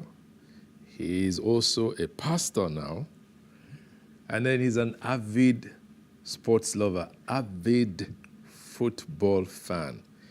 He is one of the backbones of the Superstars Fans Club. That's Fans of Stationery Stores Football Club. Ime James is a producer, broadcaster, journalist, writer, and sports lover. He is one of the backbones of the Superstars Fans Club. He was formerly with the Nigerian Television Authority. He studied drama at the University of Ife. After leaving NTA, Ime started his independent production company. He produced the first fashion and beauty show on Nigerian television called New Trends. It was an overnight hit. Ime James credits Eddie Iro and Soji Oyinsan for his grounding in television production. This background was pivotal in his decision to go solo and found his independent production company. Please welcome with me Eliashib Ime James. You're welcome. Thank you very much for having me. I didn't put the title pastor. It's okay. Because normally now it's Ime, Lekon between us. So putting titles kind of distances you. That's right. Right. Now, I recall that in those days, you were a producer on NTA, ex-NTA. So what was that like for you? Well, it was a beautiful life. I had always wanted to become a journalist when I was in primary school because I started writing for the then Crystalib. Okay. As a child journalist for the What primary school was that? I went to Tinu Primary School, Surulere. Okay. Very close to the old Kalakuta Republic. Okay. So you see my affinity with the shrine. Okay. So I had always wanted to become a journalist. So from my childhood, I would go to the newspaper stand and I would read Punch, read newspaper. As a child, even before the war, I was reading Drum magazine. Okay. That's to tell you how far I had, and that shaped my opinion and my mindset. I was able to follow what was happening around. So when I grew up, I did a few courses in Ife. We were doing training in dramatic arts. And, so we had this drama group at the National Museum that was called Gongon Cultural Artists. Okay, that's where you and Tunde Election Lawyer connected. Yes. I was Tunde's director. Yes. You know, we used to call him Spin Round. Yes. You know, so Soji Oyinsan and Eddie Iro came to the museum to look for, I think to ease themselves out. And this was 1979. And they met me directing my people. And it was so professional the way I was doing it. Yeah. I had read about the director's cigar. You know, the director's cigar was on film. Okay, but I brought it down to the stage. So the stage, yes. I will look for cigar, not cigarette. I look for cigar, light it, and as I'm puffing, I'm telling no, move it this way, move it. So they came and they saw me and they were so impressed about this young man that is doing.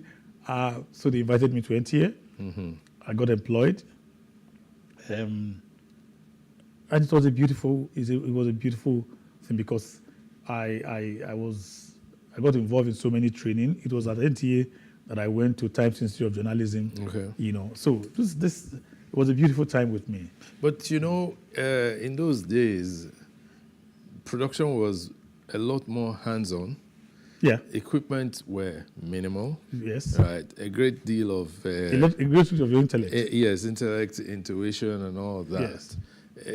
These days, do you still get involved with production? Not so much these days because my hands are really, really full. Yeah.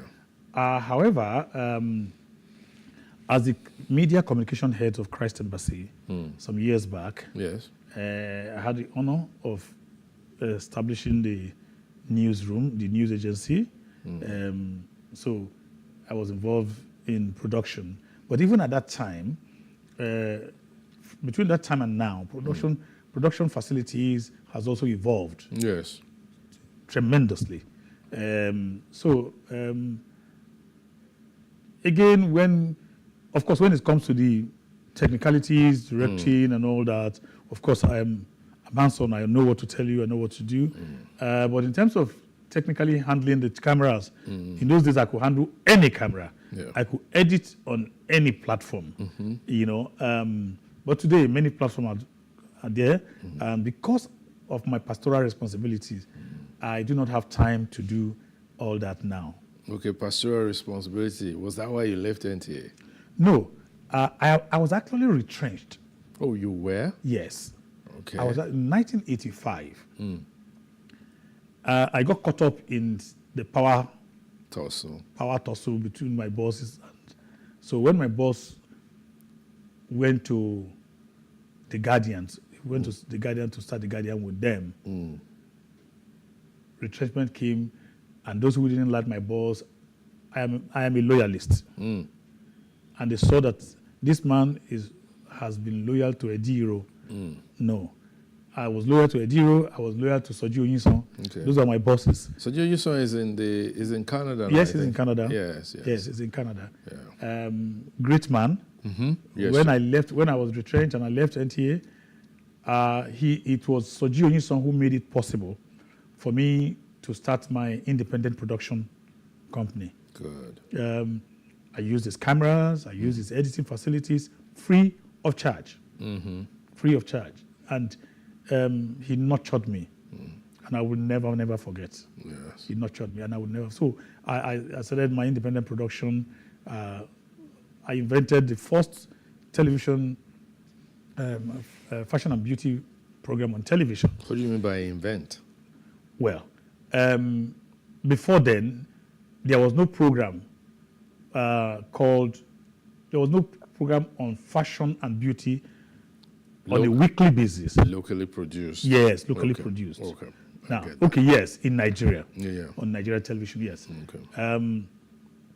And so I had watched a few programs abroad, and I told myself, no, I can do this. So I began the program. It was called New Trends. Yeah, New and Trends. It became an overnight hit. Okay. And you know the Nigerian culture. The moment some people saw it, everybody began to do the same thing. You know? Everybody was, but it's on record that I was the first to start that. Okay. And I was airing on what I call staggered network. Yes. Okay. I was showing on Destiny TV in Kano. I was showing on NTA Abuja. I was showing on Clapperboard Television. I was showing on DBN, and I was showing on NTA2. NTA2. Yes. That's quite an array. Yes. Yeah. And you were making money. Well, it's normal. No. Unfortunately, I wouldn't say that I made money. I wouldn't say that I made money because those who came after me made a lot of money. Now, while they were using VHS for their own production, I refused to use VHS because those who taught me production taught you U-matic. Taught me U-matic and taught me quality, taught me film production. And so when I look at the qualities of what the film will give to you and what the U-matic will give to you, I even refused to use a low band. You know, there was low band and high band. Yeah, sure. I refused to use low band. And those who had high band camera were very expensive. So every money I made went into trying to make, and then I began to edit with Solar. You know, Solar was the was the high end. Was the high end production outfit. I just wanted to be at the right place. Yes. You know, so I would say I made money. Yes, I made money. I was able to keep my family together and all that. Yeah, but that's making money. Yes. Once your family is okay. I also tried to apply for a TV license when it was deregulated, but I never got the license. Yeah, that's the story of all of us. I mean, we did this. We tried this, we tried that, but it didn't happen. Now, let's look at the production terrain, even TV broadcast generally now.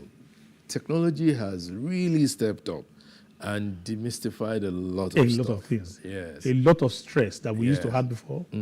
These children do not have that anymore. Yeah, but you mean the younger generation? Yes. They will fight you if you call them children. But they're children now. Yeah, well, there's they're younger generation. They are our children, but then they are also our colleagues. You know, they are our colleagues, yes. I agree. I agree. Yeah, so they don't have such. Again, what do you think that has done for creativity within the industry? In terms of thinking through, I watch some television programs and I'm asking, do they have somebody vetting their programs before it goes on air? I listen to a broadcaster. I mean, you were on television. You were broadcasting. Yes. Even with your diction there, some of us will still quarrel and say, you didn't say it. Because you before you go on air, you are trying to cross your T and dot your I's and say the right words, and the right way. Yes. I see people these days, they are not interested in that. They just say what they want to say and move on. And then hype it with all kinds of mannerisms, slangs, as we were growing up. We learned English. Yes. And pronouncement of pronunciation of words. Yes. Listening to radio and listening to them on television. Yes. I'm not sure that children learn from TV or radio these days. Because they are not. Most of them are not thinking through. But there are stations where you find a lot of people, a lot of the staff doing well, and that station where you have people who had gone through the meals. I'm constantly on your channel. Yeah. Once there's a problem, you see, I call you. Yeah, you do. I want. My wife said, "Why are you always calling?"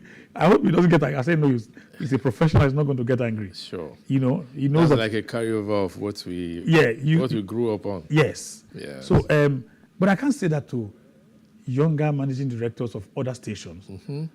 They will get offended. They may. Yes. They may get offended. Okay. They may get offended. Yes. So,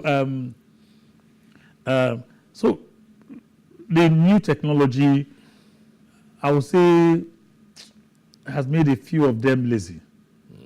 A few of them, not all of them, because there are still a lot of creative people on there. Yes.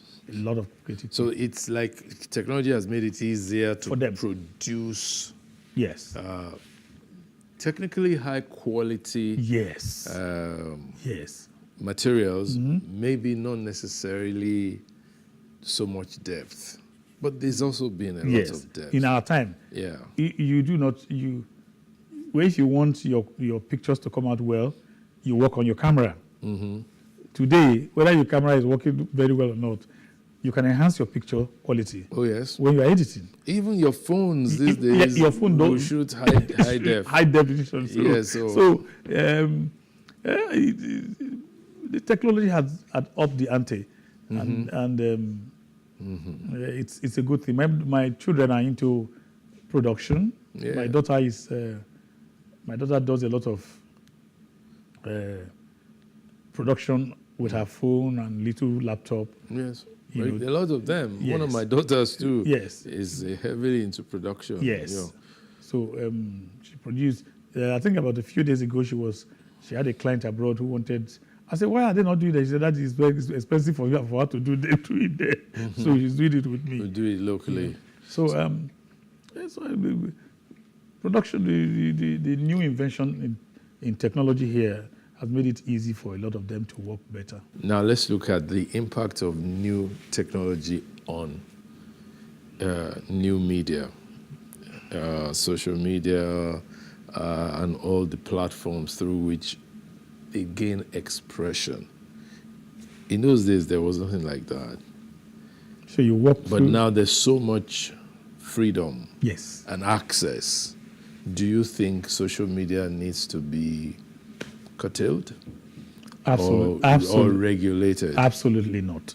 Absolutely not. Absolutely not. So why? How then does society deal with it? Let me say this to you. Mm-hmm. You know, even abroad, they used to regulate the media a lot. Mm-hmm. After a while, they couldn't do that anymore. Mm-hmm. Because as things evolved, it became difficult for them to even monitor it. Mm. How many millions are you going to monitor online? So, what we could do is to put restrictions to the kind of language that you use on public media. Yeah. The kind of pictures that you show on public media. Share. That you can share. You can put a rule and say, if you must do nude or whatever, then it must be a closed circuit. Yeah, but then, sorry to butt in, but then there are laws, defamation laws, there are other laws that guide the sharing of information and all that. Why should there be new regulation? Shouldn't just there be enforcement of that? Of the existing laws? Who is going to enforce the law? Whoever is aggrieved should go to court. This word again. It's happened. This word again. Yeah, go to court. You go to court. We would come to that because I know you are politically involved, right? Yes, you go to court. Yes. You don't have to. How do you put it now? You don't have to say people can't say whatever they feel like saying. They must be ready to bear the consequences. Mm-hmm. No. My point is this: if people go beyond the limits, yes, there are consequences. There are laws that you have said. But those who are supposed to implement those laws are lawbreakers themselves. And I'm asking, he who must come to equity must come with clean hands. Yes. And then you cannot choose and pick who